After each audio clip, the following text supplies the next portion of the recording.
Chapter 264. Rumble. Terrifying power spread out, shattering the void and causing pitch-black cracks to appear. Quafu was not the real Daluo Jinxian, so the 10 golden crows were no match for him.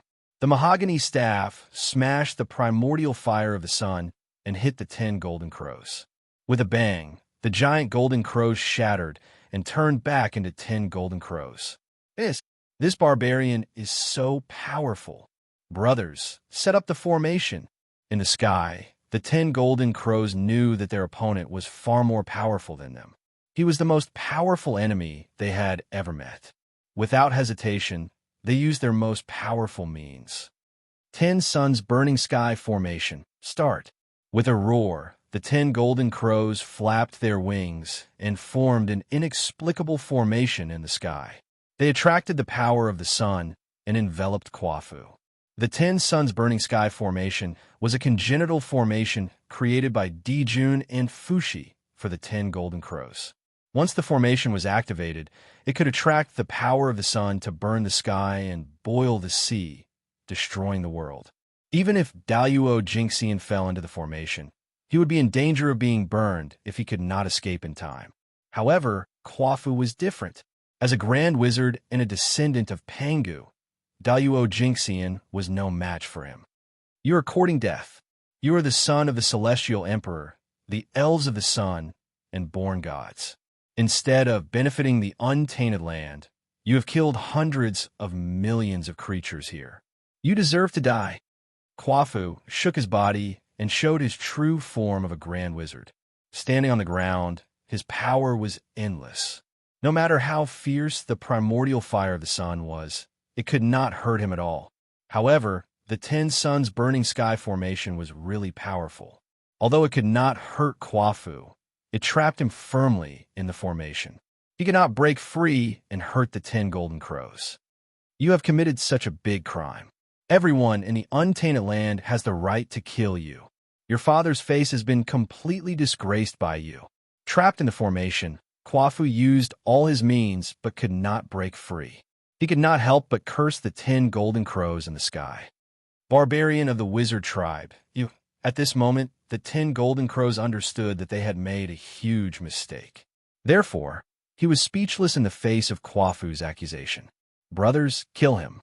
Let's join forces to kill this barbarian of the shaman race before returning to the heavenly court to ask for Father's forgiveness. With Imperial Father's ability, he will definitely be able to solve this problem for us. Now that things had come to this, there was no point in regretting. Now, even if the 10 gold crows wanted to leave, Quafu would not agree. He would definitely kill them here to avenge the dead Wu tribesmen. All right, let's kill him first. This shaman barbarian's words are so unpleasant to hear. Killing him will help us vent our anger. Having made up their minds, the 10 golden crows opened their mouths and spat out their innate origin, activating the 10 suns burning sky formation with all their might. This caused the formation's operation to speed up, causing it to undergo many changes. Boom, boom, boom. Inside the matrix, the primordial fire of the sun surged even more violently. The horrifying power spread out, igniting the void and turning it into a destructive storm, burning toward Quafu. In that instant, nothing existed anymore. Everything burned into nothingness. Good timing. While laughing, Quafu stomped the ground hard. Instantly, the mountains and rivers within hundreds of millions of miles trembled together. Magnificent and heavy power gathered together, forming a yellow light curtain around Quafu, blocking the raging primordial fire of the sun. The 10 gold crows were not surprised that the primordial fire of the sun could not hurt Quafu. After all, he was Daluo Jinxian. It would be strange if they could kill him so easily. Kill. A golden mirror appeared in the middle of the formation, shining like the sun. Driven by the 10 golden crows, it shot out beams of divine light of the sun toward Quafu. This was the divine sun mirror, an ultimate primordial spiritual treasure bred by the sun star. It had always been kept by Dijun. It was not until the 10 gold crows were born that he took it out and gave it to the 10 gold crows to protect themselves. Quafu was not afraid. He swung his peachwood staff and swept it forward. Tremendous power poured out, extinguishing the divine sunlight that was surging toward him. Then Kwafu stuck the peachwood staff into the ground. With a flash of green light, the peachwood staff grew in the wind. In the blink of an eye, it turned into a towering peach tree, supporting the whole matrix. Its roots danced and took root in the primordial fire of the sun, absorbing its power and weakening the matrix. Unfortunately, although Kwafu's idea was good, the 10 suns burning sky matrix was supported by the sun star, and its power was endless. No matter how much power the peachwood staff absorbed, it could not shake its foundation. For a moment, the two sides were in a stalemate. Brother, this blockhead is so strong. His power is connected to the ley lines of the earth. Standing on the ground, he is invincible. If this continues, I'm afraid we'll be exhausted to death by him. Kwafu was Daluo Jinxian, so he had the confidence to continue. But the 10 gold crows were not. When their power was exhausted, they would not be able to maintain the matrix. When the matrix was exhausted, their death would come. Therefore, seeing the situation in a stalemate, the gold crows could not help but panic. We can't go on like this. Since the barbarian is connected to the ground, let's drag him into the air. Let's see if he dies. Suddenly, the youngest gold crow suggested. Okay, that's a good idea. Little 10, you are so smart. When the other 9 gold crows heard that, they all thought that it was a good idea and praised the youngest gold crow. Then, they used their strength together to drive the 10 suns burning sky matrix. They swept up tens of thousands of feet of flames and flew up with Kwafu, trying to drag him into the air. However, trapping Kwafu was already the limit of the 10 suns burning sky matrix. It was impossible to lift him up. Moreover, the body of a wizard contained a large amount of connate turbid chi. It was extremely heavy and could not be moved easily. Therefore, the 10 gold crows used all their strength and their faces turned red, but they could not drag Kwafu at all. Huh, you little birds want to pull me up? Ridiculous. Do you really think you are D, Juntai? You've completely disgraced your father and uncle.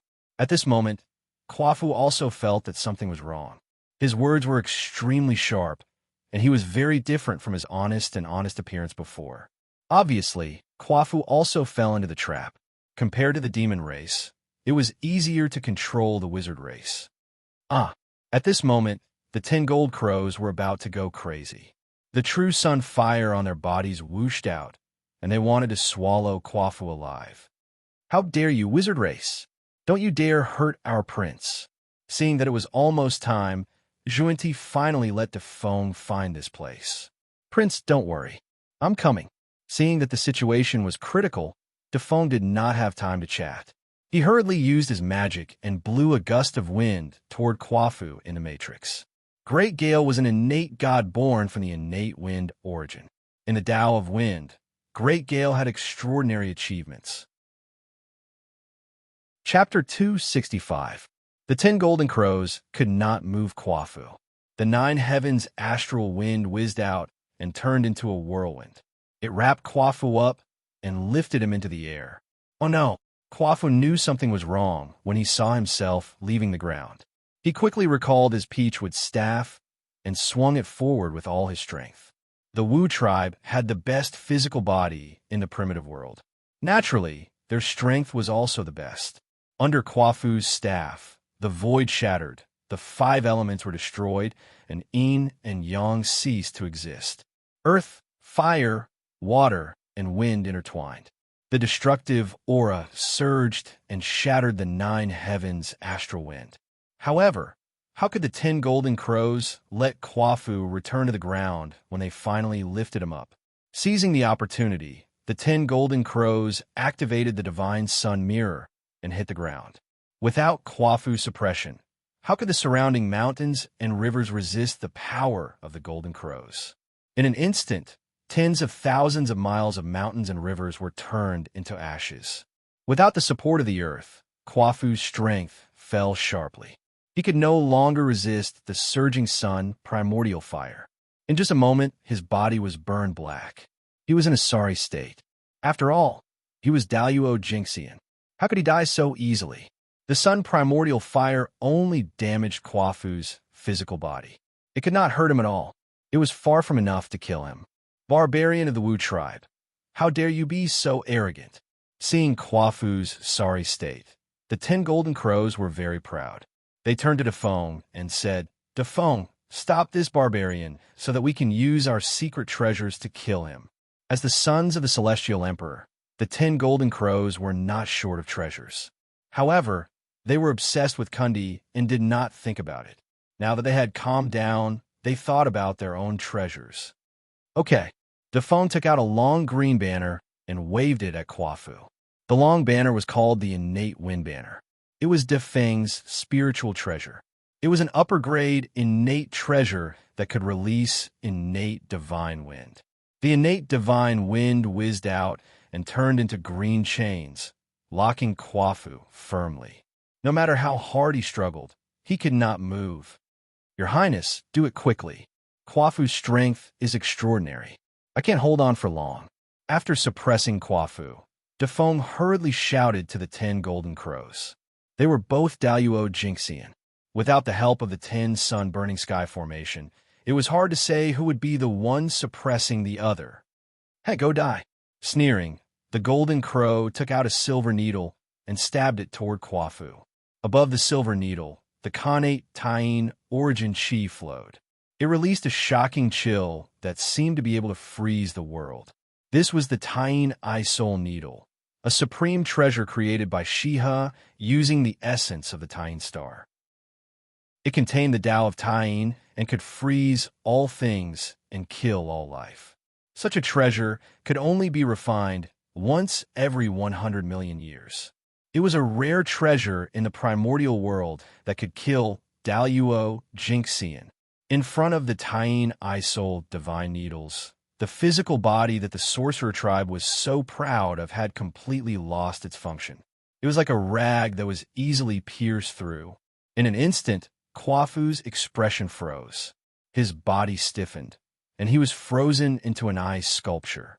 A terrifying Khanate chill spread out and wiped out all life in his body. Then, the Khanate chill spread up and wiped out Kwafu's Khanate indestructible true spirit. Just like that, a grand sorcerer, a powerhouse who dominated the primordial world, silently died here.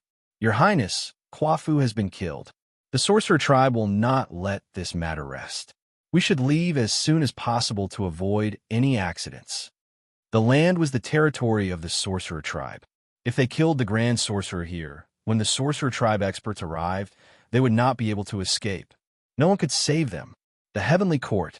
They had to return to the heavenly court immediately. Only by returning to the heavenly court could they be considered safe. However, before they could do anything, a black arrow suddenly shot out from the void. It directly pierced through the 3 golden crows and killed them on the spot. Ah, third brother, who? This sudden scene left everyone dumbfounded. After a while, the golden crows finally reacted to what had happened and roared with their eyes wide open. On the other side, Defang's face turned pale. The 3 golden crows were dead. The son of the Celestial Emperor was dead in front of him. This was a big deal. Oh, you deserve to die. The golden crows could not recognize the origin of the black arrow, but Defong, who had dealt with the sorcerer tribe for many years, could recognize the origin of this object. That arrow was the Xianming arrow. It was the personal treasure of the grand sorcerer, Ho-Yi. The identity of the person was self-evident. He was one of the strongest sorcerer tribe, Ho-Yi. Since the establishment of the demon tribe, Ho-Yi's hands were stained with the blood of countless demon tribe members. Even several demon gods had died in his hands. He was the strongest among the Daluo.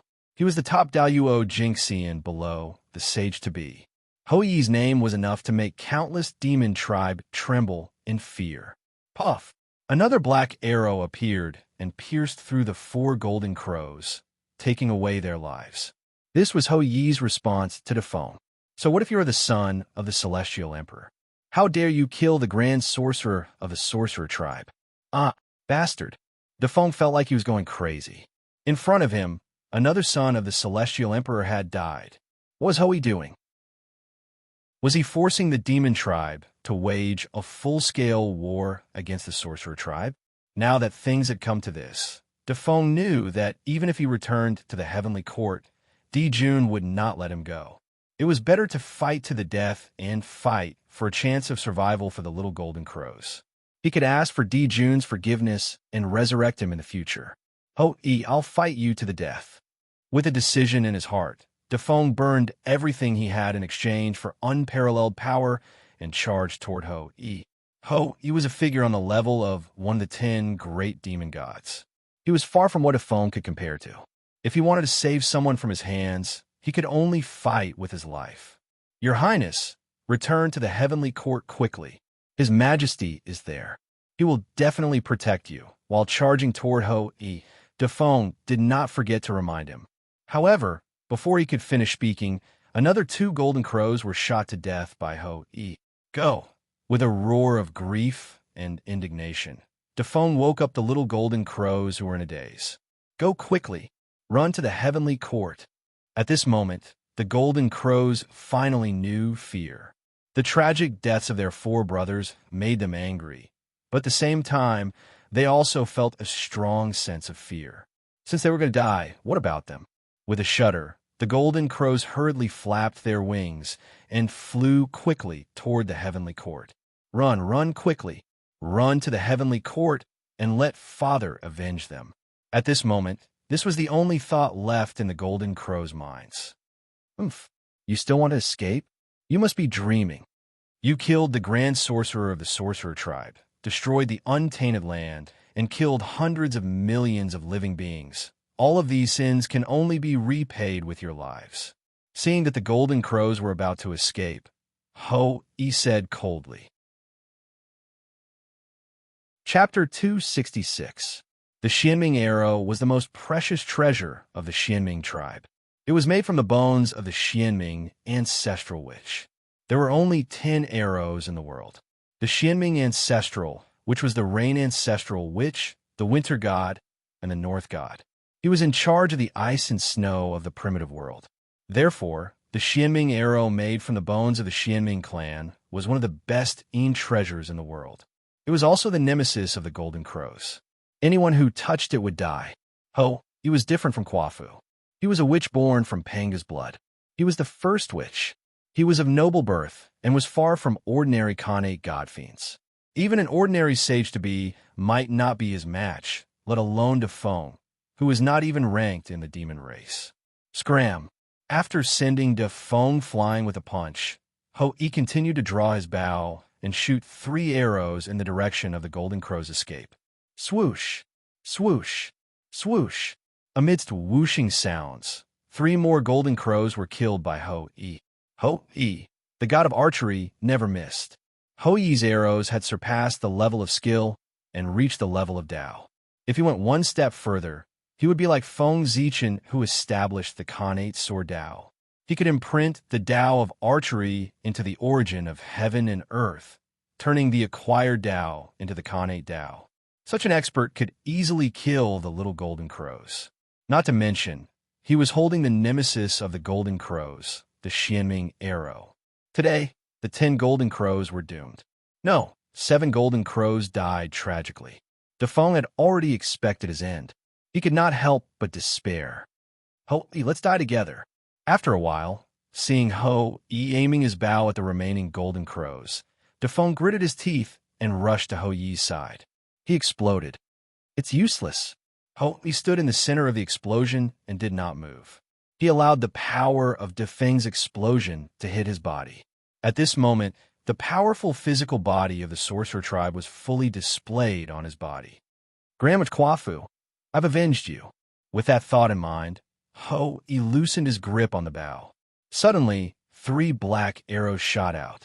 Their targets were the remaining 3 golden crows. My son, in the numinous sky hall, Jun suddenly screamed and vomited a mouthful of blood. Then, under the panicked gazes of the demons in the hall, he suddenly disappeared. The 10 golden crows had accidents one after another. The secrets of heaven that had been concealed by Zhuan Ti could no longer be hidden from Jun's perception and were detected by him. That was why the current scene was happening. The Xianming arrow was extremely fast. A black light flashed by, and the two golden crows died on the spot.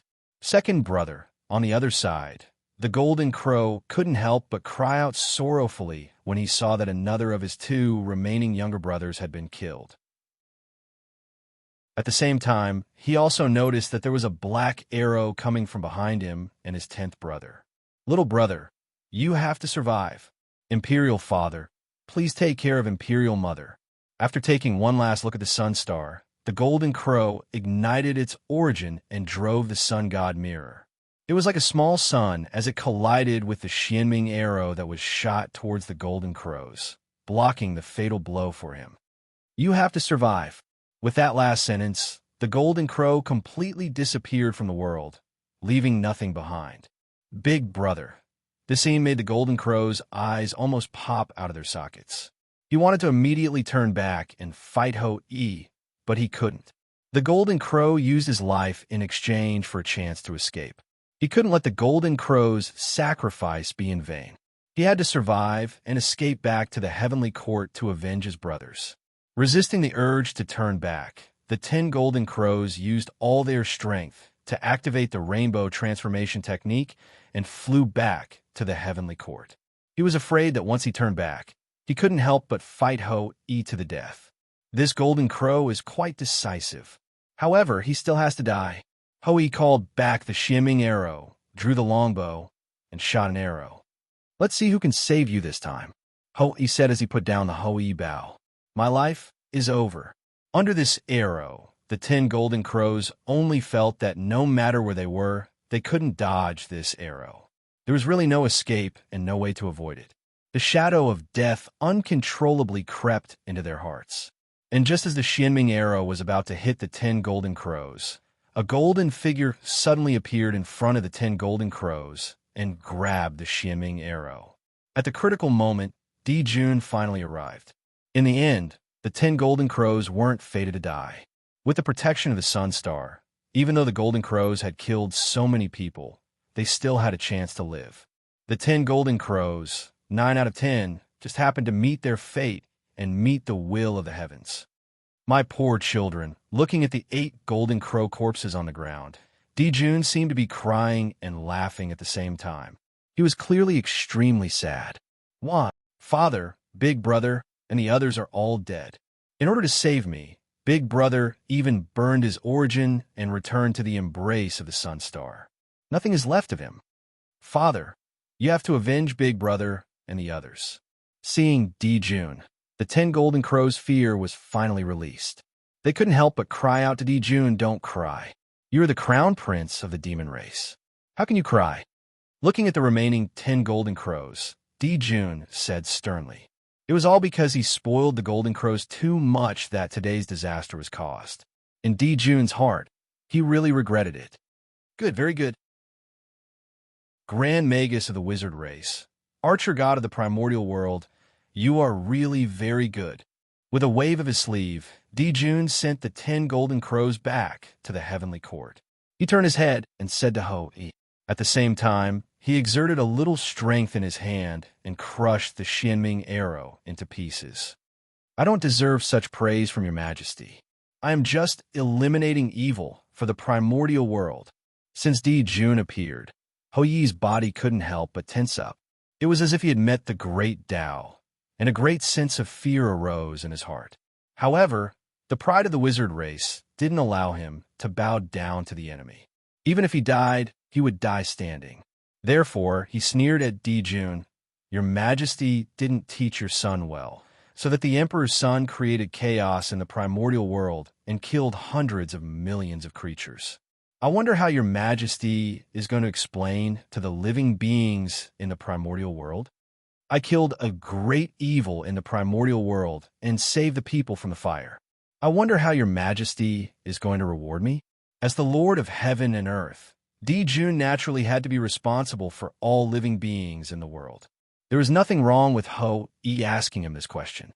Humph, you have a sharp tongue. With a cold smile, Dijun didn't answer Ho-Yi's question, because Ho-E was right. It was all the Golden Crow's fault. Killing the Golden Crows was not only not wrong, but also meritorious.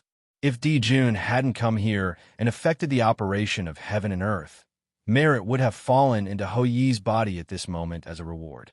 However, Ho Yi killed Jun's 9 sons. He couldn't wait to cut Ho Yi alive. How could he reward him? How can I forgive you for killing my 9 sons? Pay with your life for my poor son. Jun stretched out his hand and grabbed Ho Yi. Chapter 267. Just like when Ho Yi killed the 3-legged crow, the 3-legged crow had no power to fight back.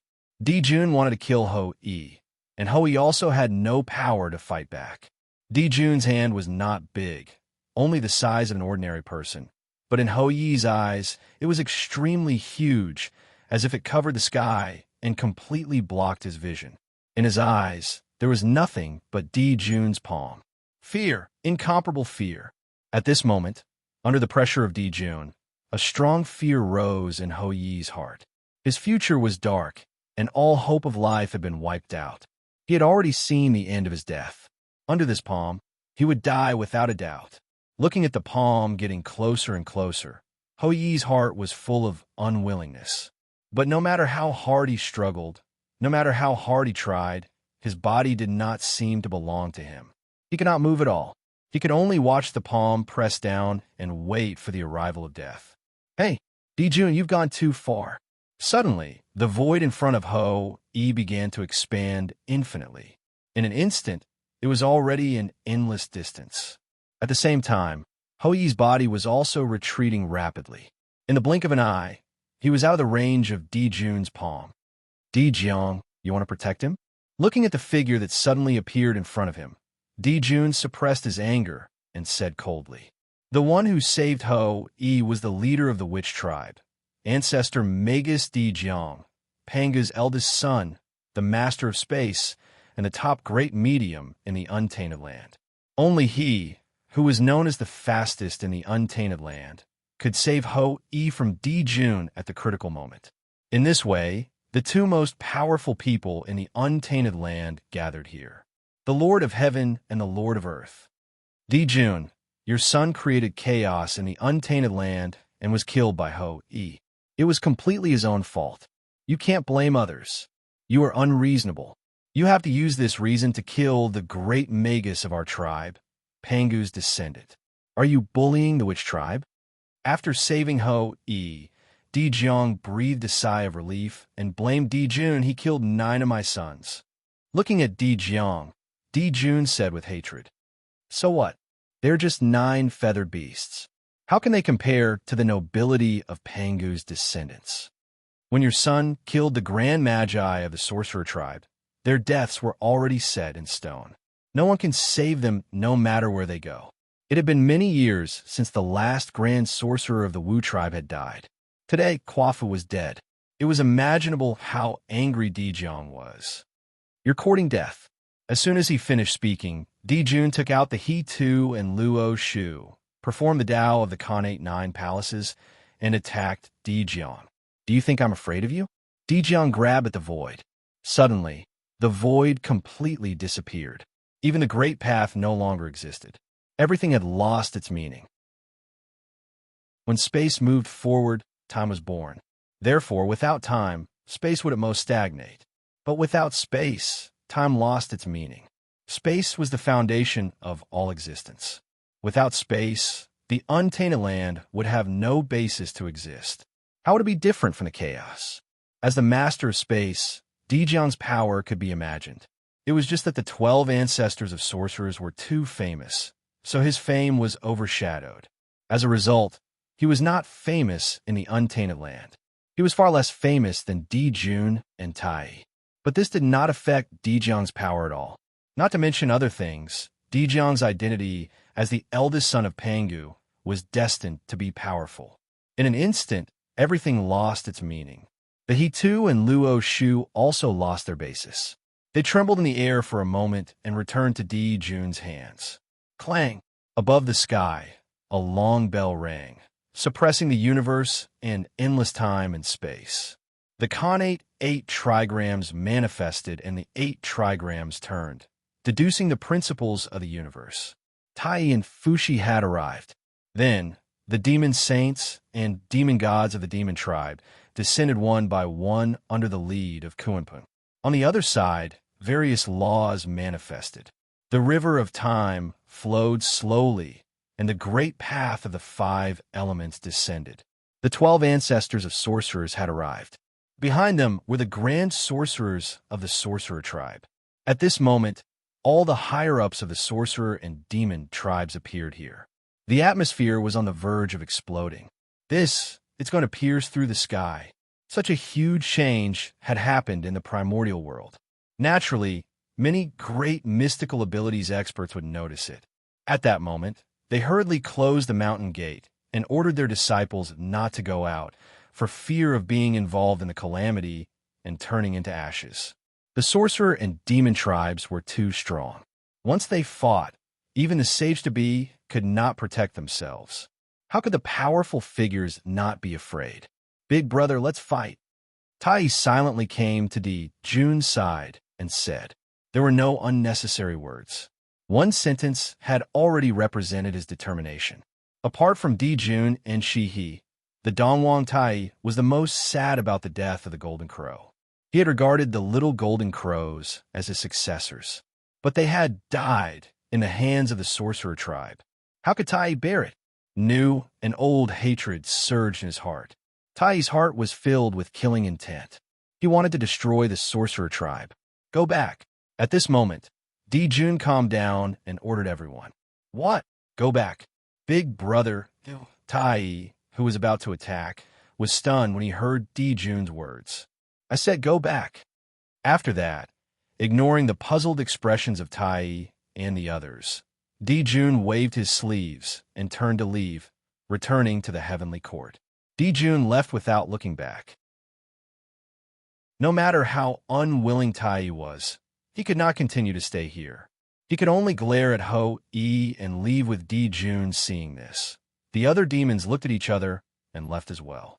The sorcerer tribe did not stop the demons from leaving, because there was no need. At the sage-to-be realm, unless there was absolute suppression, if one party wanted to run, the other party would definitely not be able to stop them. If the demons wanted to leave, the sorcerer tribe could not stop them. It was better to let them go, so that they would not be annoyed. Fellow Taoist, don't be angry. Fellow Taoist, you have no choice. If we really start an all-out war with the sorcerer tribe, with our strength, we may not be a match for them. Moreover, we are fighting the sorcerer tribe on land. We have no advantage at all.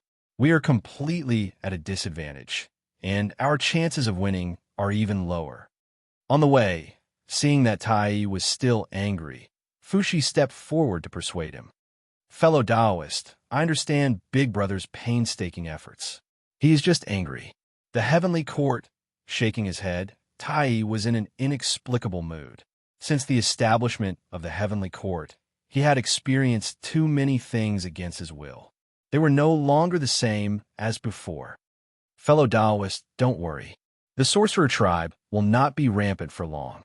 After so many years of hard work, the Zhoxing formation has been completed.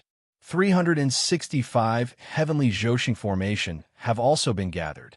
We will definitely be able to activate the full power of the Zhoxing formation. In that case, the sorcerer tribe has nothing to fear. Clearly, Fushi had great confidence in the Zhoxing formation. Chapter 268. The Zhoxing formation could be said to be Fushi's life's work. He had poured everything he had into it. Among the demons, no one could compare to him in the study of the Zhoxing formation. This was because the Zhoxing formation was deduced by him and Di Jun through the combination of Zhoxing. However, in terms of the Tao of deduction, Di Jun could not compare to Fushi. Therefore, the main body of the entire Zhoxing formation was created by Fushi. Di Jun only played the role of filling in the gaps. Fushi's ability to comprehend the connate 8 trigrams had something to do with this experience. Exploring the secrets of the Zhoxing formation had allowed him to gain too much. These were the principles of the great Tao that could be used for a lifetime. It was with these gains that Fushi had accumulated far more than his peers. Only then could he understand the principles of the universe and comprehend the connate 8 trigrams. In Fushi's heart, the Zhoxing formation was the #1 formation in the primordial world. Its power was endless. If it was fully operated, it could even defeat a saint. With this array, it was enough to be the foundation of the demon clan. What was the sorcerer clan to them? In the first battle between the witch race and the demons were defeated. It was not that the Zhoxing formation was not good enough, but that the demons were not good enough. In terms of the strength of the demons at that time, there were only dozens of Daluo Jinxian. They could not even gather the heavenly cycle star gods. How could they activate the Zhoxing formation? However, it was different now. After countless years of development, there were no less than 1,000 grand Luo demon celestials of the demon race. 365 heavenly cycle demon celestials had gathered and could fully activate the massive heavenly cycle stellar formation. The witch race was no longer a threat. Fellow Taoist, let's wait a few more days. When fellow Taoist Shiha comes out of seclusion and takes charge of the lunar star and completes the Zhoxing formation, it will be time for us to fight the witch race. Shiha's seclusion caused the Zhoxing formation to be incomplete. It was missing an important part, the lunar star. Therefore, Dijun did not dare to rashly start a war with the witch race. That was why he returned to the heavenly court. The demons have gone too far. How dare you kill the great shaman of my shaman tribe? I will not let you off. In the Panga Hall, the atmosphere was solemn. All the ancestral shamans looked furious and murderous.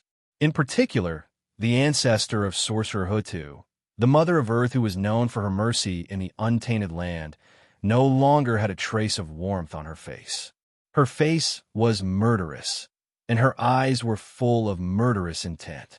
She could not wait to kill her way to the heavenly court. It was hard to imagine that the Lady of Earth, who was loved by the world, would have such a terrifying appearance.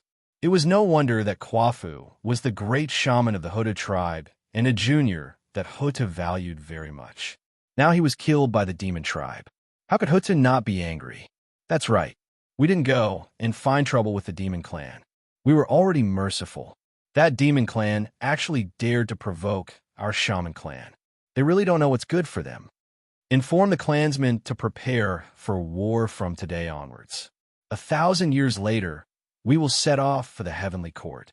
I'd like to see if the demons will abandon their foundation and avoid the battle. Dijiang nodded and said. His words were full of the matter of the golden crow burning Kwafu to death. He did not mention the matter of Ho-E shooting the golden crow at all. That's right. Seeing that Dijiang agreed, everyone said in unison. Then, everyone got up and walked out of the hall. They wanted to return to the tribe and prepare for war.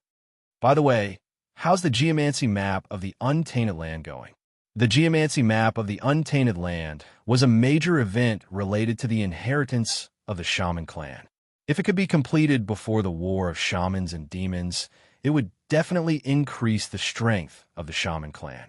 In this way, the chances of winning would be much higher when attacking the heavenly court. The rest of the places are almost completed. Only the western land was affected by the war of immortals and demons in the ancient times. The spiritual veins were all broken, causing the land to be more unstable. It is very different from before. If we want to draw the geomancy map of the western land of the untainted land, we need to calculate the earth veins again. It will take a lot of time. I'm afraid it will be difficult to complete it in a short time. After thinking for a while, Huta said, after all, too much time had passed. The untainted land had been through several wars and had changed greatly. It was far more difficult to draw the geomancy map than imagined. Then forget it. Let's wait until the war is over. The war between the liches and demons was imminent. Now, there was no time to continue drawing the geomancy map of the untainted land. By the way, Ho-E killed Di-Jun's 9 sons. Di-Jun will definitely not tolerate him. During this time, let him stay in the Panga Hall to cultivate in case he is ambushed by the demons. Suddenly, Dijiang said to Ancestral, which Xianming. That's right. This was the right thing to do. Although the Ancestral, which Xianming said it lightly, Dijun was not to be trifled with. The world is going to change. Looking at the sky, Feng Zichin sighed. Although the liches and demons had left, the influence was not over. As if having a premonition that something big was going to happen, the sky darkened. The entire untainted land was filled with an oppressive aura, making people breathless. All tribes return to the ancestral land quickly. No delay. Also, from today onwards, the ancestral land is sealed. No one can enter, but no one can leave. Feng Zichin waved his hand, and a purple light curtain appeared, enveloping the East Sea and preventing anyone from going out. Not only the human clan, but all over the untainted land. As long as there was a Daluo Jinxian in charge, similar things would happen. Everyone in the untainted land knew how powerful the liches and demons were. As long as they were not fools, they would understand that if the two clans fought, the consequences would be very serious. If they were not careful, they would be in danger of being exterminated. How could they not prepare early? Above the heavenly court in the Lingxiao Hall. Kundi, you deserve to die. At this moment, how could Di Jun not understand that his son had been schemed against by others?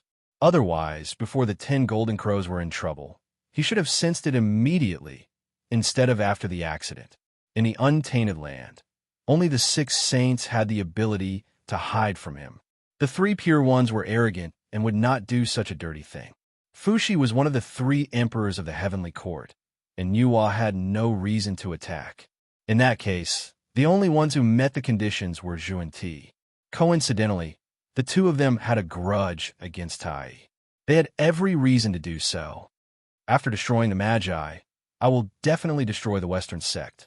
Di Jun clenched his fists and swore secretly. Now, although he was not a match for the saint could not do anything to him. Otherwise, he would not have attacked the 10 golden crows. When Di Jun defeated the Magi and unified the primordial world, at that time, he would be the true lord of heaven and earth. He would gather supreme luck and become the 8th saint of the primordial world. Moreover, he would be the most powerful saint. He might not be weaker than the Tao ancestor. At that time, it would be easy to destroy the Western sect. As for the Western sect, it was the foundation of the saints who received the commission. Once destroyed, there would be no possibility of their great ambition being fulfilled. Under the backlash of the heavenly Tao, even if Zhu and Ti did not die, his outcome would definitely be extremely miserable. Perhaps they would lose their saint positions because of this. It was not a secret in the primordial world that Zhu and Ti's saint position was unstable. All the great mystical abilities knew about it. After all, when they made their great wish, the great mystical abilities were all watching. With everyone's wisdom, they only needed to think for a moment to understand what a great ambition was all about. Wasn't it just borrowing merit from the heavenly Tao? However, how could it be so easy to borrow something from the heavenly Tao? From the moment they received the quintessential commission and became saints, the Western sect had become their most fatal weakness. As long as they destroyed the Western sect, Zhu and Ti would most likely lose his saint position under the backlash of the heavenly Tao. That was the conclusion that Di Jun, Tai, Fuxi, and the others had come to in recent years after studying the saints. It had been so many years since Zi Xiao preached the Tao. Everyone gradually figured out that the so-called saint might not be a realm, but a karmic position of heaven and earth. Chapter 269. According to the Tao ancestor, there were only 9 saints in the Eldritch world. This was obviously abnormal. If saints were a realm, how could there only be 9? Shouldn't every great path be able to achieve Tao? Moreover, after the Daluo Jinxian, there was the primordial chaos Daluo Jinxian. This was a realm that could be compared to saints. Without the Hongming purple qi, anyone could reach this realm. None of those who could cultivate to become great divine arts were fools. With all these reasons added together, coupled with the title of Holy Birth, if they still could not guess the meaning of the Holy Birth, they would have lived in vain for so many years. Saint, this name already explained everything. It was not a realm, but a karmic position of heaven and earth, a karmic position that allowed one to entrust the heavenly way. After studying saint for so long, They did not find a way to become a saint. Instead, they found the weakness of Zhuan. What a pity. 1,000 years passed in the blink of an eye. On this day, in the Eldritch world, gongs and drums shook the sky. Countless sorcerers gathered and rushed toward Mount Buzhou under the lead of 1,000 great sorcerers. The heavenly court was there. 1,000 great sorcerers were 1,000 Daluo Jingxian. This showed how powerful the sorcerers were. Or are they going to fight? The movement of the sorcerers attracted many people's attention. This was a battle that would determine the ownership of the Eldritch world. The winner would dominate the entire Eldritch world and become the main character of heaven and earth. This battle concerned every living being in the Eldritch world. Anyone with some ability would pay attention. Set up the array. While the sorcerers were rushing to Mount Buzhou, the heavenly court also moved. 3,000 demon gods walked out of the heavenly court and personally sat on the stars. They mobilized the primordial star system's origin to form the Zhoxing array. Among the 3,000 demon gods, there were 360 demon gods who were the most powerful. They held the heavenly cycle star banner and bathed in the heavenly cycle starlight, suppressing the Eldritch world's main star. They were the heavenly cycle demon gods who could correspond to Zhoxing. Together with the 5 demi-saints of the demon race, there were 365 demon gods. 3,000 demon gods were 3,000 Daluo Jingxian. The number of Daluo Jingxian of the demon race was 3 times that of the sorcerers. However, this was not surprising. How many people were there in the demon race? All sentient beings could be considered as demons. With so many clansmen occupying the stars in the heavenly cycle, how could the demons not have many perfected golden immortals? What about the sorcerers? As the descendants of Pangu, they were of noble birth. But this also brought the demons to the gods. This caused the number of sorcerer tribe members to be far less than the demon tribe members. It also caused the sorcerer tribe members to have fewer experts than the demon tribe members. Demon were to the demon race. Even if the demon clan had an overwhelming advantage in terms of numbers, it was still unknown who would win and who would lose. Kill. Under the lead of the Grand Shaman, the Shaman army charged into the heavenly court and engaged in a life and death battle with the demon army. Rumble.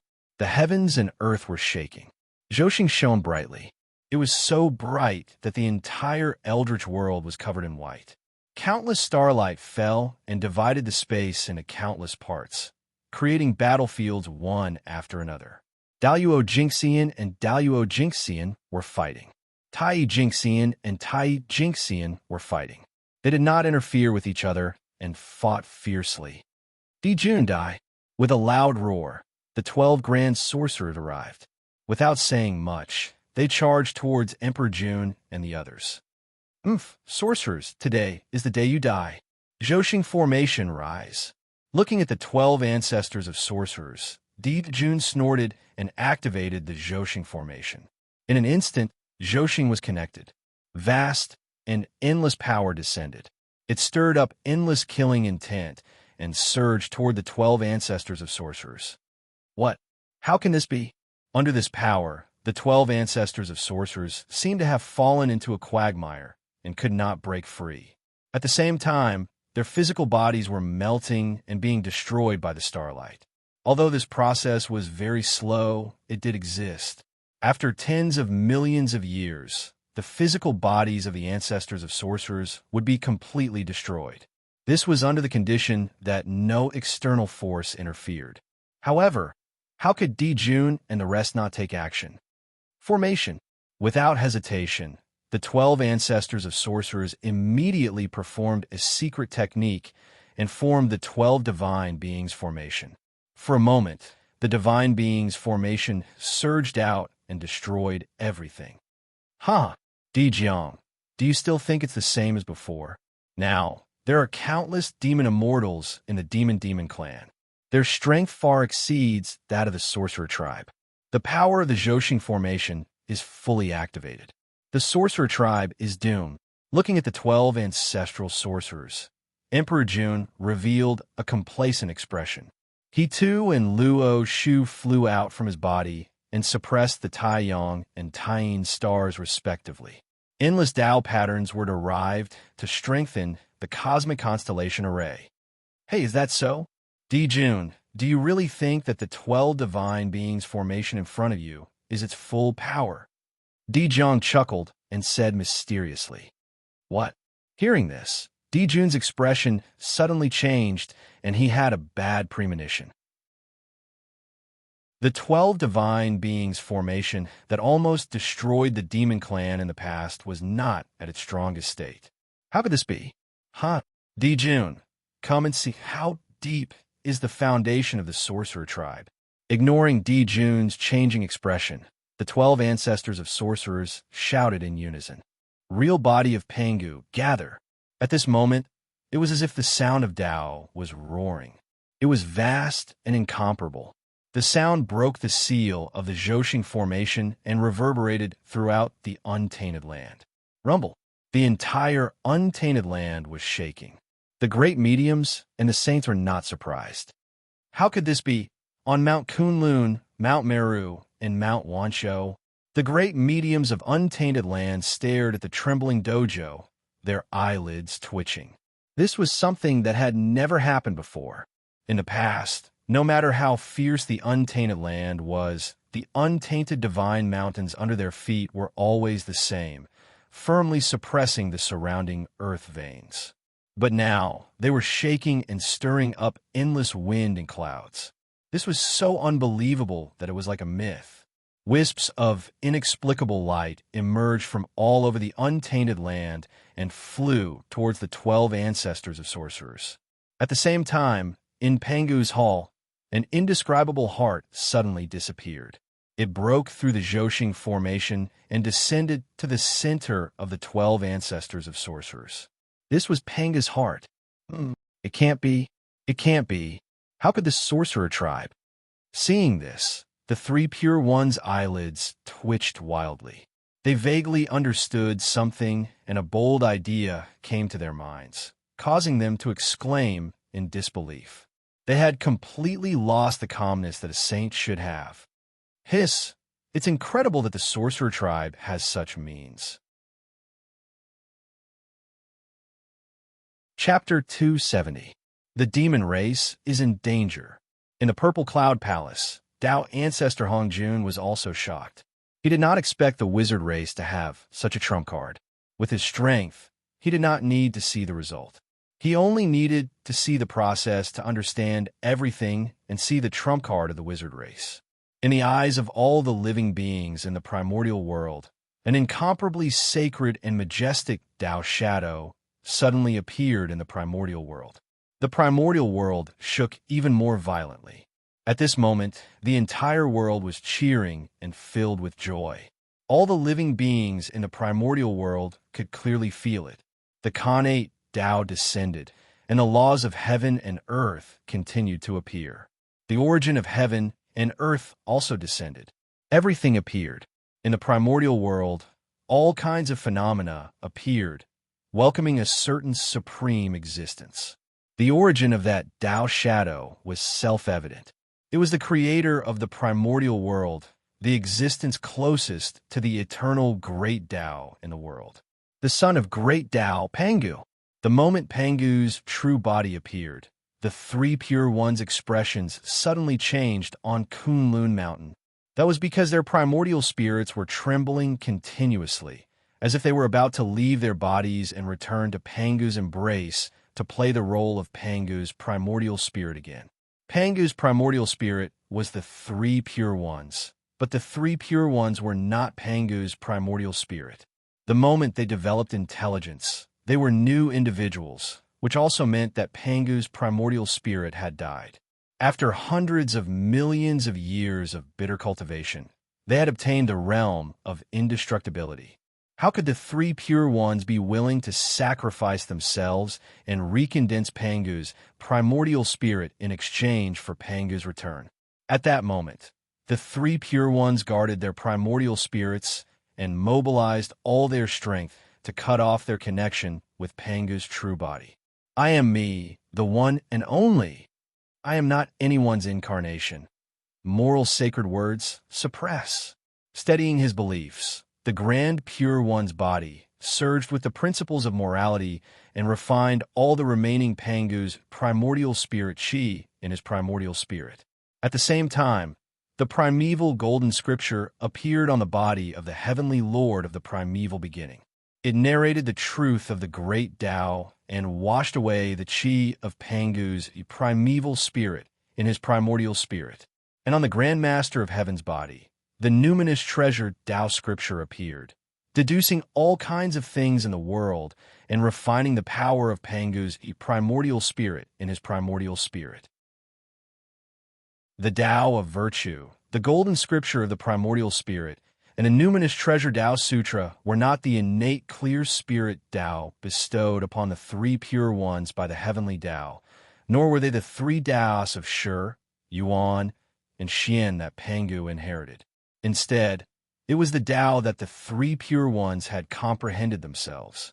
It was the manifestation of all their Tao comprehensions, and it represented their highest achievement. It possessed boundless power. This was a Dharma that was free from Pangu's influence. It was a Dharma that belonged to the three pure ones. Only this Dharma could help them cut off their connection with Pangu. As the connection between the three pure ones and Pangu was severed, the heaven-opening mark on their bodies, as well as the heaven-opening providence, dissipated quite a bit. There were gains and losses.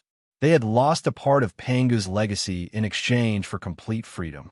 Only the three pure ones knew whether it was good or bad.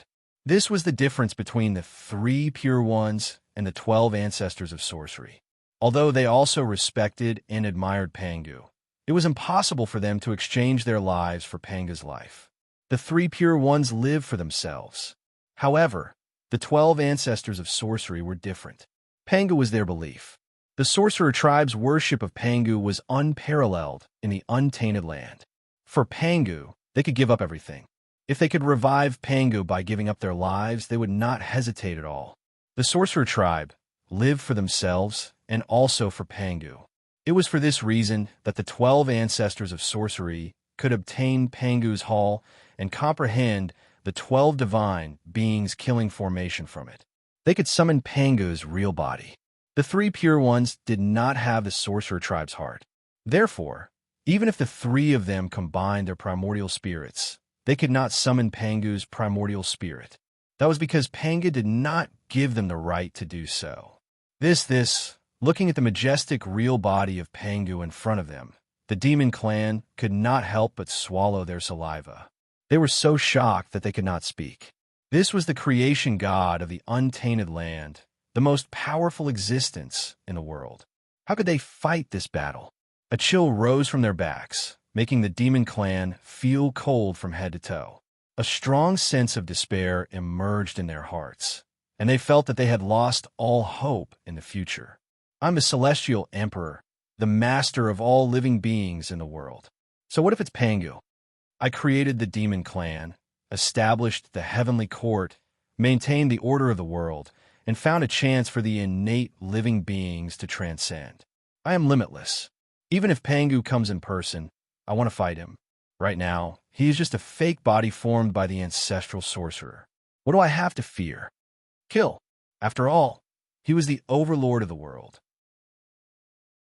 After a moment of absent-mindedness, Deep June recovered and strengthened his beliefs. He was fearless and looked straight at Pangu's real body. Just as June said, the greatest contribution of the establishment of the heavenly court was not to maintain the order of the world, but to find a chance for the innate living beings to transcend. The demon clan was a connate living being. No matter how many connate god fiends there were, they could not be endless. Of course, not all of the 3,000 demon gods of the demon clan were connate god fiends. Many of them were connate living beings. One had to know that the untainted land was the world of the connate god fiends.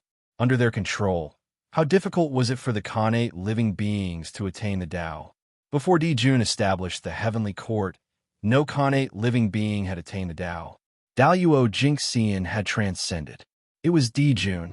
He was the one who created the demon clan, established the heavenly court, and gathered supreme providence. It was as if he had split the world apart. He had snatched the opportunity to attain the Tao from the hands of the Khanate god-fiends. It was because of this feat that the Khanate living beings swore to be loyal to Dijun. Only then could he sit firmly on the position of Celestial Emperor. Otherwise, did he really think that the position of Celestial Emperor was something that anyone could sit on? In the Khanate era, obtaining the recognition of the Khanate living beings had great merit and great providence. Only then could one condense the position of Celestial Emperor. I have long heard of the strength of the great Taoist priests. He is the best in the world, and no one can compete with him. Today, Tai will have a good fight with him. If he wins, let the world know that the East Emperor is worthy of the title of #1 in the primordial world. Let the demon clan know that they still have an emperor who can save their lives, and let those who have different thoughts give up. Use a bloody battle to completely determine the situation of the primordial world. If I lose, I will have no regrets dying in the hands of the great Taoist priests. At this moment, Tai's fighting spirit was completely stimulated. It was unprecedentedly high. He wanted to compete with Pangu's true body. Since the establishment of the demon clan, we have become the overlords of the world from nothing. Who knows how many calamities we have experienced and how many difficulties we have overcome. How can we fall here? Men of the demon clan, kill. Kill to your heart's content. Kill to the heart's content and show the power of the demon clan. We can't let the living beings of the primordial world look down on the demon clan. At this moment, Fushi's appearance had completely changed. His aura was incomparably fierce, and the scene of a mountain of corpses and a sea of blood was reflected behind him.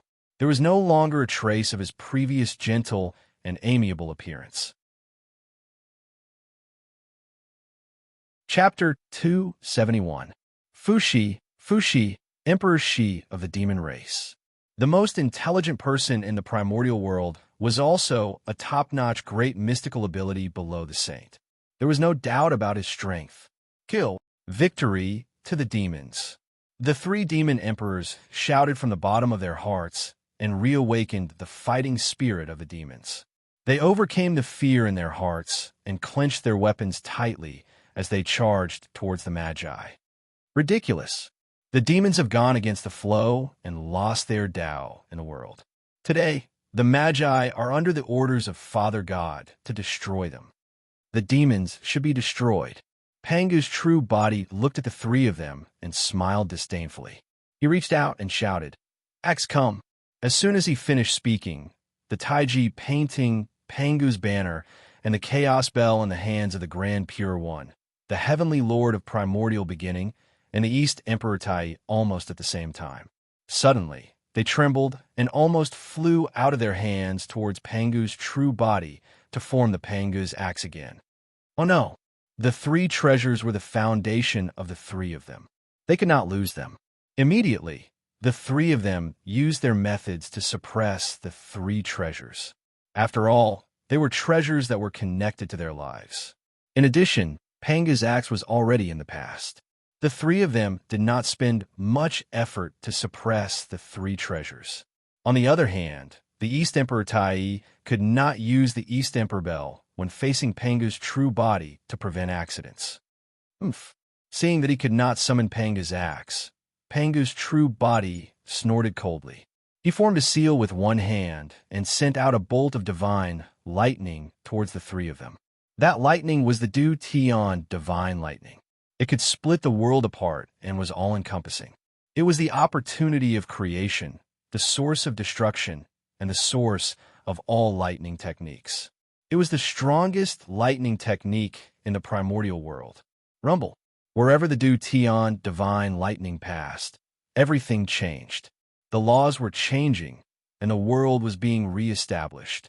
A mysterious world slowly spread out. It was magnificent and magnificent, enveloping Dijun and the other two. In this world, Dijun and the other two felt that their Khanate origins were constantly flowing away, becoming nutrients for this world to grow. What mystical ability is this? So powerful, unimaginably strong.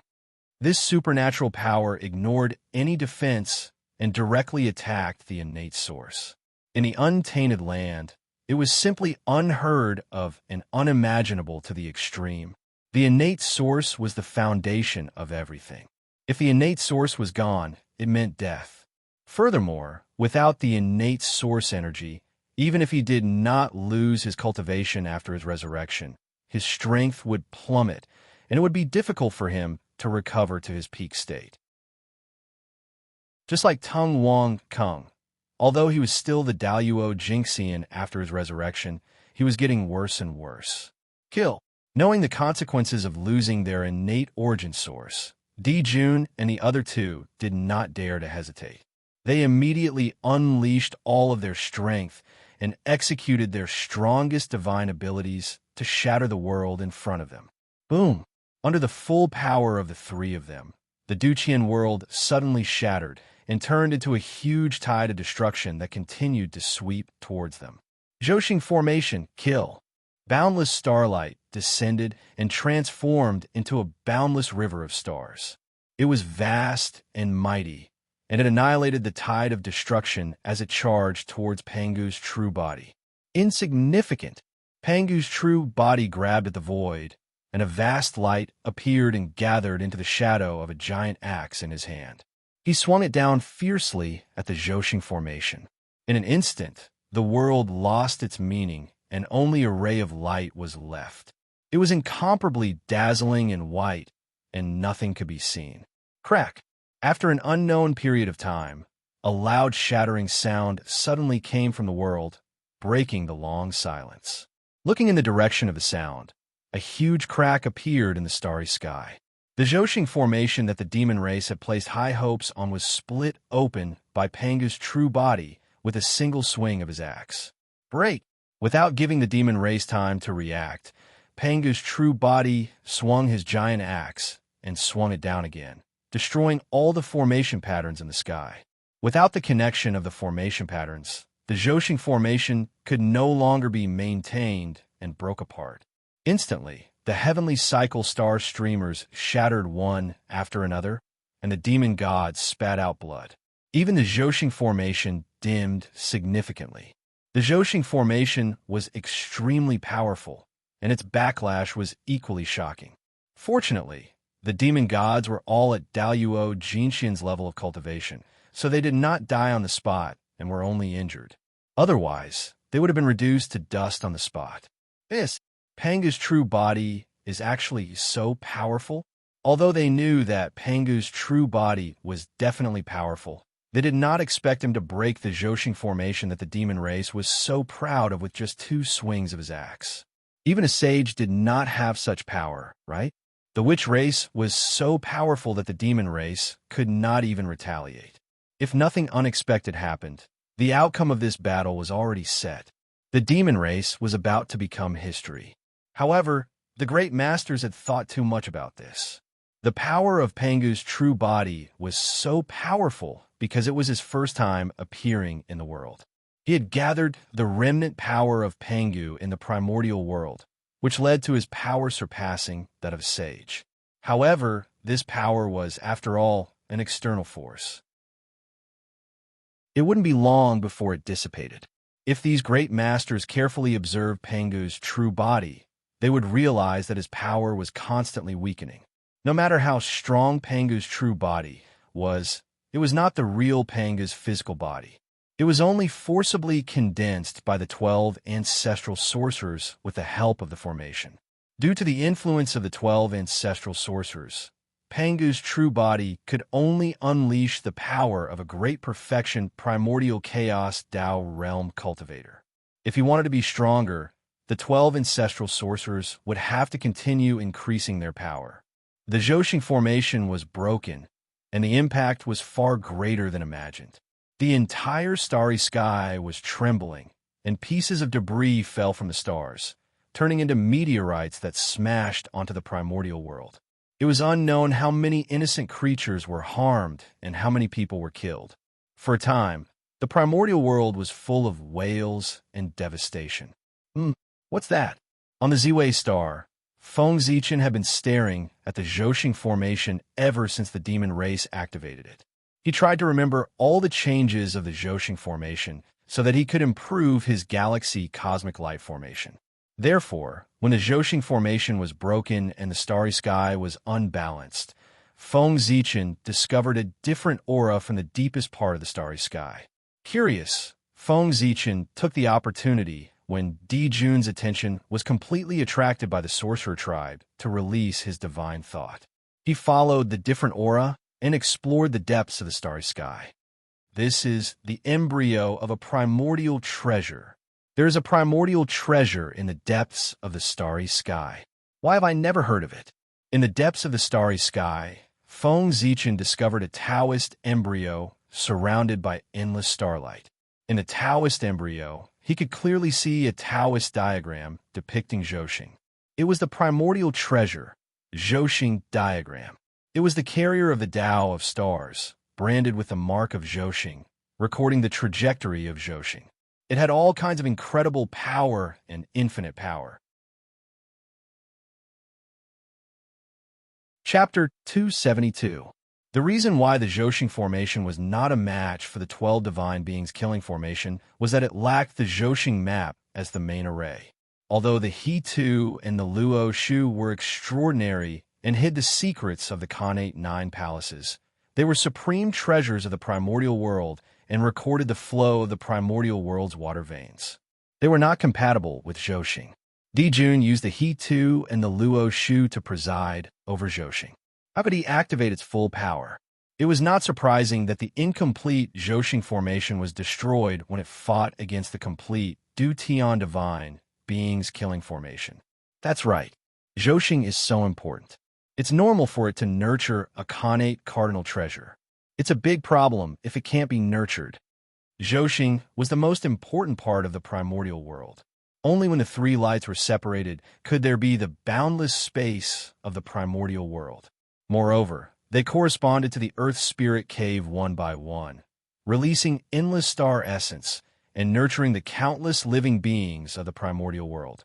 It would not make sense if there was not a Khanate cardinal treasure suppressing such an important place. Tai was born with the Bell of Chaos, so the world thought that the Bell of Chaos was the supreme treasure that suppressed the boundless void. Little did they know that the Khanate cardinal treasure that truly suppressed Zhoushan had yet to be born and was still in the process of being nurtured. It was the supreme treasure in front of Feng Zichen, the Zhoushan map. It seems that this Khanate cardinal treasure was most likely not successfully nurtured. Otherwise, it's impossible that I haven't heard of it. Feng Zichen came from the future. Although he had never seen any treasures, he had heard of many of them. He had even heard of most of the famous Khanate spirit treasures in the primordial world, let alone the rarer Khanate cardinal treasure. If such a cardinal treasure really existed in the future, it was impossible for him to not have heard of it. From this, it could be deduced that such a Khanate cardinal treasure did not exist in the future. With that thought in mind, Feng Zichen grabbed a wisp of the Zhoushan map's aura and combined it with his memories from the future to use the Khanate 8 trigrams to deduce. The deduction method of the Khanate 8 trigrams was different from the deduction method that was passed down in the primordial world. It did not calculate through the heavenly Tao. Instead, he used the innate 8 phases to evolve the greater 1,000 universes and operate the laws of heaven and earth. He traversed through countless years and saw a trace of a secret from the mysterious and unknown future. I see. After a while, Feng Zichen finished his deduction and found out everything. In the near future, the great war between liches and demons would erupt. That battle was so terrifying that it was beyond imagination.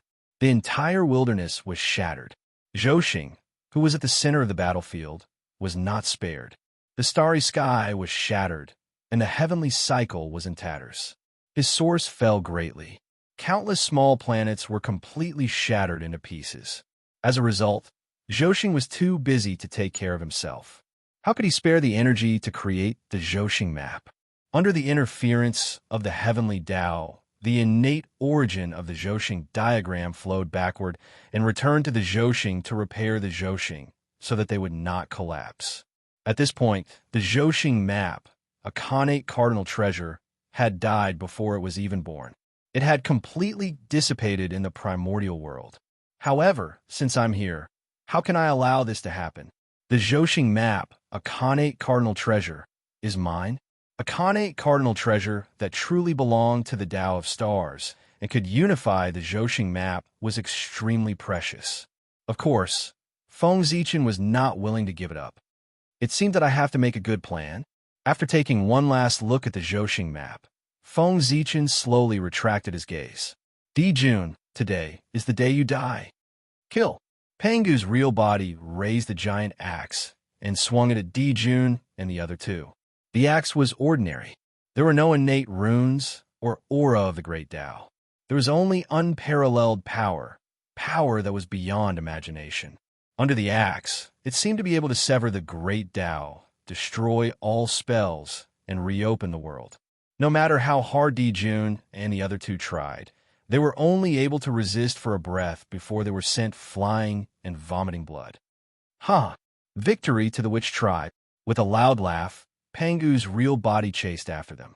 He took a big step forward and came in front of Dijun and the other two. He raised the Panga map in his hand and was about to kill the three of them. I am the Celestial Emperor. Who can kill me?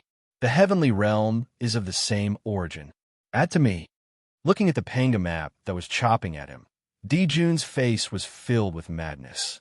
He suddenly formed a seal and attracted the origin of heaven and earth to add to his body. Rumble. Suddenly, a terrifying aura rose from Dijun's body, shocking the entire primordial world. At this moment, his strength rose to a brand new level, the primordial chaos Tao realm.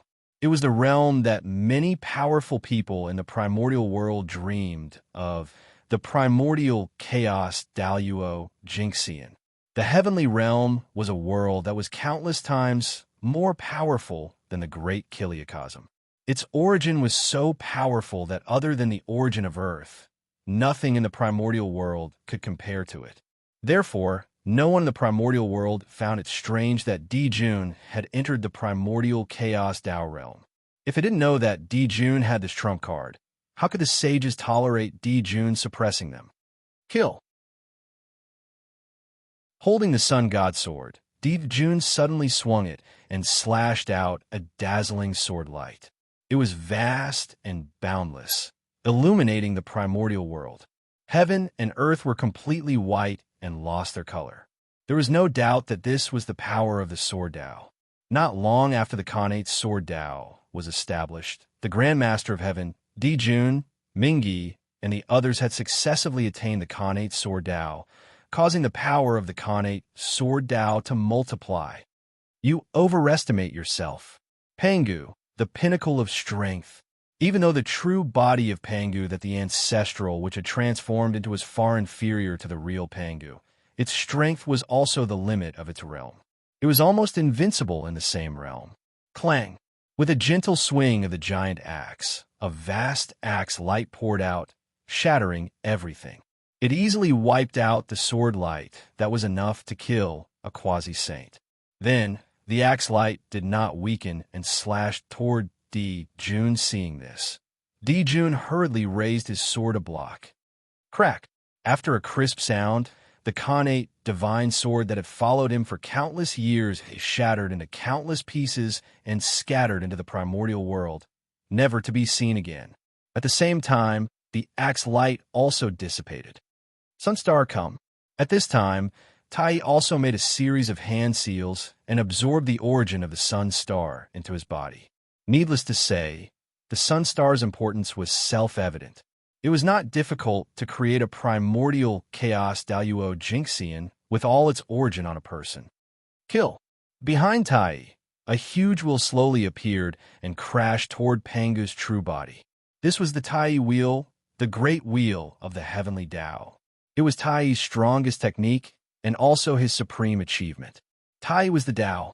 The Tai wheel, the wheel of Tao, was an incomparably perfect ring that represented no beginning and no end. Its body was covered with Khanate runes, symbolizing the endless rules of the primordial world. As the Tai wheel moved, these Khanate runes shone, triggering the power of the heavenly Tao, the rules of heaven and earth, and all the power of the primordial world. Chapter 273. This time, Pangu's true body blocked the Tai wheel, but it was not as easy as before. Humph! Although the Pangu true body managed to shatter the greater one wheel, he was pushed back by the huge force and could not help but let out a muffled groan. It was not that Tai's attack was stronger than Dijun's. It was that after such a long time, Pangu's remaining strength had dissipated a lot, causing the strength of Pangu's true body to fall back to the primordial chaos Tao realm. His strength has fallen a lot. Everyone present was smart. How could they not sense such an obvious change? Chance! The strength of Pangu's true body is constantly weakening.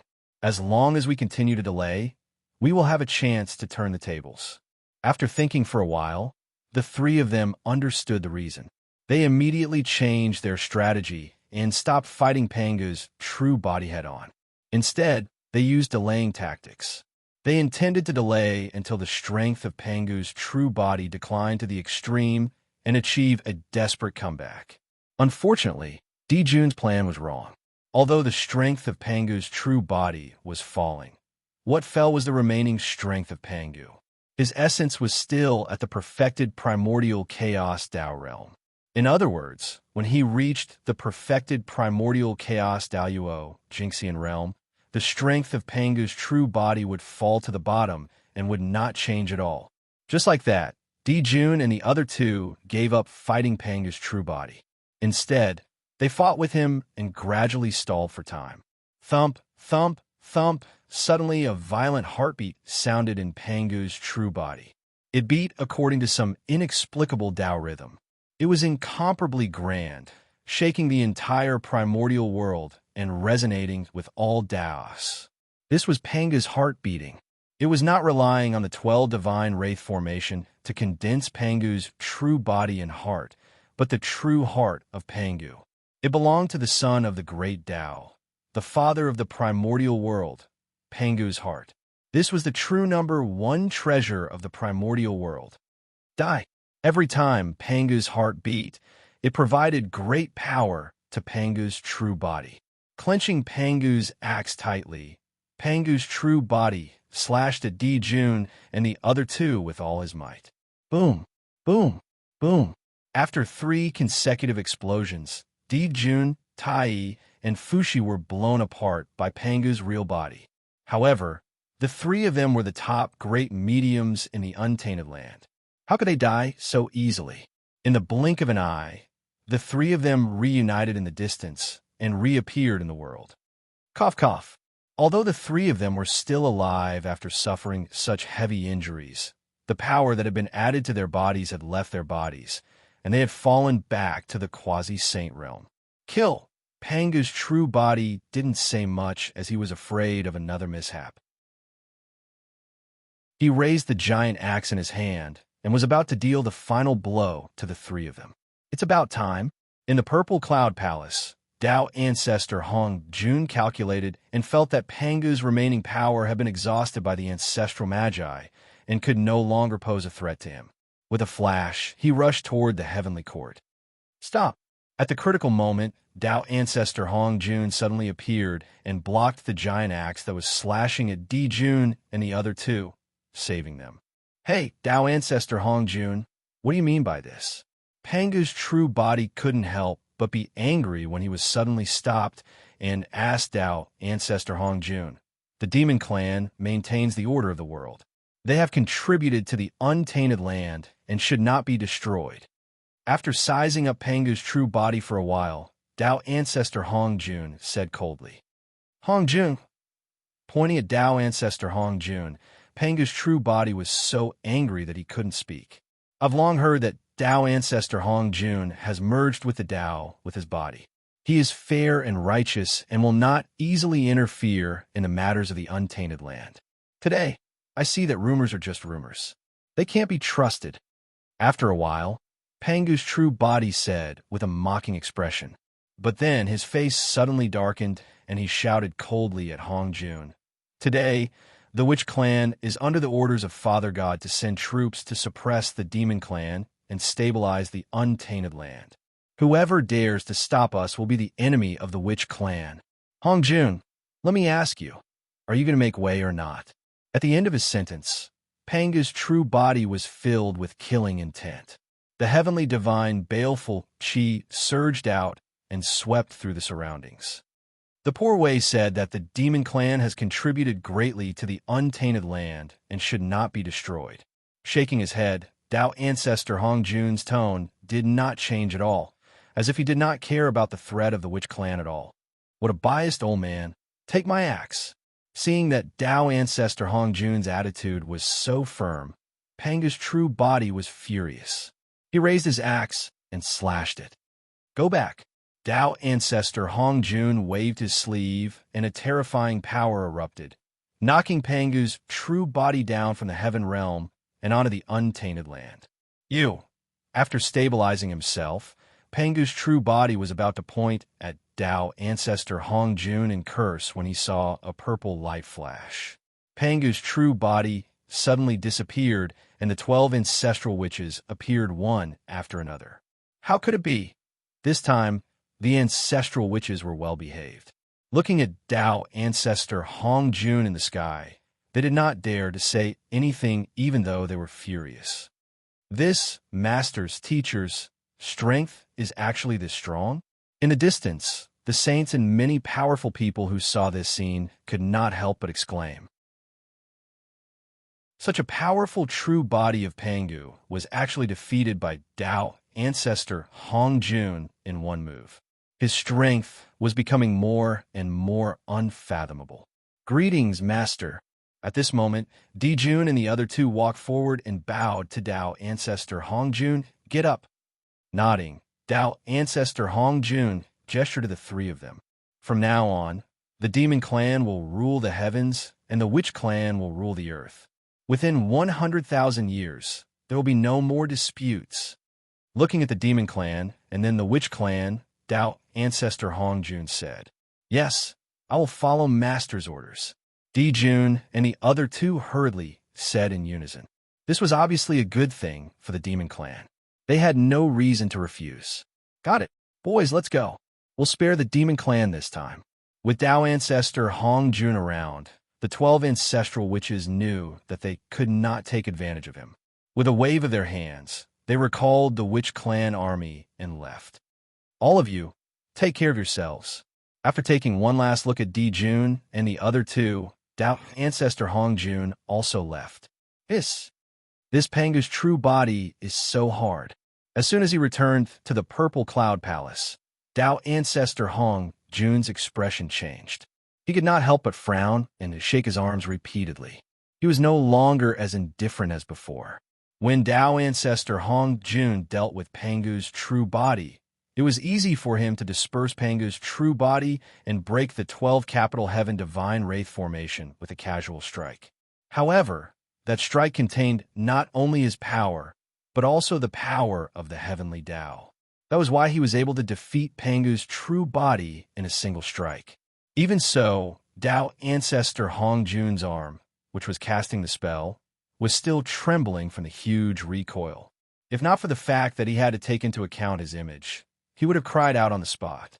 Fortunately, he held it in.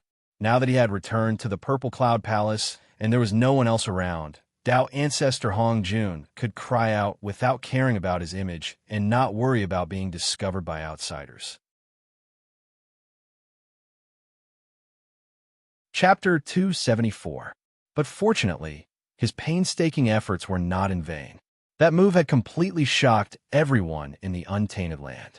Presumably, after this time, the image of Hongjun Taoist would become higher and more unfathomable in the eyes of the great mediums. No one would dare to disobey his orders. The demon clan, the wizard clan, how troublesome. Thinking of the wizard clan and the demon clan, even with Hongjun Taoist cultivation, he could not help but have a headache. Alas, these sages, can't you just calm down and focus on your cultivation? Why do they have to get involved in these secular affairs and make the untainted land a mess? With Hongjun Taoist cultivation, Zhuan Ti thought that he had done it secretly and no one could find out. But how could he hide from Hongjun Taoist's eyes? Taoist Hong Jun was naturally well aware of the reason for that. Brother, Hong Jun Taoist has gone too far. He is so partial to the demon clan and humiliated the wizard clan. He is really a Tao ancestor. I used to think that he was a good person. In the Panga Hall, a group of ancestral sorcerers were cursing. A good person? How can Hong be a good person if he can live to this day? In the untainted land, there are good people. It's just that the real good people are all dead and have been slandered. Anyway, the dead can't speak and won't stand up to refute. Isn't it just slander by the living? Hearing everyone's words, Di Jiang sneered and said, Hongjun Taoist has experienced many schemes to live to this day. If you think about it a little, you will know that he can't be a good person. Another name for a good person is a fool. Is Hongjun a fool? Wasn't it? Doing good things in the untainted land was called smart.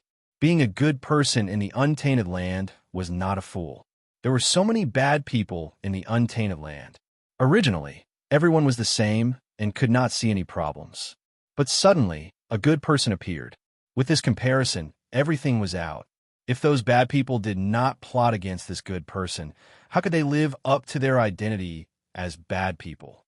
Isn't Hongyun a good person? But look, after he died, who else wanted to avenge him except Jin Yuanzi? Those who were helped by him in the past didn't even show their faces. They all pretended to be deaf and dumb. He pretended not to see something that alarmed the entire primordial world. Do you see that? This is what happens to good people. Let's wait a little longer. It won't be long before bad words about Hongyun spread in the untainted land. His reputation will be completely ruined. Otherwise, those Khanate divine demons who are helped by Hongyun won't have the face to stay in the untainted land. Di Jiang had a thorough understanding of the innate god fiends' personalities. Good people had no chance of survival in the Great Desolate.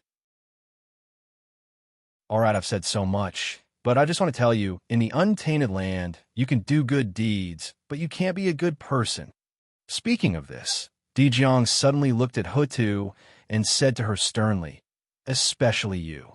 The Lady of Earth's benevolence is already spreading in the primordial world. Big brother, I hope you can grasp the scale well and distinguish the boundary between good and bad. The Red Cloud Mirror is right in front of us. Don't repeat his mistakes. Di Jiang was very helpless about his sister. Perhaps because of the influence of the earth, Hutu's personality was completely different from other ancestral sorcerers. There was no tyrannical aura at all. Instead, she was full of holy and auspicious aura. She was not like the sorcerer tribe at all. No, perhaps her appearance was the real appearance of the sorcerer tribe. Hutu was born with a benevolent heart.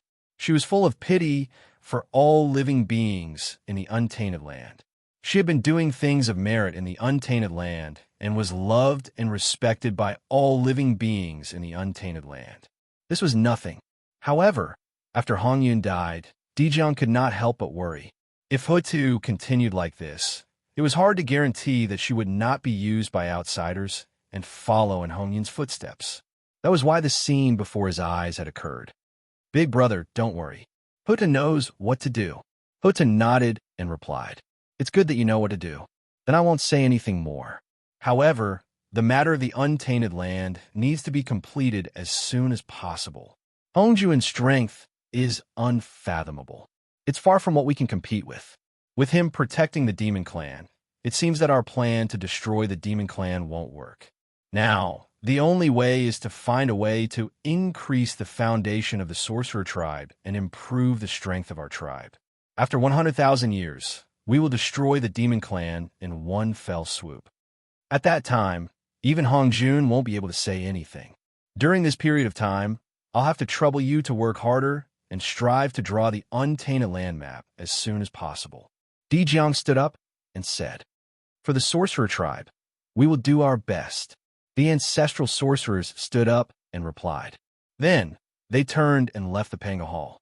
After this battle, the untainted land will never be peaceful again. On the coast of the East Sea, Feng Zichen looked at the sky that was gradually recovering and could not help but sigh. After the Second World War, the untainted land would usher in a series of changes. Every event had a far-reaching impact. It was enough to change the infinite future and produce countless variables. Hutu turned into reincarnation. The three pure ones separated. Chong, Yi flew to the moon. These unimaginable events would follow one after another. After these events, the human clan would also usher in the most terrifying and dangerous calamity since its birth. The demon clan slaughtered humans. It's time to make preparations. Sighing, Feng Zichen turned and returned to the human clan's ancestral temple to continue refining the human Dao imperial court. This was the inheritance treasure of the human clan.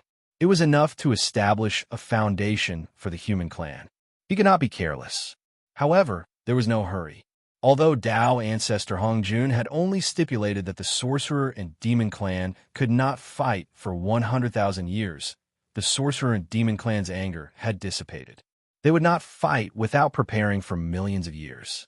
In other words, Feng Zichen still had at least 1,000,000 years to prepare. 100,000 years later, the human clan's ancestral temple suddenly erupted with resplendent light that shot into the clouds. Then, the mighty power of the human Dao poured out and swept through the untainted land. Freeze! At the crucial moment, Feng Zichen took out the Hongmeng Daozhong and sealed the void in all directions. He covered up the commotion caused by the mighty power of the human Dao in time. In this way, the fluctuation of the mighty power of the human Dao did not alarm the untainted land and attract some malicious gazes. Of course, no matter how fast Feng Zichen's movements were, he could not hide it from Yuhua in the palace of Empress Hua. After all, the human clan's ancestral temple was right under her nose.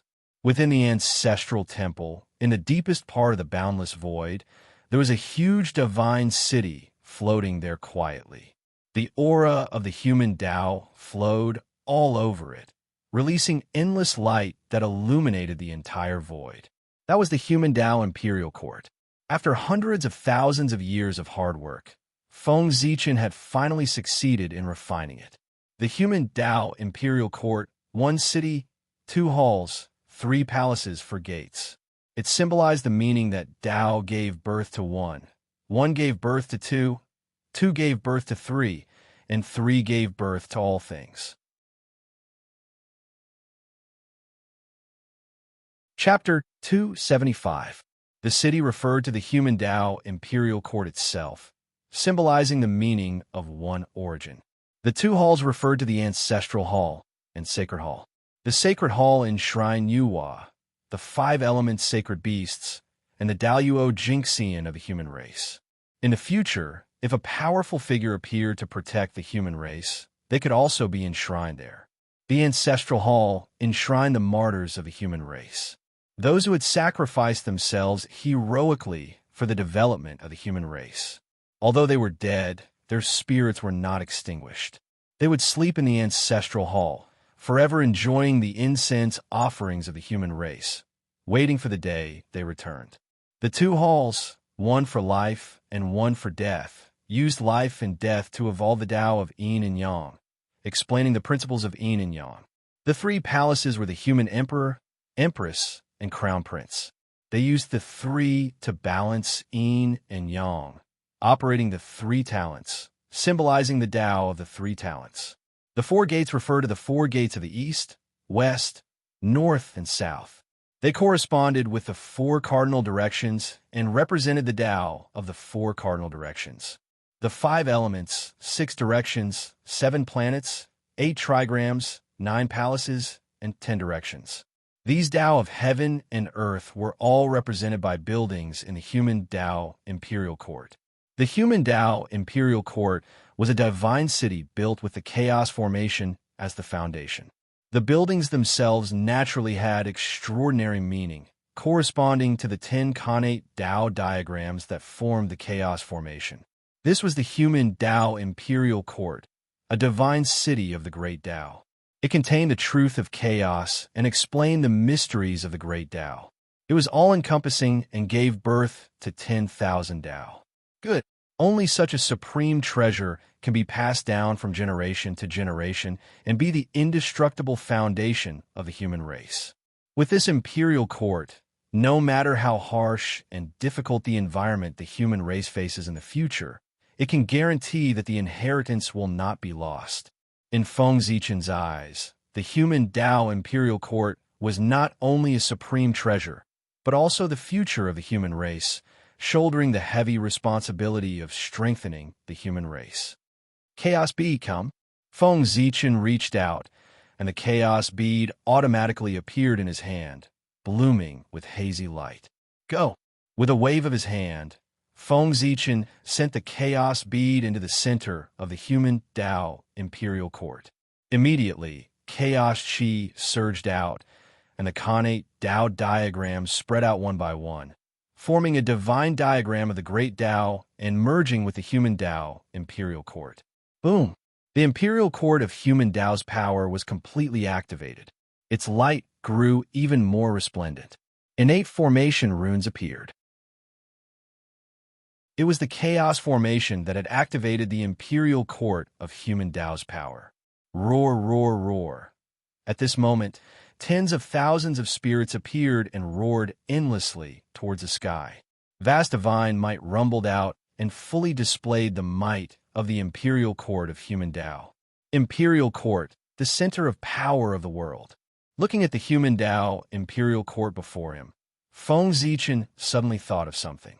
In the future, regardless of the size of the imperial court, they all had imperial seals to show their legitimacy.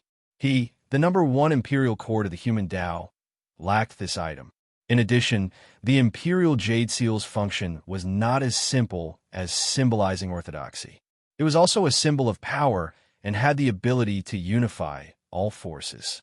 It could also suppress one's luck, making it the most suitable item to be used as a legacy treasure. With that in mind, Feng Zichen looked at the imperial court of human Tao again. For some reason, he felt like something was missing. It was no longer as perfect as before. That's true. Although the human Tao imperial court has been completed, it lacks something to suppress it. It can't gather all the forces. Even if I want to pass it down in the future, it'll be extremely troublesome. Looks like I still have to refine this human Tao imperial jade seal. Thinking of the benefits of having an imperial jade seal, Feng Zichen was tempted and decided to refine one himself. In the future, the human race also had their own legacy treasure, the Kongtong seal. However, that was a supreme treasure nurtured by the era of the three emperors. It was still the era of the shamans and demons. Who knew how many years he would have to wait for it to appear? Therefore, to Feng Zichen, who was in a hurry to use it, the Kongtong seal was useless. Since I'm going to refine the human emperor's seal, I'll refine the best one. I'll make it a true supreme treasure of the human race and lead the primordial world races. I'll inherit the fate of the human race and completely replace the Kongtong seal. Feng Zichen had his own pride. It was fine if he did not refine it, but if he did, his seal had to be the number one in the primordial world. It completely represented the orthodoxy of the human race and the inheritance of the human race. As for how to deal with the Kongtong seal when it appeared in the future, Feng Zichen felt that with the human emperor's seal, why would he need the Kongtong seal? Anyway, in the future, although the Kongtong seal was a supreme treasure of the human race, it had never been truly controlled by the human race. From the beginning to the end, there was only one owner of the Kongtong seal, and that was the Grand Pure One.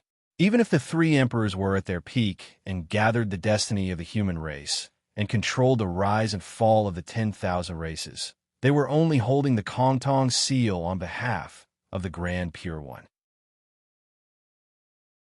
They were far from being its true owner. Thinking about it, as the symbol of the human emperor, the Kongtong seal had gone through the 3 emperors and 5 emperors. It had gathered the destiny of countless humans. It was not an exaggeration to say that it was the human race's race artifact. However, such an important treasure was not under the control of the human race. Wasn't that a joke? The human race had fought for countless years. Countless ancestors had sacrificed their heads and shed their blood for it. However, they had to give a share of the fruits of their labor to the Grand Pure One for him to enjoy. Not only that, after sharing the fruits of their labor, they had to be grateful to him. How could he tolerate this? Since that was the case, there was no need for the Kongtong seal. This was something that was extremely important to the human race, but was completely out of their control. Not only would it not be beneficial to the development of the human race, but it would also restrict the development of the human race.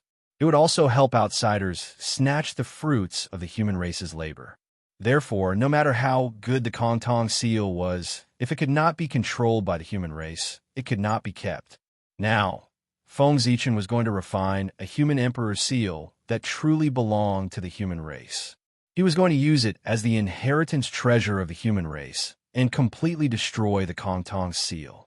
At that moment, Feng Zichen's mind stirred, and he took out the Pangu's fingerbone that he had obtained from the ruins of End. He had originally planned to enshrine that treasure in the ancestral temple to increase the destiny of the human race. However, now that he wanted to refine the human emperor's seal, was there any better material than the Panga's fingerbone? That was the best treasure in the primordial world. It was also the treasure that could represent the orthodoxy of the primordial world. In the primordial world, what treasure could represent orthodoxy more than the remnant body left behind by the creator of the world? No, the Pangu's remnant body was the most orthodox treasure in the primordial world. As for the treasure that could represent the orthodoxy of the primordial world, it was enough to represent the orthodoxy of the Tao, not to mention the orthodoxy of the human race. Compared to the Kongtong seal, it was like a firefly compared to the bright moon. There was no comparison at all. If not for the fact that the Tao runes in the Panga's fingerbone had been completely lost, this treasure would have been enough to be refined into the Heavenly Emperor's seal and become the symbol of the entire primordial world. It would have been supreme and become a Khanate cardinal treasure in one fell swoop. Unfortunately, in order to destroy the chaos fiend celestial, the charm of the great Tao of this treasure had been completely lost. Apart from the indestructible bone body, there was nothing left. Otherwise, he could have directly turned into a Khanate cardinal treasure. There was no need for outsiders to refine it. Even so, the human emperor's seal refined with the Pangu's fingerbone would at least be a supreme-grade Khanate cardinal treasure. It was much stronger than the Kongtong seal.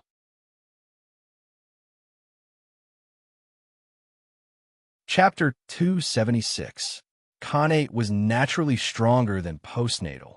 The so-called postnatal supreme treasures were comparable to Khanate spiritual treasures only in terms of power. They were far inferior in other aspects. As for postnatal supreme treasures that were more powerful than Khanate spiritual treasures, there were only a few. In the entire untainted land, there were only 3: Buddha Pagoda, Sky-Throwing Seal, and Kongtong Seal. The materials of these 3 treasures were all top grade. Naturally, they could surpass ordinary Khanate spiritual treasures. But because of this, these 3 supreme treasures were not universal. They could only be found by chance.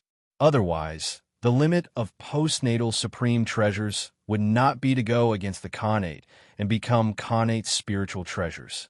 Great Taoist priests, your junior Feng Zichen wants to refine the Emperor's seal to inherit the human path and maintain the order of all living beings. I hope great Taoist priests can help me. After placing Panga's fingerbone on the altar, Feng Zichen tidied his clothes and bowed respectfully. Panga's fingerbone was so hard that Feng Zichen could not refine it.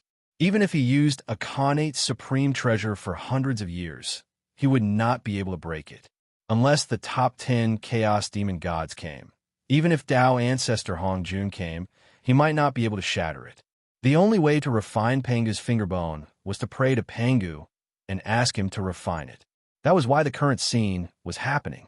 As for whether Pangu would agree or not, Feng Zichen was not worried at all. Not to mention that he was favored by Pangu. He still had the heavy responsibility that Pangu had given him. In order to give Feng Zichen some benefits, Pangu would not refuse. Sure enough, not long after Feng Zichen's request, Pangu's fingerbone on the altar changed. There was a flash of purple light, and Pangu's fingerbone gradually melted, forming a purple liquid. Pangu's fingerbone was purple, because purple was the color of the great Tao. It was the most honorable color in the world. Thank you, great Taoist priests, for your help." Seeing the changes in Panga's finger bones, Feng Zichen hurriedly bowed. From now on, Zichen will definitely protect the untainted land and repay the kindness of the great Taoist priests. After thinking for a while, Feng Zichen swore. As for words of thanks, Feng Zichen didn't say them. There was no need for him to say them. Speeding up the evolution of the primordial world and protecting its safety was the greatest reward for Pangu. No matter how much he expressed his gratitude in words, it was not as practical as his actions. Of course, even if Feng Zichen didn't guarantee anything, Pangu wouldn't care. That was because Pangu's love for the primordial world was selfless. He did not need the gratitude of all living beings. The gratitude of all living beings was meaningless to him. Chaos bead. After staring at the purple liquid in front of him for a long time, Feng Zichen called softly and recalled the chaos bead from the human Dao imperial court. Although Panga's fingerbone was good, he had lost his Taoist runes after all. Even if it was refined into the human emperor's seal, other than suppressing fate and being incomparably hard, it had no other abilities. That wasn't what Feng Zichen wanted. What he wanted was a powerful Khanate supreme treasure that could suppress all worlds. He didn't want a Khanate numinous treasure that was useless other than being hard. Therefore, Feng Zichen took out the chaos bead. He wanted to use the chaos bead as the core and Panga's fingerbone as the main body to create a human emperor seal that could carry the entire human Dao imperial court. With the support of the mighty power of human Dao, it would completely transform into a human supreme treasure. Feng Zichen believed that the chaos bead, which was already a half-step Khanate supreme treasure, would definitely be promoted to a Khanate supreme treasure after fusing with Panga's fingerbone. Even if it couldn't, it would be enough with the mighty power of human Dao. In fact, Feng Zichen was still a little worried about the chaos bead being promoted to a Khanate supreme treasure. He was afraid that the heavenly Dao wouldn't allow the chaos bead to exist. This wasn't a conclusion he came to by random guesses. There were precedents to follow. The heavenly Dao had always been extremely afraid of chaos supreme treasures. This was because their powerful power was enough to interfere with the operation of the primordial world and destroy the balance of the world. Therefore, the heavenly Dao would definitely not allow the existence of chaos supreme treasures. Even if it was possible, it wouldn't allow it. The 36th grade Chaos Green Lotus had contributed greatly when Pangu opened the world. In the primordial world, it could be called a heaven-opening sacred artifact. However, it was because of this that the Khanate supreme treasure left behind by the Chaos Green Lotus, the 24th grade Creation Green Lotus, was completely destroyed by the heavenly Dao with the help of the three pure ones because it had the possibility of growing into a Chaos Green Lotus. From this, it could be seen that the heavenly Dao was afraid of chaos supreme treasures. It didn't even let go of heaven-opening sacred artifacts. And the Chaos Green Lotus with such a status was shattered by the heavenly Dao. If the Chaos Bead, whose status was far inferior to the Chaos Green Lotus, wanted to advance to a Khanate supreme treasure, his outcome would probably be even worse. He might directly attract the most terrifying heavenly punishment and be destroyed on the spot, completely disappearing. However, after fusing with Pangu's fingerbone and the support of the power of the human Dao, the heavenly Dao might not dare to destroy the Chaos Bead. Between the heavenly Dao and the human Dao, Feng Zichen felt that the heavenly Dao should be stronger. However, Feng Zichen knew that the heavenly Dao would never attack the human Dao. The three paths of heaven, earth, and human were formed by Panga's essence, energy, and spirit. According to the principles of cultivation, among the three of essence, energy, and spirit, spirit was the highest, followed by qi, and essence was the lowest. Therefore, the heavenly Dao was the strongest, followed by the earth Dao, and then the human Dao. However, the path of cultivation was to refine essence into qi and refine qi into spirit. From this, it could be seen that essence gave birth to life, and qi gave birth to spirit. Essence was the foundation of qi and spirit. In other words, although the human Tao was the weakest among the three paths, it was the foundation of the earth Tao and the heavenly Tao. Without the heavenly Tao, a new heavenly Tao might be born if the human Tao and the earth Tao worked together. However, without the human Tao, the earth Tao and the heavenly Tao would lose their foundation. They would probably lose the meaning of existence and completely disappear. The primordial world would also be destroyed. Therefore, Feng Zichen was sure that the heavenly Tao would not attack the human Tao. Perhaps in the end, the heavenly Tao could only pinch its nose and admit the existence of the Khanate cardinal treasure, the chaos bead. No, at that time, it would no longer be the chaos bead, but the human emperor's seal. The human race will prosper. After shouting silently, Feng Zichen first placed the chaos bead into the purple liquid. Then, he activated the power of the human Tao and began to refine the human emperor's seal. Since he was going to refine a human Tao treasure, it was definitely the most suitable one. It would definitely be stronger and more perfect than the human emperor's seal that Feng Zichen had refined. After thinking for a while, Feng Zichen gritted his teeth and stripped the human emperor's Tao seat from his body and fused it into the human emperor's seal that was being refined. As the symbol of the human emperor, if it did not have the imperial purple qi, how could it suppress the four seas and control the universe?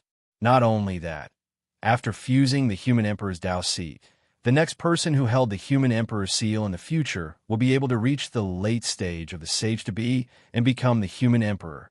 This seal had completely become the symbol of the human emperor. The human emperor's seal was not an artifact of a person, but an artifact of a race. Only then could it become a true inheritance treasure. Chapter 277. The human emperor's seal and the human emperor's imperial court were inherited treasures that Feng Zichen had specially refined for the human race. Fortunately, after he left the human race, they continued to protect the human race for him. Therefore, Feng Zichen naturally did his best to refine them. He used the best treasures he had. His path was in the boundless starry sky, in the center of the universe, in the wonderful primordial world, and not in this corner of the human race. He had to leave the human race in the end. After the massacre, Feng Zichen would leave the human race and return to the Ziwei star, waiting for the end of the shaman and demon tribulation. After that, he would return to the primordial world as the great emperor of Ziwei and create his own legend. Now, he would do his best to do whatever he could for the human race so that he would not have any regrets in the future. Khanate cardinal treasures were born from the creation of heaven and earth. They contained the truth of the universe and were true treasures of heaven and earth. In theory, Khanate cardinal treasures were the same as primordial chaos Daluo Jinxian.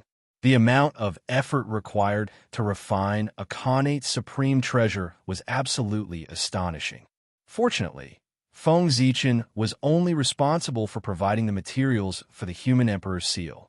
The rest was refined by the human emperor himself. Otherwise, if Feng Zichen refined it himself, even if he had all the materials and exhausted all his effort, he would not be able to refine it. Just like that, another 10,000 years passed. The refinement of a Khanate cardinal treasure was too difficult. With sufficient preparation, even with the human emperor's ability, it took 10,000 years to refine it successfully. Is this a Khanate cardinal treasure? It's indeed extraordinary. At this moment, in front of Feng Zichen, the chaos bead and Pangu's fingerbone had long disappeared. Only a large purple seal was left. This was the human emperor's seal, a Khanate cardinal treasure. A Khanate cardinal treasure refined by the human emperor could represent the human emperor's will and carry the human emperor's seal. The human emperor's seal was not only the seal of the human race, but also the seal of the human race. It was the symbol of the human race's supreme power. It represented supreme power and could dominate all races and mobilize the power of all spirits. Of course, Feng Zichen did not dare to mobilize the power of all races. Did he really think that the shamans and demons were gone? If he really mobilized the power of all races, the experts of the shamans and demons would sense it and kill Feng Zichen before he could do so. In the last battle, the shamans and demons had declared the human emperor's majesty. They did not fear the saints. Therefore, Feng Zichen had no ability to resist the shamans and demons. Emperor's seal. Emperor's seal, Emperor's seal.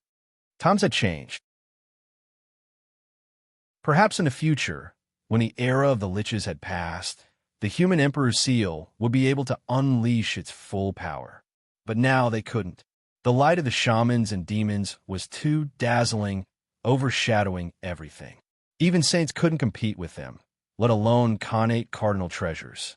Emperor S. Shamans's S. God. S. Shaman his shaman was shamans. Just to wait.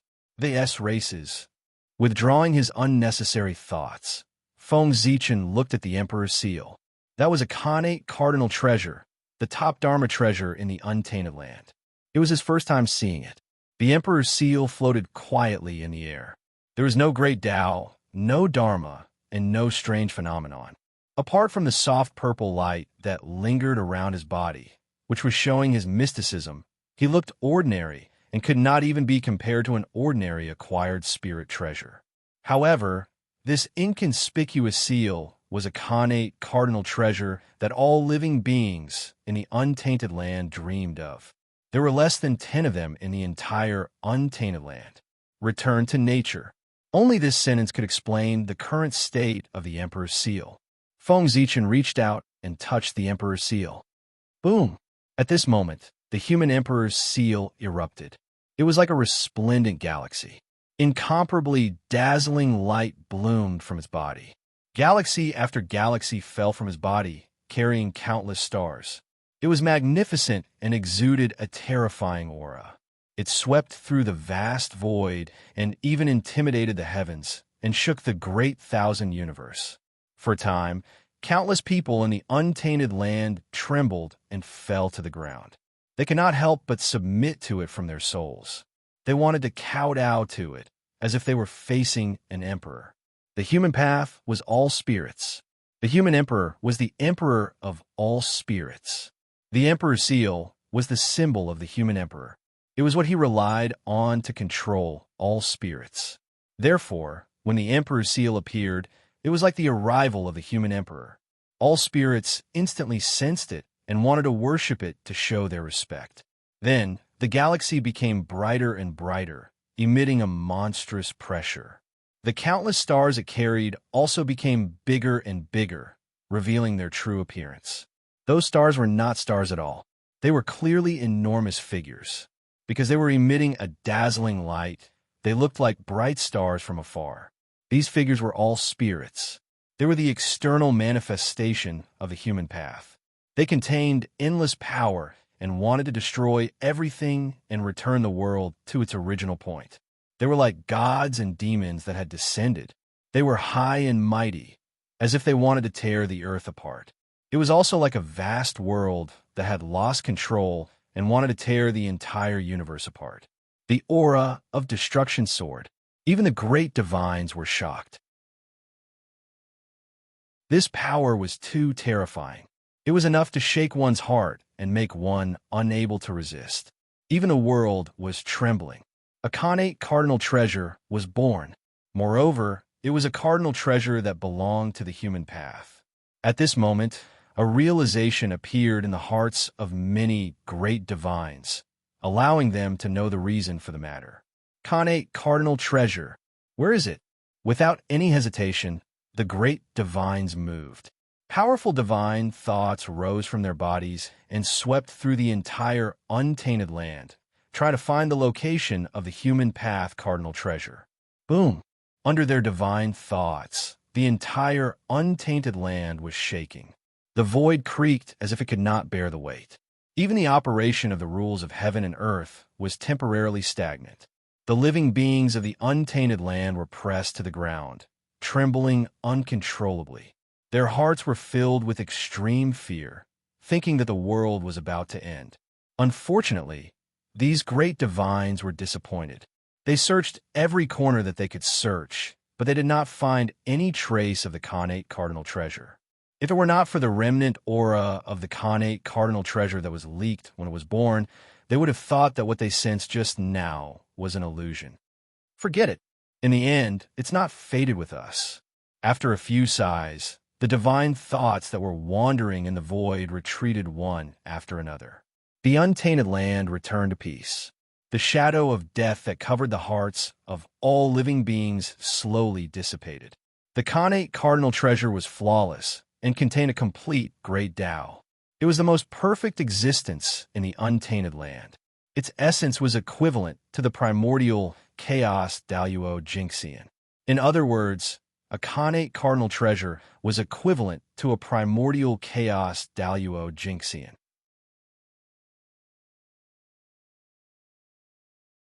Chapter 278. Primordial Chaos Daluo Jinxian's Khanate origin was the embryo of a Khanate supreme treasure. Even if Khanate supreme treasures had all kinds of restrictions, their essence was still higher than that of great divinities. In this way, how could those great divinities calculate the whereabouts of Khanate supreme treasures? As for saints, they couldn't calculate the whereabouts of Khanate supreme treasures. Khanate supreme treasures couldn't develop intelligence and couldn't transform. Because of this, they had the strength of saints, but couldn't take the initiative to use it. As the saying went, there were gains and losses. Although Khanate supreme treasures had lost the possibility of transforming, they had achieved unimaginable achievements in shielding the heavenly secrets. Unless a Khanate supreme treasure appeared on its own, even if saints turned the entire primordial world upside down, they wouldn't be able to find any traces of Khanate supreme treasures. Otherwise, the two saints Zhu and Ti would have searched the primordial world for Khanate supreme treasures long ago. They wouldn't be sitting peacefully on Mount Meru like now, drooling at the Khanate supreme treasures in the hands of the three pure ones. They really couldn't find them. Holding the human emperor's seal in his hand, Feng Zichen had a feeling that he wasn't holding the human emperor's seal, but the entire race. At this moment, he seemed to be able to control the rise and fall of all races and the life and death of countless living beings. Of course, Feng Zichen knew that this was just an illusion. Controlling the life and death of all living beings was the power of the true human emperor, and he was only the emperor of the human race. He still had a long way to go before he could become the human emperor. He was far from being able to do this now. At most, he could control the life and death of the human race and borrow the power of all living beings. Rise! He sank his mind into the human emperor's seal. In an instant, everything about the human emperor's seal was reflected in Feng Zichen's sea of consciousness. That's right, it was the human emperor's seal. Apart from being a supreme treasure of the human race, the human emperor's seal was also the center of the human emperor's seal. It controlled everything about the human emperor's seal. Rise, rumble. The entire human emperor's seal was shaking. The chaos formation was activated, and the great Tao divine diagram slowly spread out. Chaos chi surged out, and the phantoms of all living beings appeared one after another. Then, the human emperor's figure suddenly disappeared from this place and appeared in the sky above the East Sea. The imperial dynasty was vast and boundless. The moment it appeared, it covered the sun, causing the East Ocean to sink into darkness. The changes in the sky immediately caught the attention of the human race. Then, what's that? Looking at the huge divine city in the sky, the clansmen fell into deep shock. They had lived on the shores of the East Ocean for a long time and had never seen such a vast and majestic imperial dynasty. They were already really calm that they didn't exclaim, "Is this the imperial court your majesty mentioned? It's unimaginably powerful. It's us who are ignorant." The ordinary clansmen didn't know what this was, but the elders of the human race understood the origin of the imperial court in the sky after some thought. If there were no surprises, this was the human emperor who had gone against the wishes of the masses to establish the imperial court of the human race. Just by looking at it from afar, even with their Tai Jinxian cultivation, they felt a sense of fear from the bottom of their hearts. From this, it could be seen how powerful this imperial court was. Thinking back to what they had said to Feng Zichen earlier, it seemed a bit laughable now. Perhaps they were really old and couldn't keep up with the times.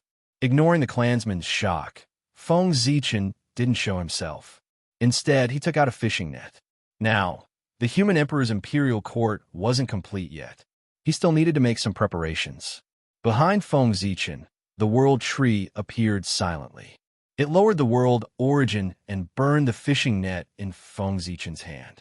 At the same time, the human emperor's seal also trembled. It spewed out chaos origin and burned the fishing net. The chaos bead was only the core.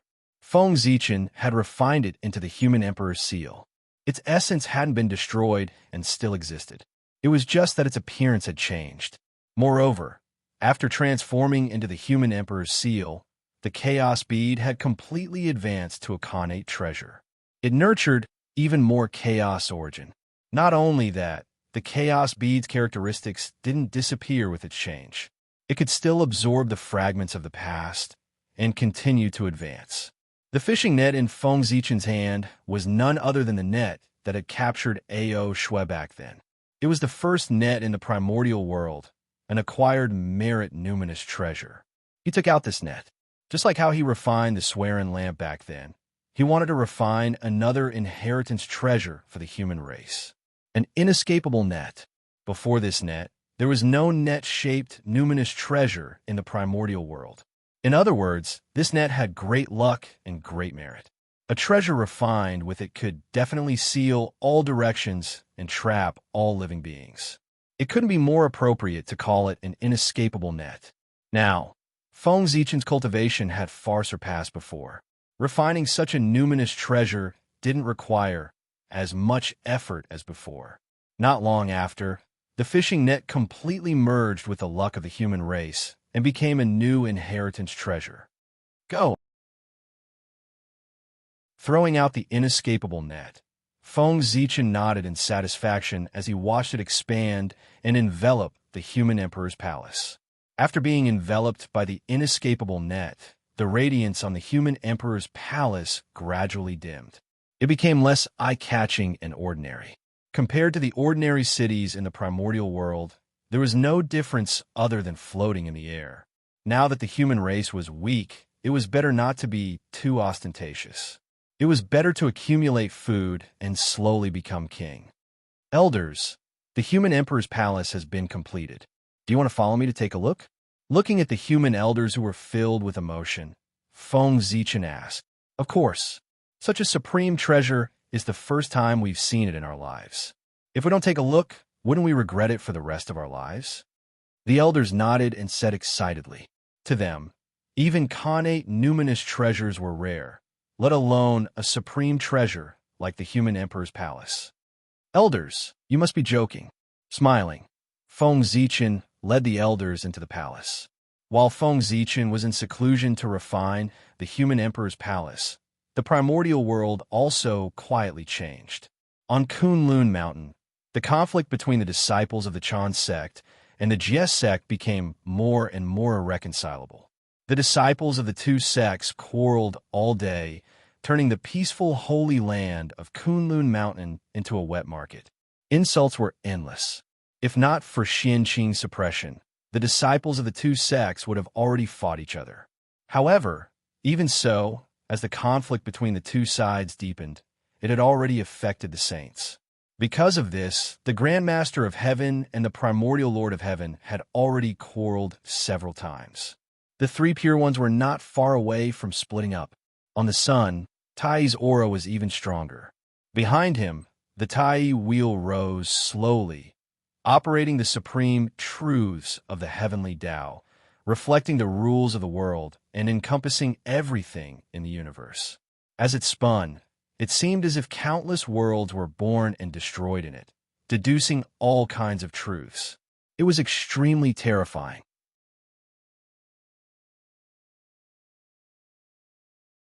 Chapter 279.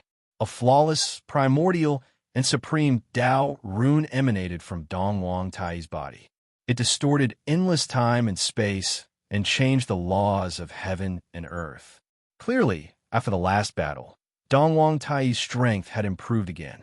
He was not far from the primordial chaos Dao realm and could step into it at any time. Tai was born with the bell of chaos. He could be said to be the true son of an era.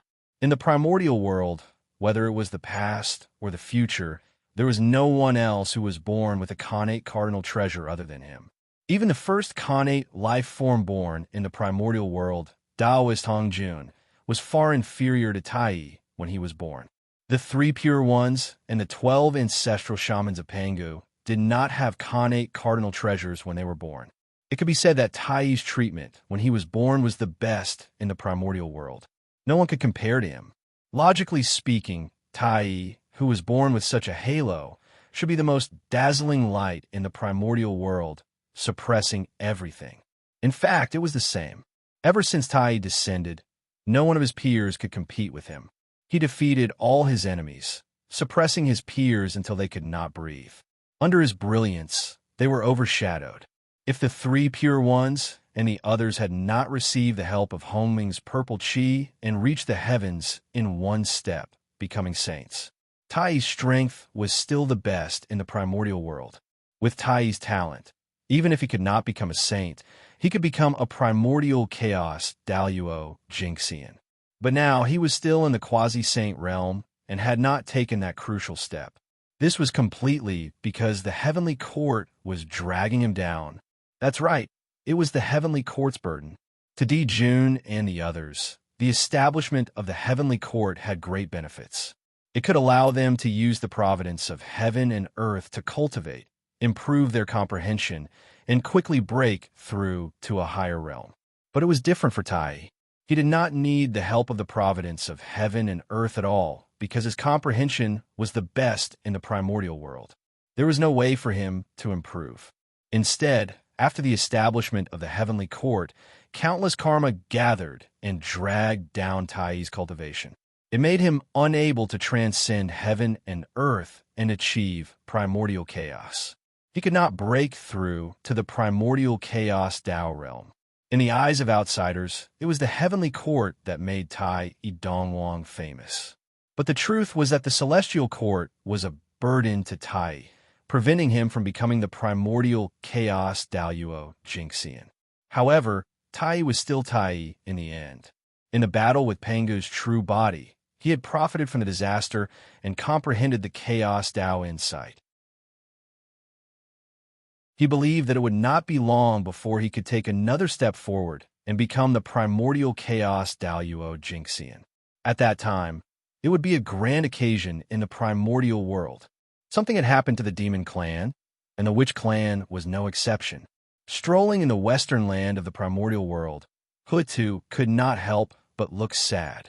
This sorrowful expression was for the western continent. As the mother of the earth, the emotions of the West could not be hidden from her senses.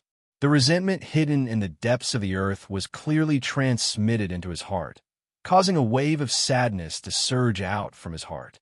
Wisps of holy light bloomed from Hutu's body and surged towards the western continent, spreading for hundreds of millions of miles. It purified the tribulation aura, murderous aura, resentment aura, and a series of hidden auras. This was the origin of the earth, the foundation of Hutu. It was formed by her cultivation and was her innate origin. In other words, she was saving the western continent at the cost of damaging her own origin. Even if Hutu's strength was not the best in the primordial world, she could still be ranked at the top of the first rate. Her innate origin was naturally extraordinary. If all of it was taken out, it would be a top-grade innate spirit treasure. Even if it was only a part, it would be easy to help a cultivator at the peak of Tai Jinxian break through to the Daluo Jinxian. If such a miraculous treasure was integrated into any place, it could create a blessed land. But in the western continent, it could not. The battle back then had completely destroyed the western continent, causing the land here to almost lose the possibility of recovery. Although Hutu's strength was powerful, she was still much weaker than the demon ancestor Rahu. The demon ancestor Rahu had done everything he could to self-destruct. How could the Hutus sacrifice a part of her innate origin to make up for the damage. If the Western continent could be repaired with the Earth's origin alone, Jia-in would have done such a simple thing in advance. How could he sit back and watch the Western continent decline? After all, with their strength, it was not difficult to find the Earth's origin. The Earth's origin was really useless.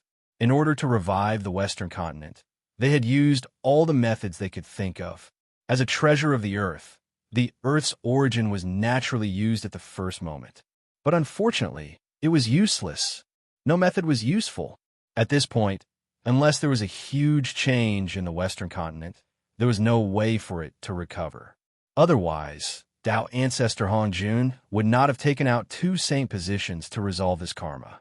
Huda wanted to use her own innate origin to repair the Western continent, but she was thinking too much. In the depths of the earth, a powerful resentment suddenly surged out.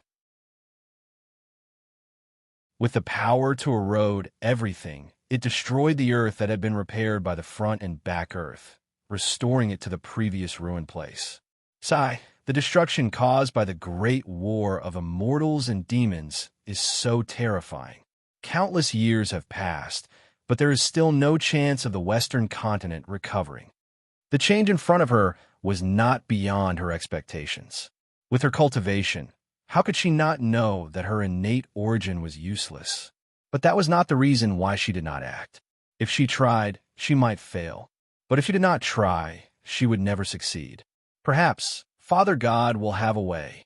As she sighed, Hutu's eyes lit up as she thought of a possibility. The primordial world was formed by Pangu's flesh and blood. They did not have the ability to repair the primordial world, but Pangu definitely could. Pangu was omnipotent. This was recognized by the primordial world. Father God, Hutu has offended you. After bowing to the void, Hutu formed a Tao seal and invited Pangu's heart from Pangu's hall. Pangu's heart was the greatest gift that Pangu had left for the Magi. It was also the reason why the 12 ancestral Magi were confident that they were more orthodox than the 3 pure ones. Otherwise, why would they have Pangu's hall, the 12 divine beings' formation, and Pangu's heart? As for the 3 pure ones, other than the heaven-opening mark, only the mysterious yellow pagoda of heaven and earth was inferior to them. Pangu's heart was indeed the most precious treasure of the Magi and the primordial world. Usually, the Magi would worship him in Pangu's hall and not use him unless it was a critical moment. Today, Hutu could invite Pangu's heart not to repair the Western continent, but to draw a map of the primordial world. The damage to the Western continent was too severe. It was almost impossible to restore the ancient landscape and draw a map of the primordial world. Therefore, the Magi planned to use the ability of Pangu's heart to communicate with the Western continent and find the most primitive landscape of the ancient West from the remaining historical traces.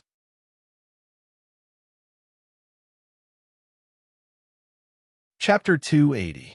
The drawing of the map of the primordial world was related to the future of the Magi. It was of great importance. For that, it was worth inviting Pangu's heart.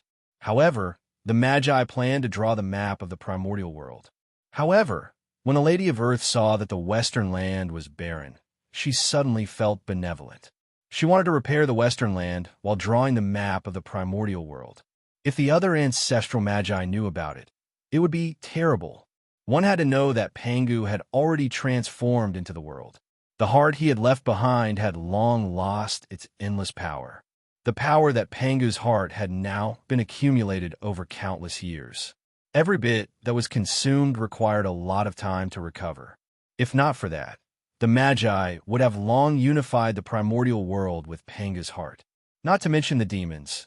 Even a saint might not be able to resist the power of Pangu's heart. How could she worship Pangu's heart in the Panga Hall like now? Unless she had no choice, she would not use it. In the primordial world, the stronger the power, the more restricted it would be to prevent breaking the balance that the heavenly Tao was trying to maintain. If she used the power of Pangu's heart to repair the Western land, it was hard to say if she could repair it. However, the power that Pangu's heart had accumulated over so many years would definitely be exhausted. Then, the Magi would suffer a huge loss. Therefore, If the other ancestral magi knew what the Lady of Earth was thinking, they would definitely not allow her to mess around. Unfortunately, they did not know. Of course, they would not have thought that the Lady of Earth would use the power of Pangu's heart without their consent. Go! After taking out Pangu's heart, the Lady of Earth cut her wrist and dripped her blood essence on it. As the direct descendant of Pangu, the ancestral magi could use their blood essence as a guide to maximize the power of Pangu's heart. Dong! Dong! Dong! In an instant, Pangu's heart seemed to have come alive. It began to beat violently and burst out with a bright purple light that enveloped the mountains and rivers within a radius of billions of miles. The sound of the heartbeat wasn't loud at first, but as time passed, it gradually resonated with the world. First, the laws of heaven and earth pulsated, and then the great Tao pulsated as well. The entire Western continent was shaking. Heaven and earth produced an indescribable Tao rhythm. Countless strange phenomena appeared in the Western continent at the same time. It was brilliant and varied, and it attracted the attention of countless Western creatures. What? On Mount Meru, Zhuan-Ti and Jin, who were meditating on the great Tao, were shocked out of their meditation by the sudden change. That's Hutu. What is he doing? What are the treasures around him? As soon as they came back to their senses, their eyes were attracted by Hutu. There were only two of them in the West. Hutu's strength was as dazzling as the sun when she came to the West. It would be strange if they did not discover her. That's Panga's heart. There's no mistaking it. This aura is incomparably powerful, incomparably imposing, incomparably holy, making us feel ashamed of our inferiority. Only the great Taoist priest can do this. This is Panga's heart. In just a moment, Zhuan-Ti and Jin recognized the origin of Panga's heart. In the untainted land, only Pangu's strength could make saints feel ashamed of their inferiority. Hutu is repairing the Western continent. She is actually using Panga's heart to repair the Western continent. Is she crazy? She is repairing the ancestral bloodline of the West at the cost of the wizard tribe's strength. What benefits does she get by doing this? But the next discovery shocked and surprised Zhuan-Ti. Hutu did not hesitate to consume the foundation of the wizard tribe to strengthen the Western continent. Didn't it sound ridiculous? Was Hutu an idiot? Perhaps Zhuan-Ti and Jin had schemed too much, and their hearts had gradually changed. They had forgotten that there were people in this world who had great love and selfless dedication. In their eyes, Hutu's actions were really absurd and ridiculous. Wisps of purple light flowed out of Pangu's heart and poured into the Western continent, constantly repairing the damaged earth veins. Pangu was in existence on par with Tao. His strength could no longer be called strength. It could be called Tao Aura, which contained the power of Tao. Under this power, the resentment in the depths of the Western continent that could not be eliminated slowly dissipated, causing a new trace of vitality to appear on the Western continent. As the resentment of the earth dissipated, the Western ancestral bloodline, which had not moved since the end of the ancient times, suddenly fluctuated under Mount Meru. There was a wisp of vitality. Although it was weak, it really existed and represented infinite possibilities. The Western continent is saved. Seeing this wisp of vitality, Zhuan-Ti could not help but shout excitedly. As long as this wisp of vitality was not lost, the Western ancestral bloodline would completely recover one day. As for how long it would take, it would depend on the ability of Zhuan-Ti and Jin. Roar! A resonant dragon's roar rang out, bringing with it the joy of regaining life. It spread throughout the entire Western continent. This was the sound of the Western ancestral bloodline. Suddenly, a golden rain fell from the sky, washing away the murderous aura and tribulation aura that filled the Western lands. The entire Western continent was cleared. Buzz! At this moment, Pangu's heart suddenly trembled for a moment. He retracted all the strange phenomena, broke through the void, and returned to Pangu's palace. It was because only a few 100,000 years had passed since the last great witch demon war. The power that Panga's heart had consumed had not fully recovered. The power required to restore the Western continent was enormous. In just a short while, it had consumed 70 to 80% of the remaining power of Panga's heart.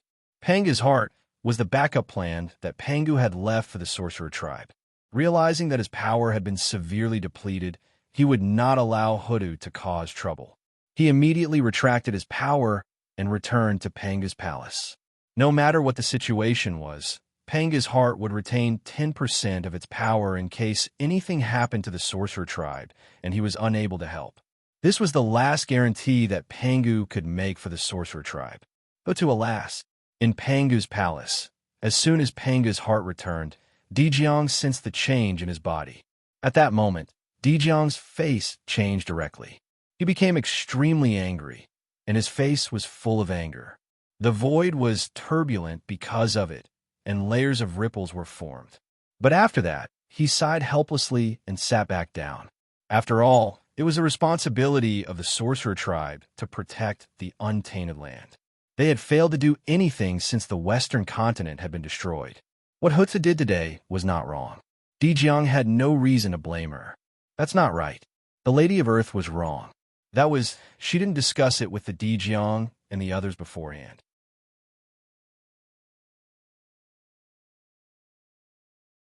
Chapter 281. Rumble. Although Panga's heart had left, the changes in the Western land did not stop. Khanate chi spewed out from under Mount Meru and spread towards the entire Western land. Under this influence, a touch of green gradually appeared in the barren Western land. It was the Khanate spiritual medicine. Since the end of the ancient times, the Khanate spiritual medicine had finally appeared in the Western land again. In the past, not to mention the Khanate spiritual medicine, even ordinary Khanate spiritual herbs were rare. It was considered good fortune to be able to see one within a radius of 100,000 miles. The reappearance of the Khanate spiritual medicine was enough to show that Hoodoo's efforts were effective. The Western land had regained its vitality and was developing in a good direction. Whoosh! After the changes in the Western land ended, a ray of light flew out from the deepest part of the land and entered Hoodoo's body. It was a memory hidden in the depths of the earth.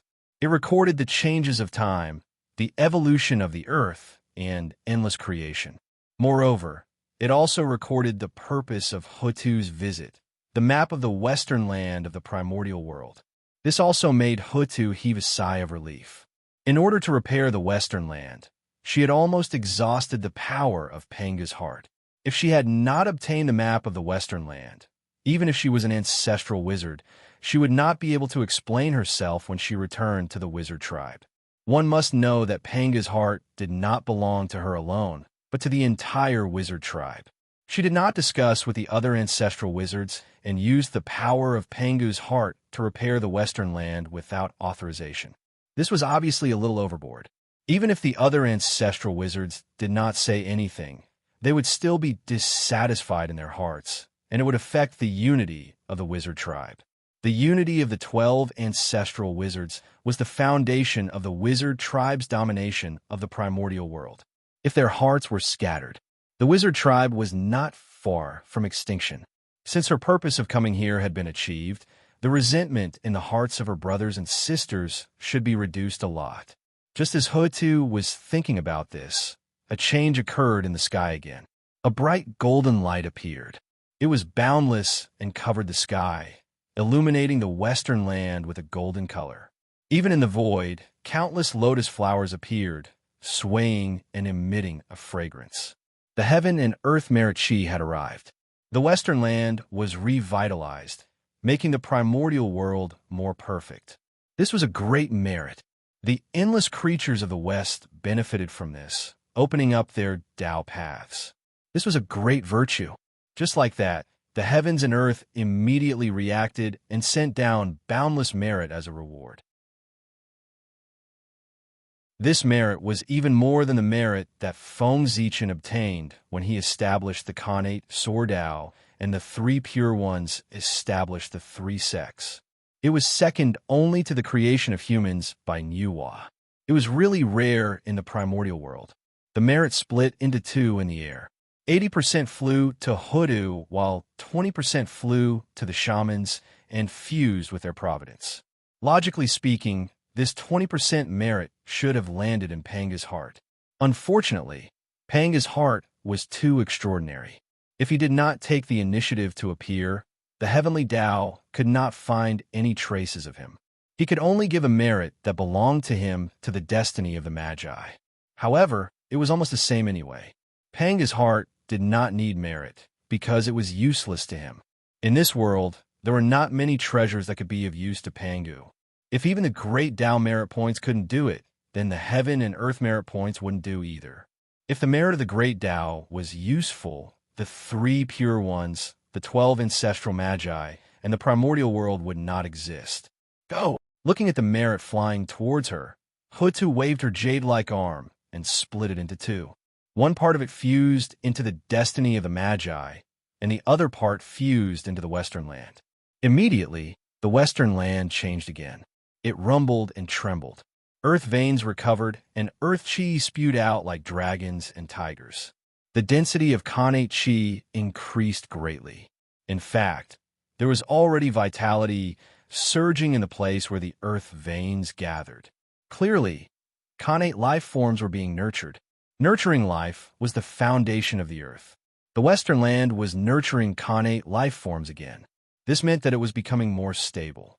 It was gradually getting rid of the influence of the immortal fiend war and was beginning to emit vitality.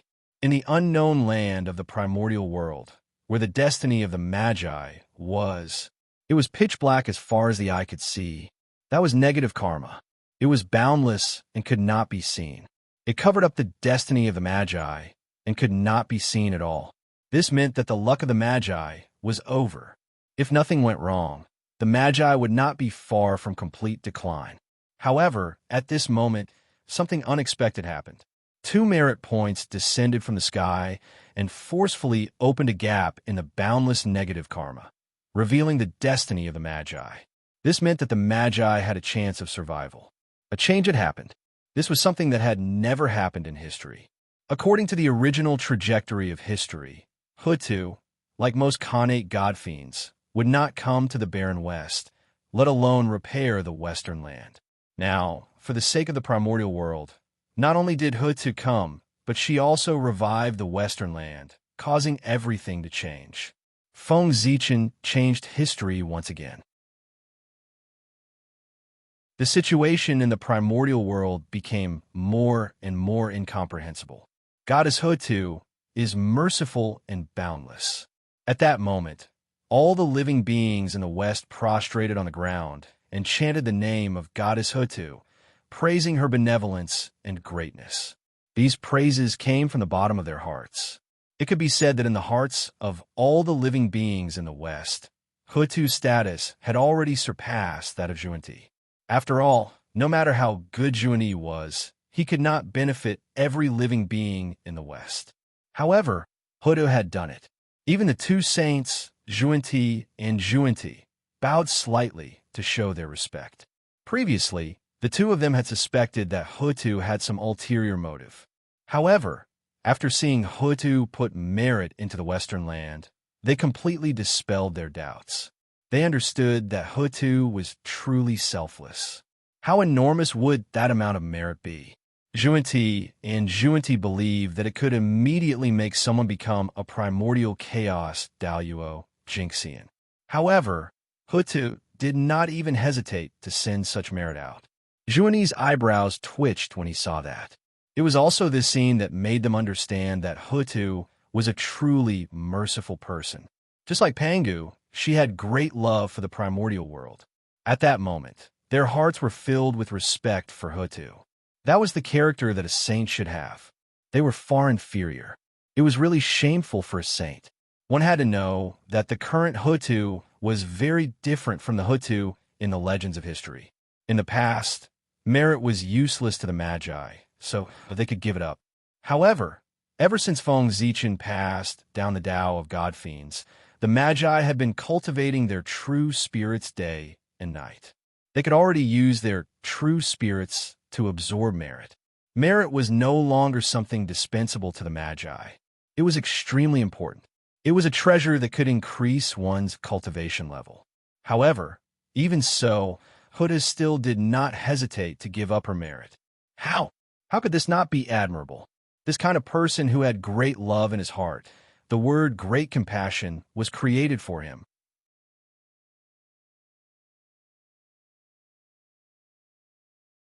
Chapter 282. Hutu, naturally, the changes in the West could not be hidden from the perception of the great mediums. Therefore, they immediately cast their gazes over. When they saw Hutu's actions, they were speechless for a moment. They asked themselves, if it were them, they would not give up in the face of the merit that was enough to become the primordial chaos Daluo Jinxian. How could the primordial world be more important than their own Tao path? Moreover, it was a barbarian land in the West. It was not worth sacrificing their own Tao path for him. If it were the East, these powerful beings might hesitate, but it was impossible for them to do so in the West. If the West was crippled, so be it. It was nothing to the entire primordial world. Anyway, there were no experts or treasures there. What was there to pity about a dead place? However, although their choices were different, their hearts were filled with respect for Hutu, just like Zhuan-Ti. Huda's actions seemed silly, but it was really rare. The temptation of the primordial chaos Tao realm was not something that anyone could resist. In the primordial world, there were only a few people who were as pure and loving as Hutu. It was precisely because of the existence of these people that the primordial world could reach this day step by step. Anyone with great love was a treasure of the primordial world and worthy of everyone's admiration. That was because in their hearts, they were thinking about the primordial world and all living beings in the primordial world. Their love was selfless. Everyone could feel it, regardless of friend or foe. Apart from the existence that wanted to destroy the world, who could resent such a person? Previously, we were saying that the Magi were fierce. Compared to the three pure ones, they didn't look like the descendants of the great Taoist priests at all. Today, we judge people by their appearance. The three pure ones are far inferior to the Magi. Seeing what Hutu had done, and then looking at the actions of the three pure ones, they thought of the past. The powerful beings sighed and felt that they had misjudged. On Kunlun Mountain, the three pure ones were silent. What Hutu had done was really unexpected. They could not help but feel ashamed. When they heard the words of their fellow Taoists, the shame in their hearts grew even stronger. They could not say anything. Although the powerful beings had many thoughts, none of them planned to develop in the West. After all, the West was too far behind the East. Even if it recovered, it was still far from being comparable to the East. At most, it would turn from a barren land to a barren land. It would not be able to enter the eyes of the powerful beings. Moreover, so many years had passed, and the East had long since become the place where the providence of heaven and earth gathered. The essence of the entire primordial world was gathered in the East. How can the West compare to the East? Not to mention reviving a portion of it. Even if it were to revive all of it and return to the golden age of the ancient era, it would still be impossible. Seeing the changes in the Western land, Zhuan-Ti and Jie-In were speechless. It was them who had gauged the heart of a gentleman with their own mean measure. Although Hutu had not completely repaired the land of the West, with her efforts, the West had been rejuvenated. This meant that the Western continent had the possibility of repairing itself. As time passed, the Western ancestral vein would completely recover, and the other branches would also be affected and recover one by one. At that time, even if the Western continent couldn't reproduce the glory of the ancient times, it would be much better than it was now. Alas, in the end, we have desires and have the heart to gain and lose. Ever since we became saints, the two of us have been scheming and doing sinister things. We have gradually forgotten our original intentions. In this world, there are still people who love greatly. They are selfless in the primordial world. They are far from what we can compare to. After a long while, the Taoist priest finally spoke. Then he stood up, tidied his clothes, and said to Taoist Juan Ti beside him, "Junior brother, follow me to see fellow Taoist Hudu and thank her for her kindness on behalf of the countless living beings in the West." "Senior brother, you're right. Fellow Taoist Hutu has great love and was born with a merciful heart. Her actions are worthy of the descendants of the great Taoist priests." Nodding, Taoist Juan Ti praised. Hutu's character could be said to be the closest to Pangu in the primordial world. At the same time, they were the ones who benefited the most from the recovery of the Western continent. As the ancestral magus of the Magi race, Hutu was destined not to stay in the West for long. So what if her status was higher than theirs? Time was the most terrifying weapon in the world. After countless years had passed, the living beings in the West would continue to replace each other. Other than the immortal existence, who would remember Hutu's contributions? At that time, all the credit would be given to them. The West would still be theirs. No one could shake it. Hutu was not to be feared. Fellow Taoist, please wait. When a phenomenon of heaven and earth disappeared, Hutu was ready to leave. After all, she had achieved her goal of coming here. She had nothing else to ask for from the West. Why should she stay here? However, just as Hutu was about to leave, Juan Ti hurriedly ran over and stopped her. In order to show his respect, Juan Ti did not use his magical power to teleport. Instead, he flew over. Therefore, he did not appear in front of Hutu immediately. "Greetings, fellow Taoists." Hutu was not surprised by the appearance of the two of them.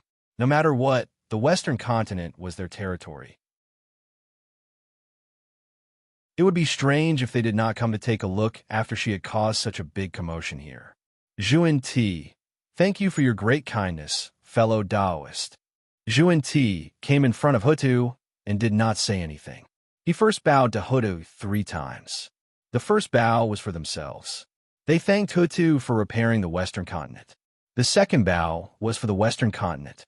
The third bow was for the Western living beings. As the true ruler of the Western continent, Juan Ti had the right to thank Hutu on behalf of the Western continent and countless living beings. Originally, in this world, apart from heaven and earth, only Hongjun, Dijun, and Dijiang could accept the gift of the saint. No one else could. Heaven and earth, needless to say, Hongjun was the Tao ancestor. The saints were taught by him, so he could naturally accept their gifts. Dijun was the lord of heaven and earth. Dijiang was the eldest son of Pangu.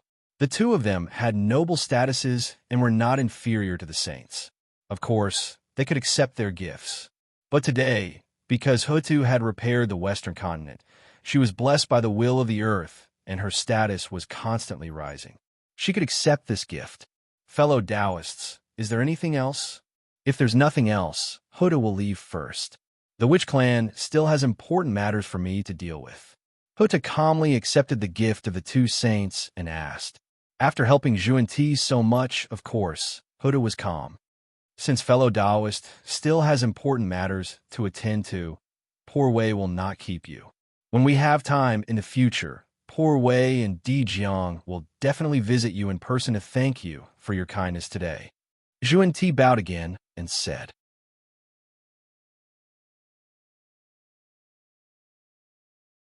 Chapter 283. Big brother, I'm back. In the ancestral Magi Palace, Hutu said to Dijiang, who was sitting in the main seat. Yes, how's the preparation of the prehistoric geomancy map? Dijiang nodded and asked expressionlessly. However, he did not mention anything about the West. In the end, other than the praise, the wizard clan had gained very little. It cannot be compared to the price they had paid. Instead, they had made a wedding dress for Jundi. Hutu's actions were completely inappropriate. She did not discuss it with the others in advance and made the decision on her own. To put it bluntly, she was arrogant and did not take the other ancestral magi seriously at all. She treated the wizard clan as her own. Hutu had used up all his resources for many years. Dijiang didn't get angry because of their sibling relationship. However, it was difficult for Hutu to get a smile from him. As for the merit that Hutu had obtained for the wizard clan, how could the Xianwang merit be compared to the power of Panga's heart? However, Hutu did not gain nothing from doing so. At the very least, after this time, the 12 ancestral magi had surpassed the 3 pure ones in terms of reputation for the first time. They had become the successor of the most similar Pangu in the prehistoric world. This was something to be gratified about. I already know the landscape of the West and the trend of the Earth veins. In a few days, I will be able to draw the prehistoric geomancy map. Knowing that she had made a big mistake, Hutu could not help but be cautious when she spoke. Yes, in that case, you can stay in the Pangu Palace to draw the prehistoric geomancy map.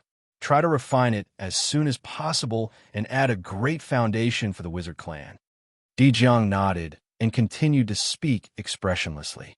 By the way, after the prehistoric geomancy map is successfully refined, don't forget to inform the Zichan clan of the human race to bring him here. How can the wizard of our clan not be present for such a big event? In the end, Dijiang seemed to have thought of something and reminded Hutu. From his words, it was obvious that he had identified Feng Zichan as the master of the wizard clan. Feng Zichan had created the Khanate sword principle and become the sword ancestor of the primitive universe.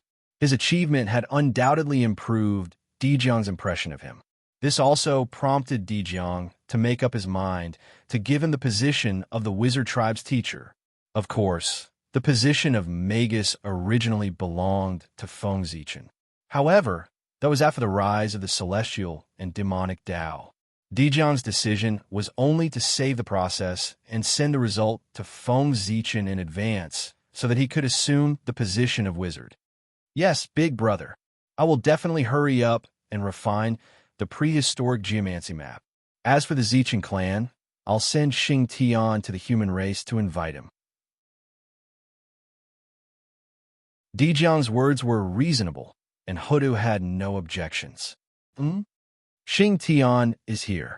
It seems that the prehistoric geomancy map is almost complete. On the shore of the East Sea, Feng Zichan, who was dealing with human affairs in the imperial court, suddenly felt Xing Tian's aura and rushed over. With a thought, he understood the purpose of Xing Tian's visit. Feng Jia, Jiang Xiong, I have to leave the human race for a period of time. So, in the following time, I'll leave the human race's affairs to you. If there's anything you don't understand, you can ask the human kings for advice. After thinking for a while, Feng Zichan said to the disciples beside him, Yes, we will do as you say. Feng Jie and Jiang Xiong looked at each other and nodded helplessly. Originally, the human race's affairs were handled by the two of them. It was the same whether Feng Zichan was there or not. Who was Feng Zichan? How could he stay in the human race and deal with all kinds of chores? Many years ago, in the name of training his disciples, he had left all the affairs of the human race to his disciples to deal with. Yes. Nodding, Feng Zichan turned to Zhang Hui and said, Zhang Hui, keep an eye on your two senior brothers for me and help them find out what's missing. Yes, I understand. Zhang Hui responded obediently. Among Feng Zichan's 3 disciples, Zhang Hui, who had inherited the path of wisdom, was the most obedient and smart. All right, I'll go now. After saying that, Feng Zichan's figure disappeared in front of the 3 of them and went to meet Xing Tian. Fellow Taoist, long time no see. Outside the East Sea, Feng Zichan came to Xing Tian and said with a smile, Not long, not long. All these years in the untainted land, your name has been spreading everywhere. I'm so envious. Xing Tian also smiled and said with some envy, The untainted land's powerful beings cared about their reputation the most. Feng Zichan established the Khanate sword Tao and became famous in the untainted land. It could be said that he was in the limelight. How could he not be envious? Fellow Taoist, are you looking for me because the untainted land's geomancy map is completed? Without answering Xing Tian's words, Feng Zichan changed the topic. Yes, I'm here for that. The untainted land map is about to be completed. Fellow Taoist, as a shaman of our race, you can't be absent. When it came to serious matters, Xing Tian's expression inevitably became serious. The Tao of the Fiend Gods had been passed down in the untainted land for so many years, and the results were obvious to all. It had brought many benefits to the untainted land. Secretly, many juniors of the untainted land had already referred to Feng Zichan as their teacher. Therefore, Feng Zichen's title as a shaman had long become an established fact. Di Zhang had no choice but to acknowledge it. All right, I'll accompany you then. I went in a hurry the last time and didn't get to see the glory of the #1 race of the untainted land. This time, I must take a good look. With that, the two of them broke through space and rushed in the direction of the Panga Hall. That was the center of power of the untainted land. At the same time, it was also the most secretive and safest place in the untainted land. Fellow Taoist, please wait for a moment. In the void, Feng Zichen's expression suddenly changed. He stopped in his tracks and said to Xing Tian beside him, "Here." Xing Tian stopped in his tracks with an inexplicable expression. This was the place where Quafu had fallen. When they walked out of the void, they saw a dense peach forest. The branches and leaves were luxuriant, blocking all the sunlight. This was the peachwood staff in Quafu's hand after his death. Turning into a peach forest to block the sunlight meant to block the glory of the golden crow and prevent all living beings from suffering the pain of exposure. This was Quafu's obsession before his death. Quafu's pursuit of the sun has great merit. I think it won't be long before he wakes up from his deep sleep and returns to the untainted land.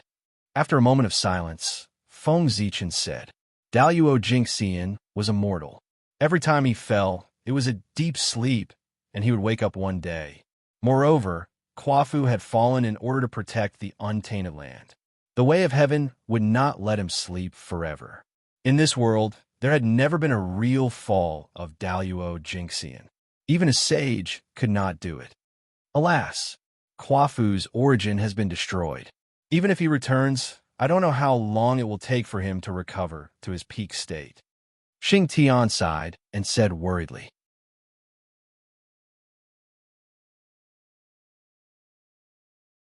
Chapter 284. Daluo was a realm and a Dao fruit. He would never be lost. His essence was different. That was the foundation of Daluo Jingxian's strength. Without it, his strength would fall to the bottom of the valley, causing him to have an empty realm, but not the corresponding strength. He would inevitably suffer a huge loss if he fought with others. It's fine, Daluo Jingxian. Why don't lack the most is time. Time and life and death had lost their meaning to Daluo Jingxian. The great Tao was their only eternal pursuit. Mount Buzhou, the dignified Mount Buzhou, the Buzhou mountain that had remained unchanged since ancient times. On this day, the long-awaited peace of Mount Buzhou was broken. In the sacred atmosphere, the experts of the Magi race gathered there, stirring up endless turbid murderous aura. Rumble. Boundless murderous aura soared into the sky, stirring up endless winds and clouds, causing the heavenly courts to tremble. The demon gods looked at the Magi in shock and bewilderment. They subconsciously gripped their weapons tightly, thinking that the Magi were about to start a war again. Of course, the Magi did not come here to start a war with the demons. It was because Mount Buzhou was the closest place to Pangu. The Magi disrespected the heavenly Tao. After the primordial world geomancy map was completed, they naturally had to report to Pangu. Mount Buzhou was the most suitable place in the primordial world. Ever since the birth of the Magi, Mount Buzhou had been the place where they worshipped their ancestors. The Magi were established under the witness of Mount Buzhou. After that, whenever there were any major changes in the Magi, they would come to Mount Buzhou and ask Pangu to bear witness. At the same time, no faction was allowed to interfere when the Magi were worshipping their ancestors or attack the Magi during this period. This was not because they were afraid of the Magi, but to express their respect for Pangu. There was no one who did not respect the god of creation. After seeing that the Magi were worshipping Pangu, the demons could not help but heave a sigh of relief. It was fine as long as they didn't attack the heavenly court. If they could live, who would be willing to die? Daluo Jingxian didn't want to fall into eternal slumber either. What is the sorcerer tribe doing now? Why are they worshipping Pangu all of a sudden? I'm afraid it's not good for our demon race. Inside the numinous sky hall, Dijun's mood was indescribable. Every time the sorcerer tribe finished worshipping Pangu, their strength would increase greatly. Come to think of it, this time was no exception. In that case, the demon race would be in danger. Alas, if we don't think of a way to increase the strength of the demon clan, the next great Magi-demon war will be the end of the demon clan. Sitting on the throne, Jun thought helplessly. The demon race was too difficult. Father God, today the shaman tribe observes the stars and the geography. They study the changes in the terrain of the primordial world and describe the terrain of the primordial world to form a map of the primordial world. This map contains the changes in the terrain of the primordial world and the changes of time. It can suppress the primordial world. Father, please enlighten me. Under the majestic Mount Bujo, Zhang's expression was solemn as he said piously to the void, Father, please enlighten me. Behind him, the rest of the ancestral sorcerers also shouted piously, Map of the primordial world? What is this? Could it be that the sorcerer tribe also knows how to refine treasures? The powerful beings who were paying attention to this place could not help but be surprised when they heard this. Ever since the birth of the sorcerer tribe, they had never heard of them refining treasures. What the powerful beings thought did not affect the sorcerer tribe at all. A huge painting scroll suddenly flew out of Hutu's hand and floated above Mount Bujo, slowly spreading out. On it was the painting of beautiful mountains and rivers, the mountains and rivers of the earth, the landscape of the primordial world, all the changes in the primordial world, the vicissitudes of the primordial world, and the endless creation. What was on the Earth book, he had. What was on the Hichu Luo book, he had. What was on a mountain river map, he also had. Everything on the primordial world, he had. This was the map of the primordial world, the first map of the primordial world, and also the most comprehensive map of the primordial world. It recorded everything on the primordial world. All the changes on the primordial world could be found on it. The 12 ancestral sorcerers spent hundreds of thousands of years to travel to every corner of the primordial world. They spent countless efforts and paid countless prices to finally complete the map of the primordial world. This was a treasure that was enough to shock the world. It contained countless creation and had incredible power. It could suppress the primordial world and even suppress the destiny of the sorcerer tribe. Splash! At the moment when the map of the primordial world was born, it suddenly rained in the primordial world. The rain was golden and contained the chi of origin. It could create everything. The rain was not heavy, but it covered a wide area. In the primordial world, no matter where it was, there was golden rain falling.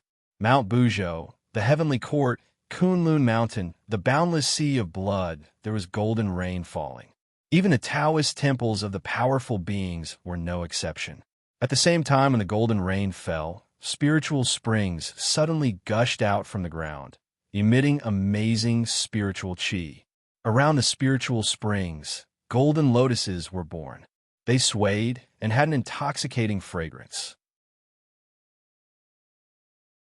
At this moment, great joy surged in the hearts of all the living beings in the primordial world at the same time. They could not help but smile. Not only the living beings in the primordial world, but even the boundless void, the great Tao of the universe, and the rules of heaven and earth were joyful. They were excited and manifested in the world, causing all kinds of strange phenomena to occur in the primordial world. The appearance of the map of the primordial world made the primordial world extremely excited. Its emotions spread out and affected everything, and then created the strange scene in front of them. Rumble.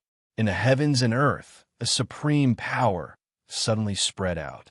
The whole primordial world was roaring. The great Tao of heaven and earth was shaking as if it was about to collapse. Nothing existed. This power was broader, more vast, and more majestic than the heavens and earth.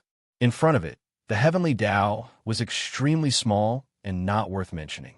There was no doubt that this was the power of Pangu. The prayers of the 12 ancestral sorcerers worked.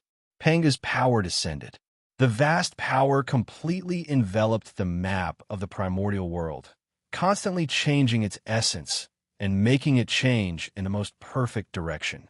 In the void, the three Taos of heaven, earth, and man spontaneously manifested. They carried the great Tao of heaven and earth and the endless rules of heaven and earth, and rushed to the map of the primordial world to strengthen its foundation and accelerate its evolution.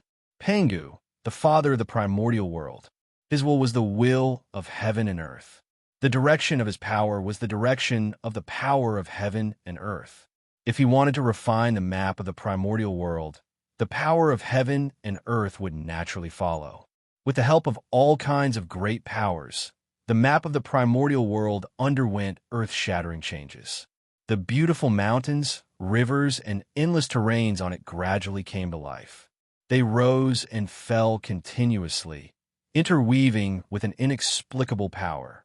Innate Tao patterns appeared, entangled with each other, corroborated each other, and derived Tao and truth.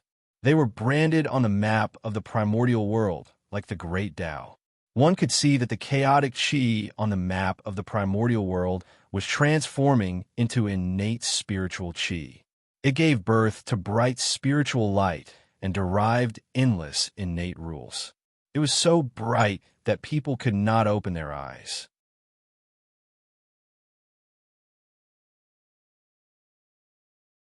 Chapter 285. Rumble. Loud sounds came from the primordial geomancy map, one after another. It was as if a world was being opened. It was extremely grand and deafening. No, it was not as if. It was real. With the support of Pangu's power and the power of the primordial world, a vast world was slowly taking shape in the primordial geomancy map. A shocking change was taking place. At that moment, it was as if all the creation in the primordial world had gathered on the primordial geomancy map. As a result, the world evolved extremely quickly. It was so fast that it was unbelievable. It defied common sense. In an instant, it was as if endless years had passed. The realm wall was born. The world was stabilized. The sun, the moon, and the stars were born, and the three lights were split. Time and space were formed, and time changed. The world was quickly perfected. Panga's power was beyond imagination. The power of the world was boundless. The combination of the two powers distorted time and space and shortened time. It turned billions of years into an instant. It turned the impossible into possible and created this unbelievable scene. In an extremely short period of time, a vast, great world was created. The mysteries of the great Tao were displayed at that moment. The great desolate Aeon powerhouses watching were flabbergasted. They felt even more horrified in their hearts. That was a power that they could not understand at all. They could not see through it clearly. It was as if they were facing the great Tao. There was only admiration in their hearts. They might be very close to the heavenly Tao. However, they were very far away from the great Tao. There was no sign of the great Tao on the road ahead. Therefore, they could not understand or imagine Pangu's power, which had transcended the heavenly Tao and was infinitely close to the great Tao. In their hearts, there was no concept of the great Tao at all. Naturally, they could not understand or reach it. Endless creation and endless power caused the world in the primordial geomancy map to change rapidly. In just a moment, countless changes occurred. That world had already matured and was on the verge of perfection. The sky was high, the earth was heavy, the mountains were majestic, the sea was boundless, and the mountains and rivers were incomparably beautiful. The mountains and rivers were like poems and paintings. The world was filled with endless creation aura. Looking carefully in this world, the mountains, the water, the sky, the earth, the blessed land, and the endless creation all revealed some shadows of the untainted world. It was very similar to the untainted world. It was like a miniature version of the untainted land. That's right. The primordial world map was originally a topographic map of the primordial world. Now that he had obtained the creation of Pangu and derived a world, it was reasonable to use the primordial world as a template. However, although it was called a small world, it was actually not small. Its small size was only the result of comparison with the primordial world. In this world, what world would not be incomparably small compared to the primordial world? In terms of area and source energy, This world was thousands of times thicker than the Great Thousand Realms, far surpassing countless worlds. Boom! At the moment when the world was completely formed, an extremely powerful force suddenly swept out from the geomancy map of untainted land and engulfed the entire untainted land. All living beings in the primordial world, except for the saints, lowered their heads. This was the power that a Khanate cardinal treasure should have when it was born. It was just like when a sage achieved Tao and shocked the entire untainted land. The Khanate cardinal treasure was the primordial chaos Daluo Jinxian. In comparison, the appearance of the human emperor's seal and the 10,000 spirit crown undoubtedly caused a much smaller commotion. They could not be compared at all. The 10,000 spirit crown was still in an incomplete state. Its power was only comparable to an inferior grade Khanate numinous treasure. Of course, it would not cause any earth-shattering commotion. The human emperor's seal was because Feng Zichen was too weak. He did not dare to let the human emperor's seal show its sharpness to avoid causing any accidents. That was why it appeared in the world in a low-key manner. However, the Magi were different. They were powerful. It had always been others who were afraid of them, not them who were afraid of others. Naturally, they were not worried that someone would snatch the Khanate cardinal treasure. Therefore, they could completely activate the power of the geomancy map of untainted land and sweep through the entire untainted land to achieve the goal of intimidating everyone. This was the benefit of being powerful. One could do things as one pleased and not be bound by restrictions. It was for this reason that becoming stronger and stronger became the unanimous belief of all living beings in the untainted land. Khanate cardinal treasure. That geomancy map of untainted land is a Khanate cardinal treasure. The Magi have actually refined a Khanate cardinal treasure. That's incredible. To be able to cause such a big commotion, the geomancy map of untainted land was undoubtedly a Khanate cardinal treasure. The great mediums of the untainted land were not blind. It was not like they could not see or feel the power contained in the geomancy map of untainted land. How could they not understand its level? At this moment, they were truly shocked. Even the appearance of Pangu's true body in the Great War of Liches and Demons was not as shocking as this moment. That was a Khanate cardinal treasure. There were only a few supreme treasures in the untainted land. How could it be possible that it was artificially refined by a Magi without a primordial spirit? Wasn't it too incredible? The refinement of a Khanate numinous treasure was already extremely difficult. It was difficult for human beings to achieve it. Only with the help of heaven and earth could it be refined. As for a Khanate cardinal treasure that was more powerful than a Khanate numinous treasure, it was definitely not something that could be refined by human beings. Only the heaven and earth could gather unexpected good fortune and nurture it for countless years.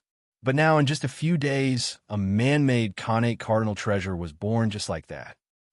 Everyone was so shocked that they were speechless. They did not know what to say.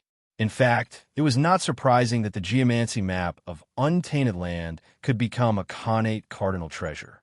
First of all, the geomancy map of untainted land recorded everything in the untainted land. It had unimaginable power that could resonate with the untainted land and be supported by it. Secondly, the main body of the geomancy map of untainted land was the chaos membrane. It was not a treasure of the untainted land and did not belong to the Khanate world. It was a spiritual object from the chaos. It contained the good fortune of the great Tao and was the manifestation of the chaos. Pangu had broken the chaos membrane and caused the untainted land to be born. It could be said that the chaos membrane was the mother body that gave birth to the untainted land. From this, it could be seen how extraordinary he was. Such a treasure contained the good fortune of the chaos. It was a material that could be refined into a chaos numinous treasure. And a chaos numinous treasure was an existence of the same level as a Khanate cardinal treasure. In this way, the chaos membrane could naturally be refined into a Khanate cardinal treasure. In the end, the one who refined the geomancy map of untainted land was none other than the most powerful existence in the world, Pangu. Under his power, heaven and earth moved with him and refined the geomancy map of untainted land together. The attributes of the chaos membrane also degenerated from chaos to connate and became more suitable for the untainted land. With so much incredible power gathered, it was natural for the geomancy map of untainted land to become a connate cardinal treasure. It was not surprising. It would be surprising if it could not succeed.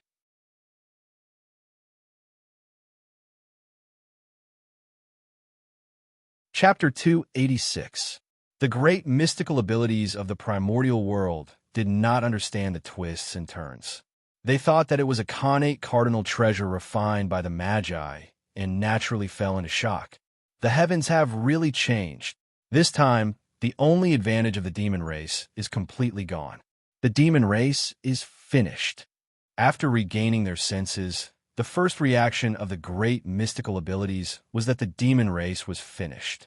In the past, the demon race had the Bell of Chaos. This connate cardinal treasure could protect the demon race's destiny and break the number one physical body of the Magi in the primordial world. Therefore, although the demon race was at a disadvantage in the battle with the Magi, they could always preserve a chance of survival. Moreover, the more they fought, the stronger they became. In the end, they reached the level where they were on par with the Magi. But now everything was different. Now that the Magi had the connate cardinal treasure, the demon race no longer had an advantage. This was undoubtedly a fatal blow to the demon race, which was inferior to the Magi. When the next great Magi-demon war broke out, the demon race would completely lose their advantage. The outcome could be imagined. Bang! In a Lingxiao hall, the moment the aura of the primordial world erupted, Dijun could not help but change his expression. A terrifying aura burst out and shattered all the decorations in the hall. However, in extreme shock, Dijun lost his usual calmness.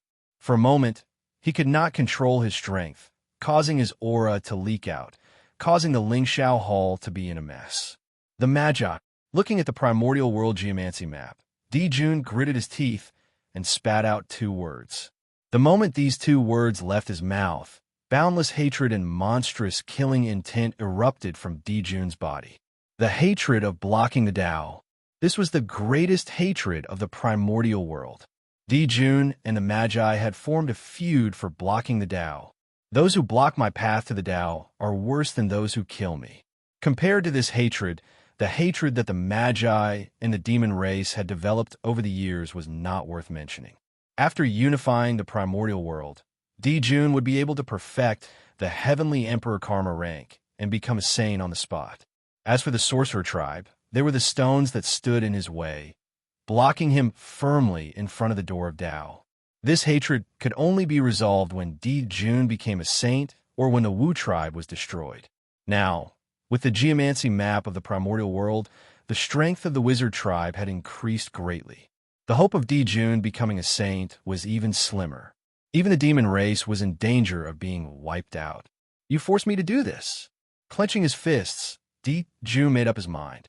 He was about to attain the Tao of primordial chaos. It was extremely difficult for outsiders to reach the primordial chaos Tao realm. But for Dijun, it was not as difficult as he had imagined. He was the Lord of Zhoxing and the Lord of Heaven. These two were the most important components of the great desolate world. Their innate origins were incomparably powerful. Refining any one of them would allow him to become a primordial chaos Daluo Jinxian. However, using this method to achieve primordial chaos Daluo Jinxian was ultimately not his own cultivation. There were too many restrictions. Moreover, primordial chaos Daluo Jinxian was not a saint. Once he became a primordial chaos, it would be difficult for him to become a saint again. Although primordial chaos Daluo Jinxian was comparable to a saint in terms of strength, there was still a huge gap between them in other aspects. This was unacceptable to Dijun, who wanted to become a saint and be eternal. Therefore, even though the method to achieve the Tao was right in front of him, Dijun did not like it, so he did not do it. However, that was in the past. Dijun had not been forced into a desperate situation. He still had a choice. But now, everything was different. If he did not move forward, what awaited him and the demon race was only destruction. If he advanced, he would live. If he retreated, he would die. Dijun naturally knew how to choose. Only by living would he have a chance. If he died, he would have nothing. With a flash, Dijun arrived at the place where the Heaven Realm's origin was and began to refine it. Compared to Zhoxing, the Heaven Realm's origin was easier to refine. After all, Dijun did not have the ability to refine the Ziwei star. If he rashly refined Zhoxing, the possibility of failure was very high. As for the demon race, they could not fail again. While Dijun was focused on refining the Heaven Realm's origin, the changes under Mount Buzhou had not ended. In the sky, black and yellow merit gathered. Half of it fell into the primordial map, while 90% of the remaining half merged into the luck of the wizard race to continue the vitality of the wizard race. The remaining half went around and landed on Feng Zichen's head. After all, the wizard race was able to think of drawing the primordial map because of his guidance. This merit should belong to him. With the help of merit, the power of the primordial map became stronger. As the creation aura surged, there was more black and yellow aura. There were even signs of life in that world. That world had been completely perfected. This was the backup plan that Pangu had left for the wizard race. With the primordial map, even if the wizard race declined, as long as they hid in the world inside, no one could do anything to them. Moreover, this world was big enough and the origin was rich enough. Not to mention Daluo Jingxian. Even a sage-to-be could achieve success here. This was the indestructible foundation of the wizard race. Unfortunately, this merit was the primordial merit and not the innate merit bestowed by the Great Tao. Although the primordial map could be considered an innate merit treasure, it was still inferior to the 3 heaven-opening treasures. The Bell of Chaos, the Taiji painting, and Panga's banner were the 3 heaven-opening treasures. They were also the most powerful treasures in the primordial world and could not be surpassed. Although the primordial map had been used in creation, it could not be compared to them. However, this could not deny its power. The ability of the primordial map seemed similar to the Mountain River map in the Earth Book, but it was fundamentally different.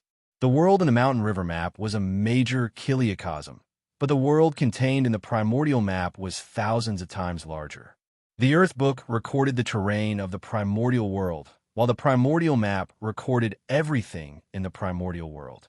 The He-Tu and the Luo Shu recorded the primordial water vein map.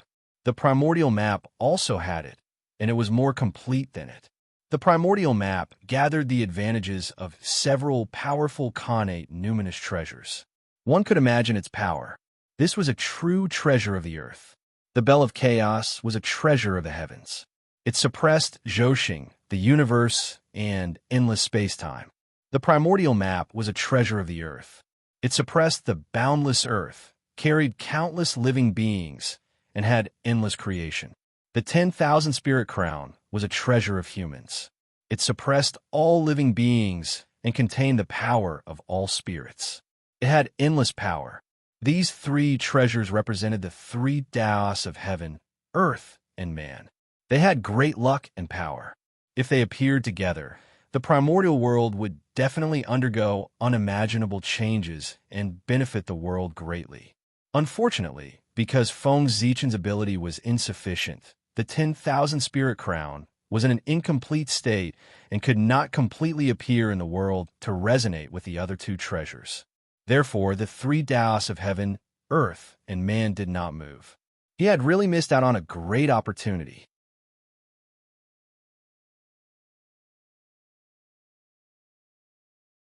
Chapter 287. Thank you, Father. After bowing respectfully to Mount Buzhou, Dijiang waved his hand and put away the primordial geomancy map. To be honest, Dijiang was a little surprised that the primordial geomancy map could become a connate cardinal treasure. His original intention was only to refine a supreme treasure that could suppress the earth. This showed that the witch race was not a bunch of people who did nothing. It was also to stop the mouths of the living beings of the primordial world. He did not expect that the primordial geomancy map would be refined into a connate merit cardinal treasure by Pangu as soon as it was born. It was a pleasant surprise. No, it was a huge surprise. The witch race was really invincible. The primordial geomancy map could sort out the earth veins of the primordial world and integrate everything in the earth. It could make the primordial world more stable. With this treasure in hand, the witch race's position as the lord of the earth was completely stable. Father is still thinking about the witch race. Looking at the primordial geomancy map in his hand, Dijiang thought happily. Apart from obtaining the connate cardinal treasure, there was another thing that made Dijiang very happy. That was Pangu was still paying attention to the witch race. Otherwise, he would not have helped the witch race refine the connate cardinal treasure. This time, Pangu suddenly manifested a miracle to help the witch race. His attitude towards the witch race was undoubtedly very obvious. This made the great divine arts of the primordial world look at the witch race differently. After all, they were descendants of Pangu. With this blood relationship, the witch race was different from other races and received more preferential treatment. Let's go. After bowing to Mount Bujo again, Dijiang first glanced coldly at the heavenly court, then left with the witch race. It had long passed the 100,000 years set by the Tao ancestor. Even if Dijiang attacked the demon race now, no one could say anything. At this moment, the witch race had a connate cardinal treasure, and their strength had increased greatly. Their aura had also risen to the extreme. It was the best time to fight the demon race. However, Dijiang could not. In order to repair the western land, Hutu had almost drained the power of Panga's heart. If they were to start a war with the demon clan now, they would definitely be able to win, but the price they would have to pay was definitely not something the shaman clan could bear. Therefore, they had to wait. Wait until Panga's heart regained its strength. Then, it would be the end of the demon race. But at this time, Dijiang would not know that what he missed today was the best opportunity to destroy the demon clan. From now on, there would be no more. That was because what he had been waiting for was not the great victory he had hoped for, but the demons who were getting stronger and stronger, and the magi who were getting weaker and weaker. The affairs of the world are impermanent. Who would have thought? In the Pango Palace, Feng Zichen and the 12 ancestors of sorcery sat on the ground, surrounding the untainted land geomancy map in the middle. They were meditating on something quietly. At that moment, the primordial world geomancy map emitted a faint glow and interweaved into images. If one looked carefully, one would see the famous mountains, great rivers, and blessed lands of the great desolate Aeon. Earth veins appeared, crisscrossing, connecting the famous mountains, great rivers, and blessed lands one by one. It was like the connection between Zhouxing, conforming to some inexplicable Taoist rhyme, and containing supreme creation. This was the distribution map of Pangu's meridians, the secret hidden in the deepest part of the untainted land. Now, Feng Zichen and the 12 ancestors of sorcery planned to use this Pangu's meridians to redefine the Taoism of gods and demons, making it more suitable and perfect for the Magi clan. Appear, appear, appear. At that moment, the 12 ancestors of sorcery seemed to have understood something. Suddenly, their bodies burst out a bright light, and in front of them, they condensed into shadows. In front of Dijiang, there was a shadow that was like a yellow sack, red as fire, with 6 legs and 4 wings and no face. It was the ancestor of space. In front of Gomong, there was a shadow that was green like bamboo, with a bird's body and human's face. It was the ancestor of wood in the east. In front of Zhurong, there was a shadow that had a beast's head and a human's body. It was covered in red scales, with fire snakes pierced through its ears and a fire dragon under its feet. It was the ancestor of fire in the south. In front of Gonggong, there was a shadow that had a python's head and a human's body. It was covered in black scales, with a black dragon under its feet and a green python coiled around its hands. It was the ancestor of water in the north. In front of Rushu, there was a shadow that had a human's face and a tiger's body. It was covered in golden scales, with a pair of wings, a snake pierced through its left ear, and 2 dragons under its feet. It was the ancestor of metal in the West. In front of Hutu, there was a shadow that had a human's body and a snake's tail. It had 7 hands behind its back and 2 in front of its chest. It was the ancestor of Earth in the central region. These 12 Taoist shadows were like gods and demons with different shapes. As soon as they appeared, they emitted a strong aura, as if they were going to suppress the whole universe. They were the original bodies of the 12 ancestors of sorcery, the incarnations of the great Tao, the dominators of the law, and the pinnacle of the untainted land. After comprehending Pangu's meridian diagram for several years, the 12 ancestors of sorcery constantly compared it with their own meridians. Once they were enlightened, they defined the celestial demon Tao with their own meridians and deduced their own celestial demon Tao. In the future, if anyone practiced the celestial demon Tao, in addition to reverting to Pangu's Tao body, they could also revert to the bodies of the 12 ancestors of sorcery and become the ancestor of sorcery's Tao body.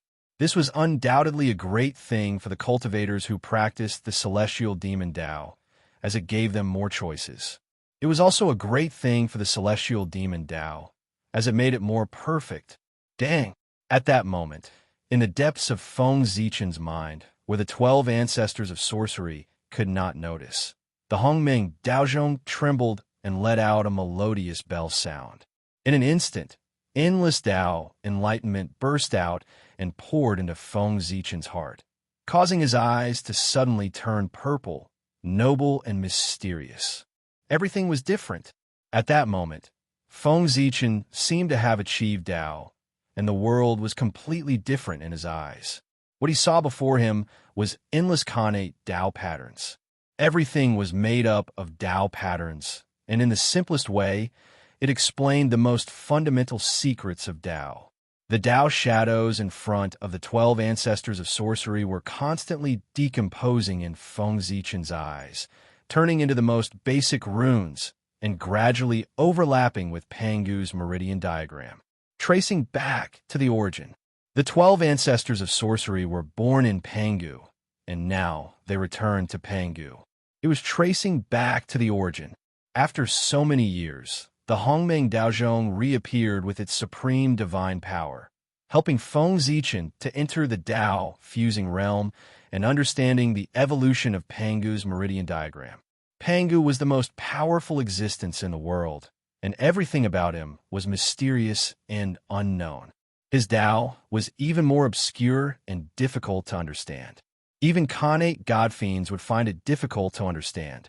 Directly asking a godfiend cultivator to understand Pangu's meridian diagram, there was no need to think too much, as no one could do it. Therefore, with the help of the Hongmeng Daozhong, Feng Zichen understood. He wanted to use the Tao bodies of the 12 ancestors of sorcery to recreate Pangu's Tao body and further perfect the Tao of godfiend. Obviously, it was impossible to directly cultivate Pangu's meridian diagram. But the meridian diagram of the 12 ancestors of sorcery was different. Although cultivating them was also difficult, it was only difficult compared to Pangu's meridian diagram, which was obviously impossible to cultivate. There was undoubtedly more hope, and it was much simpler. When the 12 ancestors of sorcery were united, they could summon Pangu's true body. Then, when the meridian diagram of the 12 ancestors of sorcery was united, they could evolve Pangu's meridian diagram.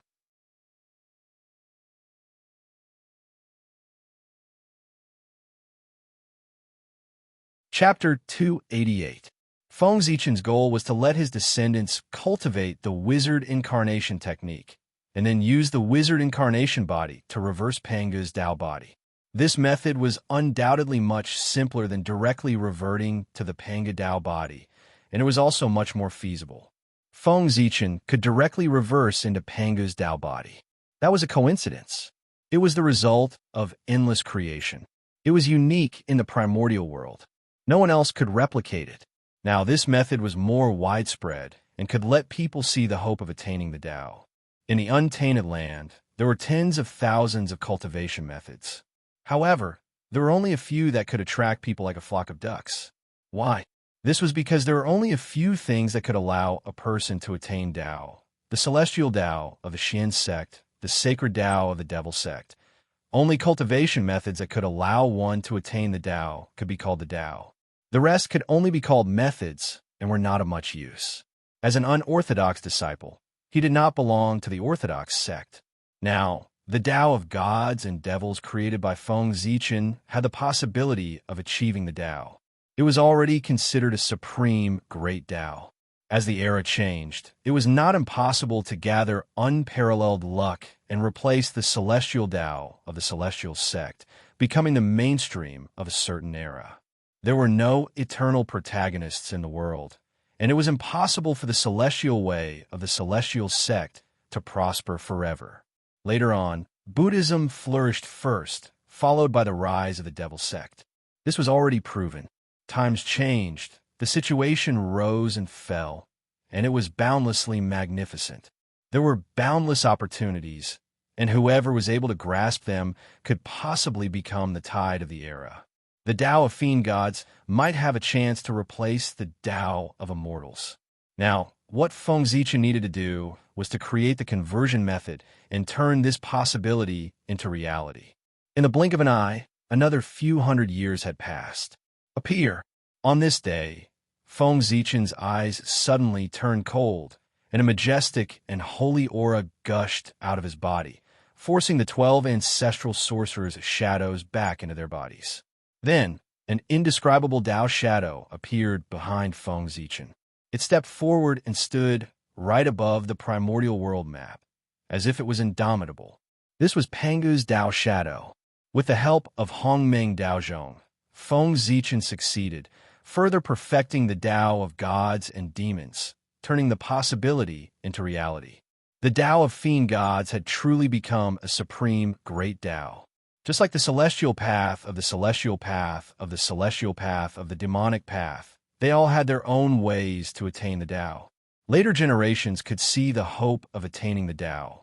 Unfortunately, this was the Pangu Palace, which isolated all senses. Even a heavenly Tao could not pry into it. Otherwise, the perfection of the Tao of divinity and demons, a major event that would affect the future generations for countless years, would definitely receive the blessings of the world. Fellow Taoist, it's done. Di Jiang stepped forward and sensed carefully for a while. He could not help but show joy on his face. He said to Feng Zichen, "Thank you, Magus.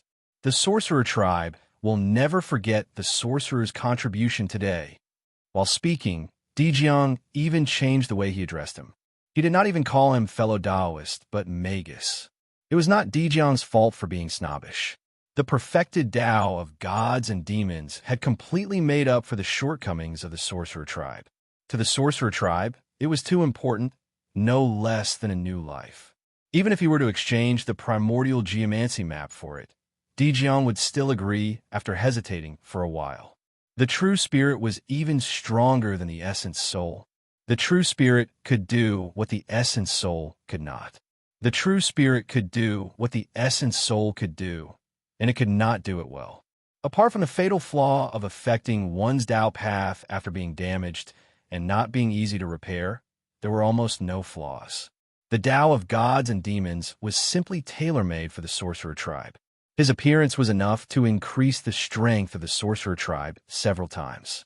It could also let the descendants of the sorcerer tribe see the hope of attaining the Tao. This was something that the immortal Tao and the fiend Tao did not have. That was because the sorcerer tribe did not have an essence soul. No matter how good these two supreme great Taos that relied on the essence soul were, the sorcerer tribe could not cultivate them. Before this, the cultivation of the sorcerer tribe was the process of constantly condensing their bodies and comprehending the laws. Although it was effective, it was rather simple and had many mistakes. Moreover, it was not systematic and seriously dragged down the progress of cultivation. Therefore, the appearance of the Tao of gods and demons was especially important. Moreover, the Pangu was the lifelong pursuit of the sorcerer tribe. The Tao of gods and demons could allow them to transform into the Pangu. This had an extraordinary meaning to the sorcerer tribe. It was the true meaning of their lives. Dijiang really could not think of anything to repay such a great kindness. He could only thicken his skin and call Feng Zichen a sorcerer to show his noble status. Fellow Taoist, you are too kind. Feng Zichen accepted Dijiang's address calmly and did not feel that there was anything wrong with it. This was what he deserved. He had paid such a high price and worked so hard for so long in exchange for the position of sorcerer. Of course, he would not be polite. The moment Feng Zichen accepted the position of a sorcerer, an inexplicable tremor suddenly came from the Panga Hall. Buzz, buzz, buzz. The statue of the Pangu in the center of the hall was still shaking. A Taoist rhyme was emitted, stirring up layers of ripples and spreading to everyone. Swept by the Taoist rhyme, Feng Zichen only felt that something on his body had a reaction. It spontaneously flew out of his body and flew toward the statue of the Pangu in the hall. It was a token that Feng Zichen was somewhat unfamiliar with. But immediately he thought of what it was. That is the Hutu token. This token was the Hutu token, a symbol of Hutu's identity. It was given to Feng Zichen by Hutu in the Hutu tribe that day to show her gratitude. Since receiving this token, Feng Zichen had put it aside and had not used it at all. He had almost forgotten about its existence. Whoosh, whoosh, whoosh. At the same time that the Hutu token on Feng Zichen's body flew out, the remaining 11 ancestral magus tokens also flew out from the ancestral magus and rushed toward the statue of the Pangu in the hall. This is the manifestation of the Father God. The sudden change surprised the ancestral magi. They had no idea what had happened. However, since it was Pangu who had made a move, it meant that it was not a bad thing. They only needed to wait patiently. Whoosh! A ball of purple flames suddenly appeared in the hand of the statue of the Pangu and burned the 12 ancestral magus tokens that flew over. The origin of this purple flame was not recognized by the eyes of the people present. However, they all understood that this was the Taoist fire, a supreme fire. It had unparalleled power and could burn saints. That was because it was the fire of the Pangu. Under this purple flame, the indestructible ancestral magus tokens began to merge and gradually become one. The Panga token. This Taoist fire was going to refine the Pangu token. When a magus race was established, the Panga token changed and turned into 12 ancestral magus tokens. They fell into the hands of the 12 ancestral magi and ceased to exist. Today, looking at the actions of the statue of the Pangu, it was obvious that it was going to refine the Panga token. Boom! The Taoist fire burned and burst out with a dazzling light. Nothing could be seen clearly.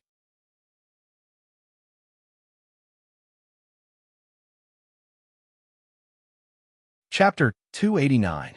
Not long after, the flames gradually extinguished and a purple token was revealed. However, to everyone's surprise, the token was not the Panga's token that they had imagined, but the sorcerer's token. On the purple token, there were 3 bright words, sorcerer's token. These 3 words were written by the Great Path Divine Runes, similar to the real name between Feng Zichen's eyebrows. They were words derived from the Great Path and had indescribable power. After the sorcerer's token appeared, it first stayed in the air for a while, then slowly fell into Feng Zichen's hands. This is touching the sorcerer's token in his hand. Feng Zichen was a little puzzled, so he looked at Dijiang with a puzzled gaze. Congratulations, sorcerer. Father God has appeared and given you the sorcerer's token. This means that he has recognized your identity as a sorcerer. From now on, you are the true sorcerer's master, and your status is second only to the ancestral sorcerer. Dijiang thought for a moment and understood what was going on, so he explained to Feng Zichen. After receiving Pangu's recognition, Feng Zichen's title as a sorcerer was justified. Although he was a sorcerer before, he always felt that it was lacking. Now it was perfect. After all, the sorcerer appointed by Pangu and the sorcerer appointed by the ancestral sorcerer were fundamentally different. This was especially obvious in terms of status and power. Being appointed as a sorcerer by the ancestral sorcerer meant that he had lost the initiative and was restricted by them. If the ancestral sorcerer was not satisfied, he could remove Feng Zichen's title at any time. However, being appointed as a sorcerer by Pangu was different. The initiative was in the hands of Pangu, and the ancestral sorcerer could not interfere at all. Even if they were not satisfied with Feng Zichen, the ancestral sorcerer could only endure it and could not remove his position as a sorcerer. In terms of status, there was an earth-shaking change. For being second only to the ancestral sorcerer, he directly became second only to the ancestral sorcerer in terms of power. The great change could be imagined. Thank you, Father. After listening to Dijiang's explanation, Feng Zichen was overjoyed, but he didn't show it on his face. Instead, he bowed respectfully to the statue of Pangu. The witch tribe could call him Father God, and so could Feng Zichen. He was the authentic Pangu recognized by the great Tao. It was perfectly justifiable to call him that. No one could say anything against it. Thank you, fellow Taoists. After paying his respects to Pangu, Feng Zichen thanked the ancestral shamans. You're too kind, Magus. From now on, we're a family. There's no need to be so courteous, Dijiang said with a smile. Now, Feng Zichen and the sorcerer tribe were completely tied together. They might not live and die together, but if something happened to the sorcerer tribe, he would still have to pay a certain price. By the way, fellow Taoist, do you know what is the use of this sorcerer token?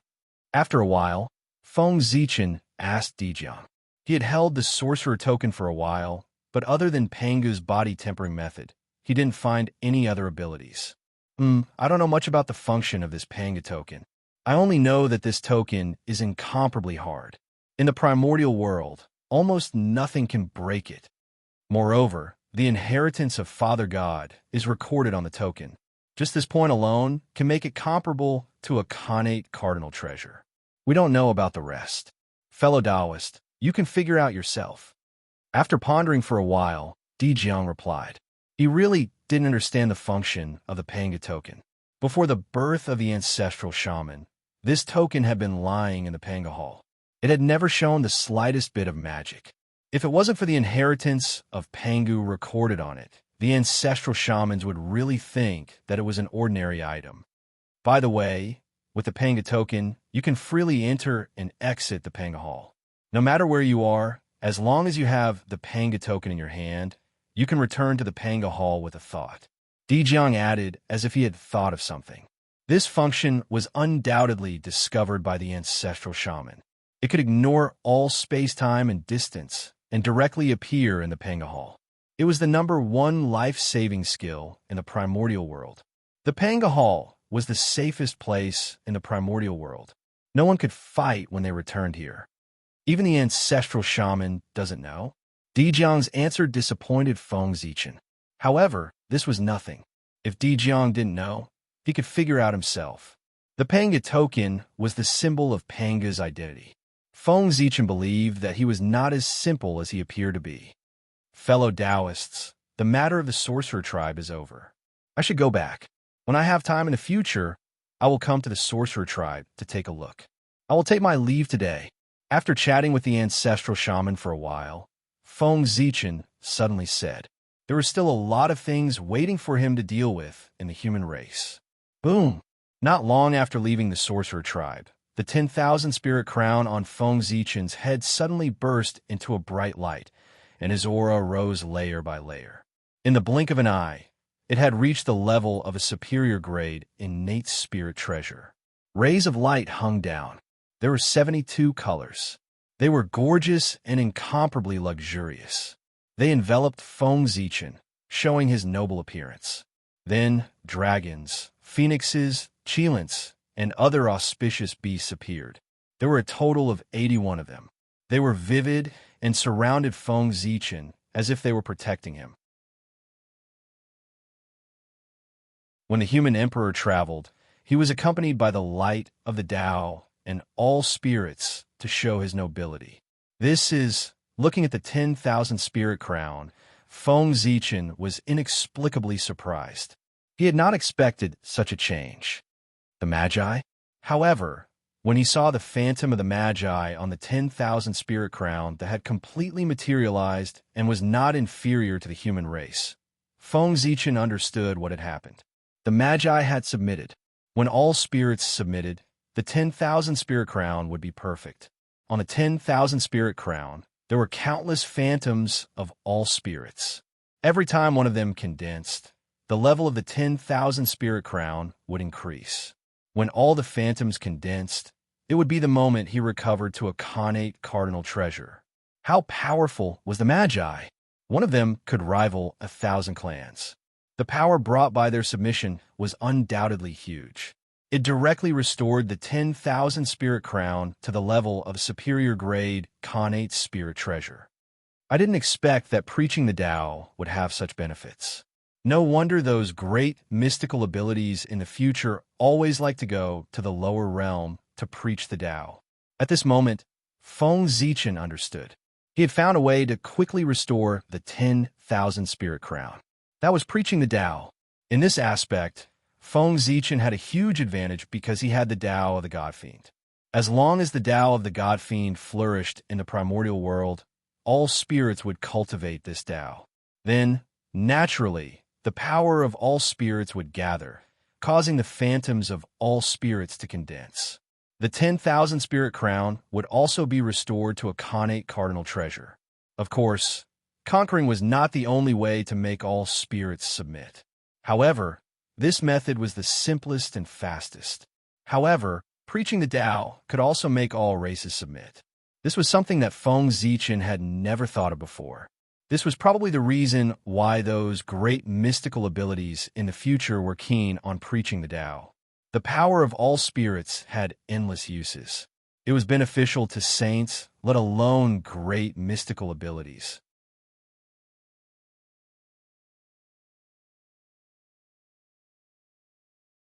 Chapter 290.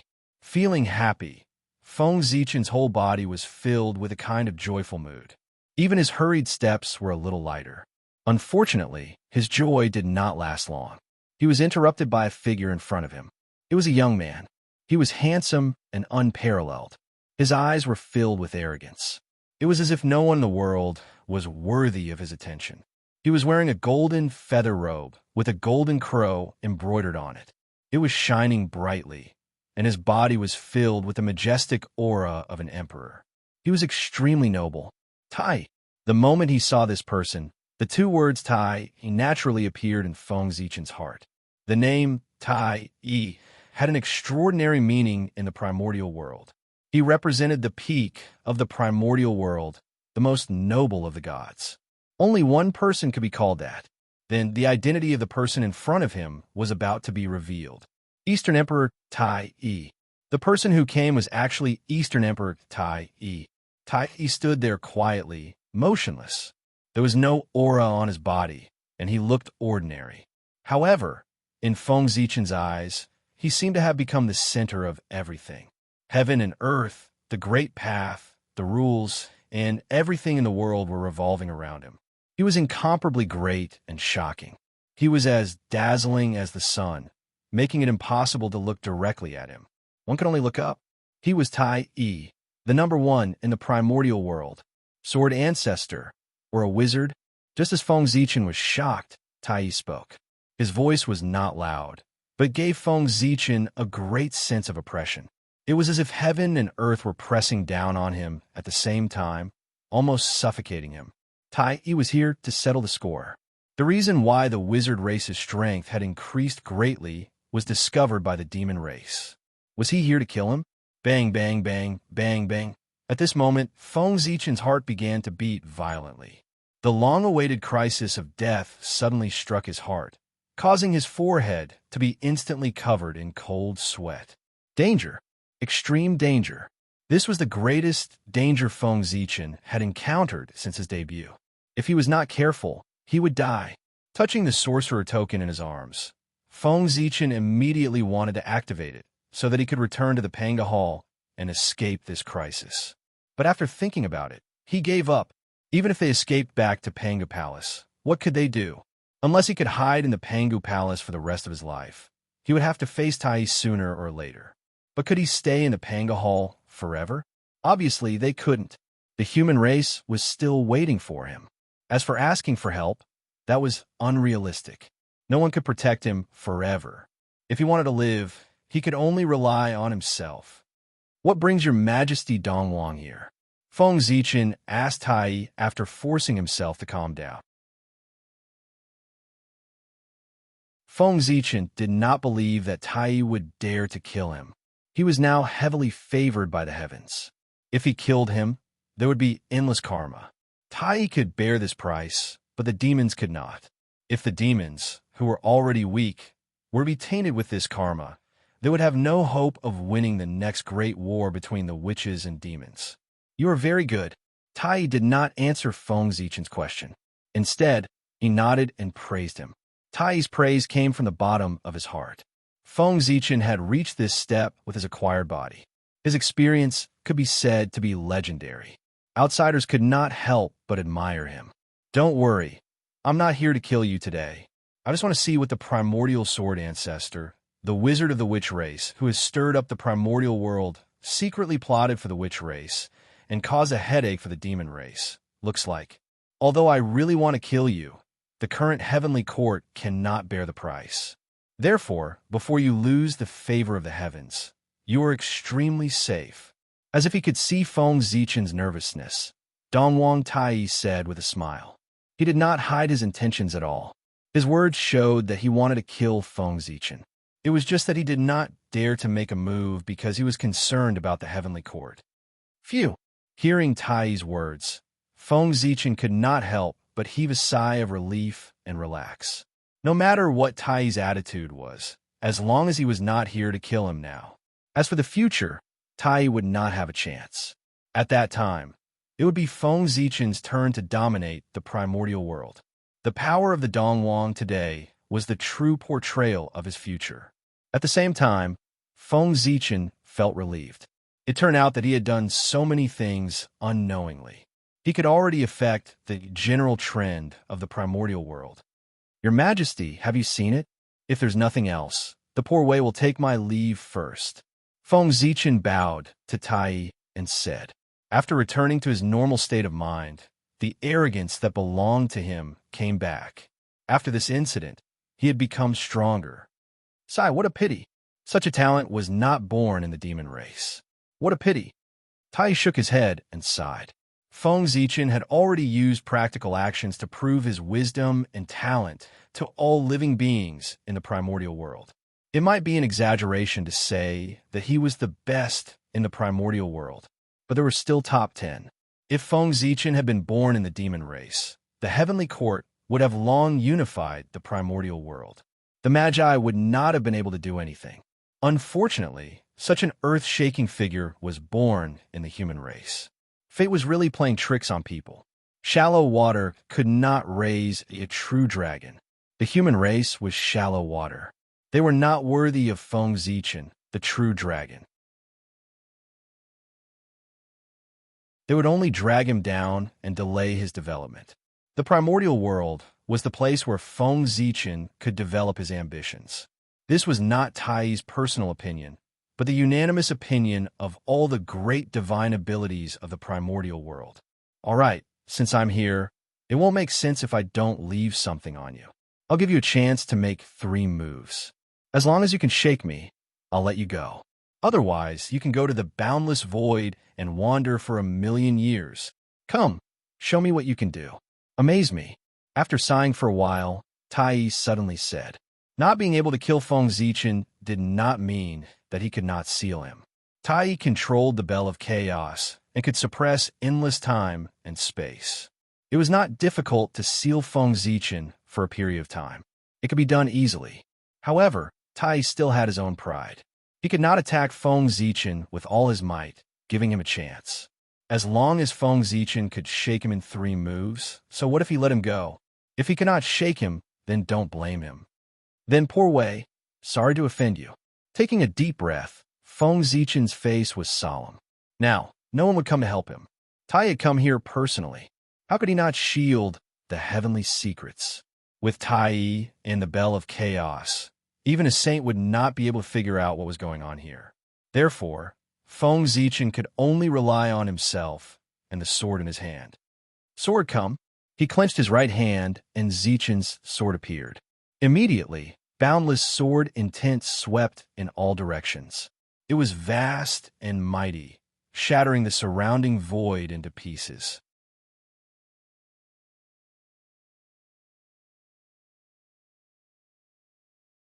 Chapter 291. Knowing how powerful Tai was, Feng Zichen used all his strength as soon as he attacked.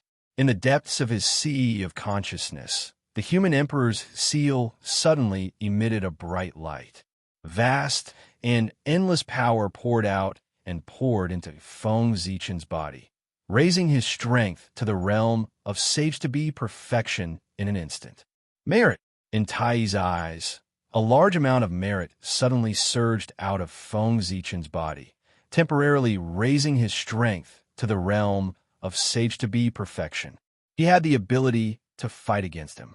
Although Tai was strong, he had not completely stepped into the realm of primordial chaos.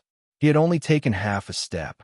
Naturally, he could not see through the concealment of the human emperor's seal, and there was a deviation in his understanding. Of course, this was also because Tai was conceited and did not use the Bell of Chaos. Otherwise, the concealment of the human emperor's seal might not be able to stop Tai.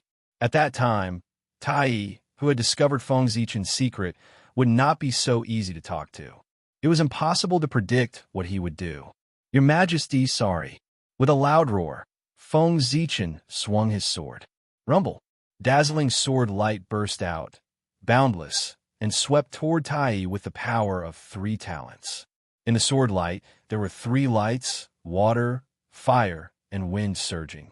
There was the birth and death of essence, chi, and spirit. These were the 3 treasures of heaven, earth, and man, the manifestation of the Tao of 3 talents. This sword was the tripartite sword sutra. In front of Tai, Feng Zichen did not dare to use his ultimate skill. Zhouxing's sword sutra. Wasn't that courting death? Therefore, Feng Zichen could not use anything about the Tao of stars. Fortunately, he was the ancestor of the Tao of sword. No one in the primordial world could compare to his comprehension of the Tao of sword. The Zhouxing Sword Sutra was not the only supreme sword technique. The Tripartite Sword Sutra was one of them. Under the Tripartite Sword Sutra, all order was in chaos.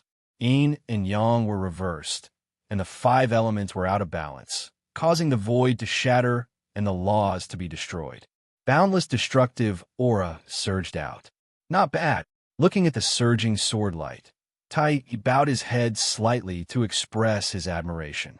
Then, Tai clenched his fist, and the divine light of the sun shone down, turning into a golden divine sword in his hand. In an instant, a shocking sword intent erupted from Tai's body. It was extremely sharp and domineering. The Emperor's aura was vast and mighty. In the past, Tai was not proficient in the way of the sword. However, the moment he picked up the sword, everything about the connate way of the sword appeared before his eyes, allowing him to naturally comprehend the way of the sword. In just one breath, Tai had proven his Tao and attained the connate sword Tao. Mastering one technique would lead to mastery of all techniques. This was how it worked. Slash! Tai shouted and swung his sword. Whoosh! Dazzling light erupted, even more resplendent than the sun's radiance, even more dazzling, illuminating the heavens and the universe. Heaven and earth were covered in a vast expanse of white, nothing visible. Under the illumination of this light, the 3 sword lights were like white snow, constantly melting. In an instant, they were completely evaporated. This sword attack that contained Feng Zichen's full strength did not cause any waves at all. It was destroyed by Tai just like that. Then, the sword light did not slow down and continued to attack Feng Zichen. A half-step chaotic prime expert was half a step into the threshold of transcendence. His essence had changed, and he was far from what a pre-saint could compare to. Even if 10 pre-saint perfection experts attacked together, they might not be able to defeat Tai. Moreover, Feng Zichen's great perfection of sage-to-be was a fake. It was even more impossible for him to win. The sword light attacked with oppressive pressure, making people tremble in fear. However, Feng Zichen's expression did not change. He was awe-inspiring and fearless. It was true that that sword was his most powerful attack, but it was not his most powerful technique. He still had other trump cards. He shook his hand, and the deafening sound of 10,000 swords rang out. It was the 10,000 sword illustration that flew out and spread out in the void. The 10,000 sword illustration was a supreme-grade Khanate spiritual treasure and the number 1 treasure of Sword Dao. It was unparalleled in killing. As soon as it appeared, countless sword wills rose in the void, forming countless divine sword phantoms. They were densely packed and endless, densely covering the entire void. These divine swords were of different shapes and sizes, but they all had one thing in common, which was that they were extremely powerful. The sharp sword wills surged, and a terrifying aura rose. The sharpness pointed directly at the incoming sword light. However, Feng Zichen did not attack immediately. Instead, he pointed at the 10,000 sword illustration. Go! The 10,000 sword illustration first vibrated, then suddenly rolled toward Zichen's sword, wrapping it up. For a moment, the power of Zichen's sword increased greatly. The sword light soared more than 100 times. Endless sharpness filled the air, shattering everything around it. The beginning of the sword, the unification of 10,000 Dao.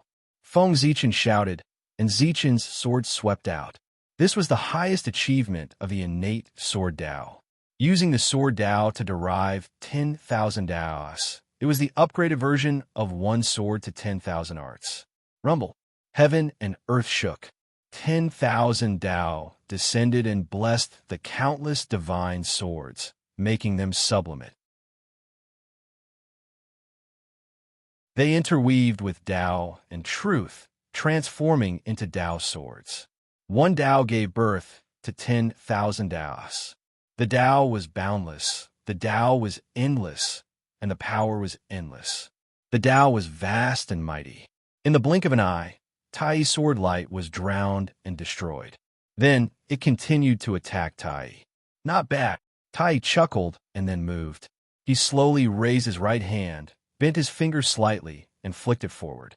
In an instant, heaven and earth changed. Time and space were distorted, and the 10,000 Daos changed. Yin and Yang and the 5 elements became chaotic. All concepts were blurred, and the past knowledge was deviated. It no longer made sense. Feng Zichen's sword light disappeared without a sound. It was so sudden that it seemed as if it had never been there. You still have a chance to make one move. Tai glanced at Feng Zichen and said. At this moment, Feng Zichen truly felt the power of the peak of the primitive world.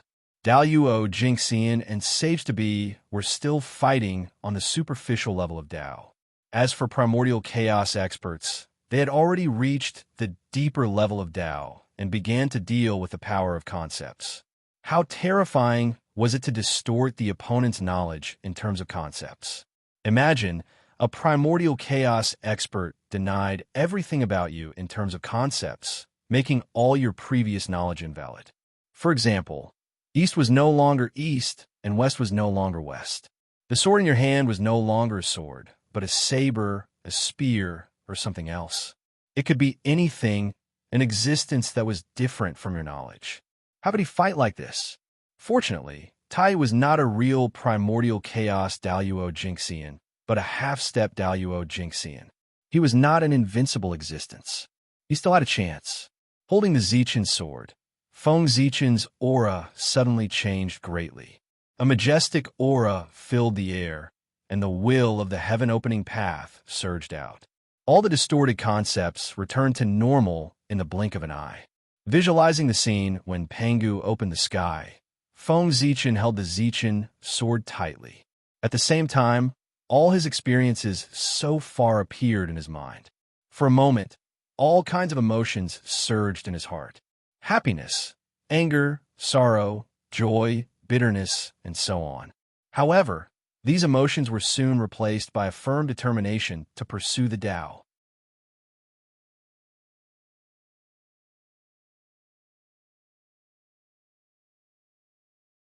Chapter 292.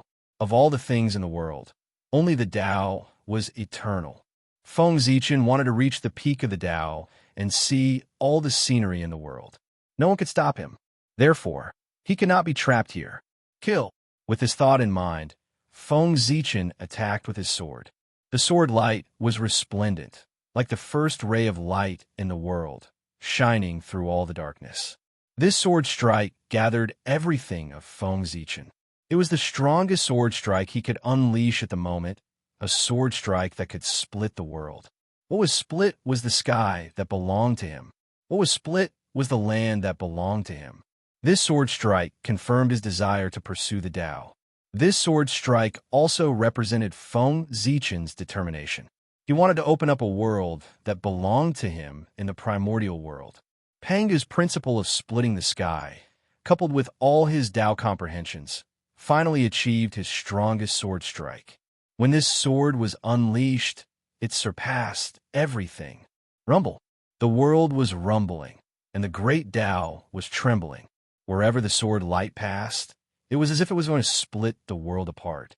Countless principles and endless creation were born, shattering all the known existences. This sword strike carried Feng Zichen's belief that it could surpass everything and slashed fiercely at Dongwang Tai.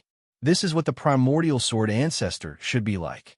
Facing this sword strike, even Tai could not help but be a little moved. A wisp of golden light gathered behind his head, growing larger and larger, enveloping him and protecting him. At this moment, Tai did not want to make a move. This sword strike had stunned him. He wanted to know how powerful this sword strike was and whether it could make him retreat. With the help of the heaven-splitting Tao, Feng Zichen barely possessed a trace of primordial chaos power. He had mastered the power of concept and could pose a threat to Tai. The sword light arrived in the blink of an eye. It ignored all space-time and all concepts and directly slashed at the golden light curtain. Boom! In an instant, the world suddenly fell silent and fell into silence. Then, a shocking explosion sounded. Terrifying power overflowed and shook the entire primordial world. Such an intense commotion caused Tai's concealment to be completely useless. Countless powerful cultivators were alarmed and looked in their direction. That's Tai and Sword Ancestor. Why are they fighting? How could the Sword Ancestor be a match for Tai? He's in trouble now. Recognizing the origins of these two people, the great divine ability users were astonished. However, this was nothing. Both of them were famous people in the Untainted Land. One of them was the number one in the Untainted Land in the past, while the other was a figure in the limelight today. The sudden fight between the two of them had aroused the great interest of everyone, regardless of the reason. They were also happy to watch the fun. However, in the Panga Hall, the 12 ancestors of sorcery saw this scene and their expressions changed greatly. They hurriedly ran to the place where the incident happened. Crack! Crack! The golden light screen that enveloped Tai began to crumble inch by inch.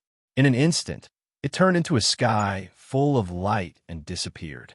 It could be seen that although Tai was not injured, under the strong impact of the sword light, he took half a step back. This half step was enough to explain everything. According to Tai, as long as Feng Zichen could shake him, he would let Feng Zichen leave. Now, Feng Zichen had done it. You can leave now. After a moment of silence, Tai said. Tai was not a person who went back on his word. Puff! Feng Zichen opened his mouth to say something, but as soon as he opened his mouth, the blood in his body surged, and he could not help but spit out a mouthful of blood. This was the price he had to pay for slashing out with the sword just now. His cultivation was only at the late stage of Daluo Jingxian, but he had forced Tai, who was half a step into the primordial chaos, to retreat. This was in exchange for his life. Now, Feng Zichen only felt that his limbs were weak and his body was burning with pain. His blood was boiling, and there was not a trace of magic power left in his body. That sword slash had drained him of everything, far exceeding the limit he could bear. It had caused him great damage, and even moving was extremely difficult. "Thank you, your majesty." After trying for a while, Feng Zichen forced a smile and said to Tai. After this, Feng Zichen's heart to pursue the Tao was even more determined. What Tai had shown today, he would be able to do tomorrow, or even stronger. Today's encounter made Feng Zichen understand a principle. In the primordial world, if one wanted to live peacefully, it was not enough to be strong. One had to be stronger. Only by being absolutely strong and making everyone feel like they were a mountain would no one dare to provoke them. Just like the current Tai, he would never allow today's matter to repeat itself in the future. In the future, he would attain the Tao, stand shoulder to shoulder with the saints, and be the number one in the primordial world. Today's grudge would be resolved in the future. As for Tai dying in the witch demon tribulation, Feng Zichen did not believe it.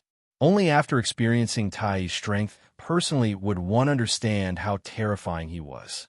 Feng Zichen did not believe that such a person would die so easily.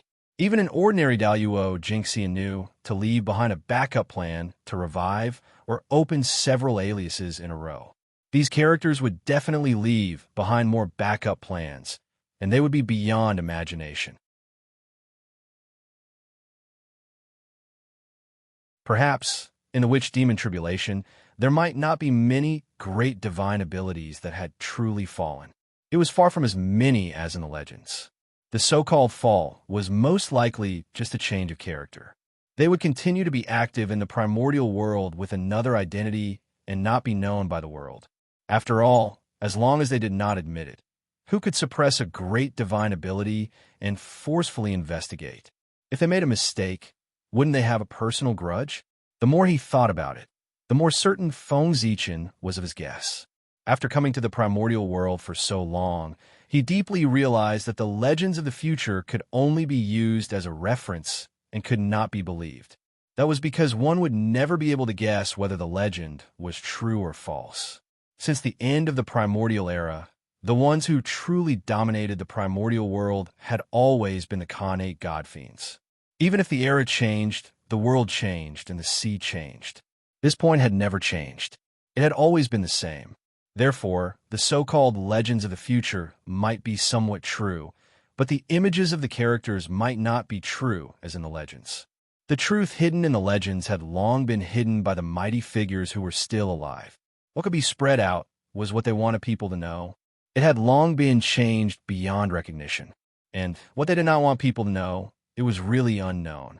Tai, how dare you? The void beside Feng Zichen suddenly changed. Dijiang walked out of it. He first supported him, then pointed at Tai and scolded him. However, before Dijiang could scold him, he saw Tai's figure slowly dissipate. He had returned to the sun. Being ignored by Tai, Dijiang was furious. He grabbed at the void and was about to pull Tai back. Don't doubt that as the ruler of space, he had the ability. Forget it. At this moment, Feng Zichen tried to persuade him. You're tuning in to the Warrior Lore YouTube channel. Don't forget to subscribe and join us on this journey to catch the most captivating stories.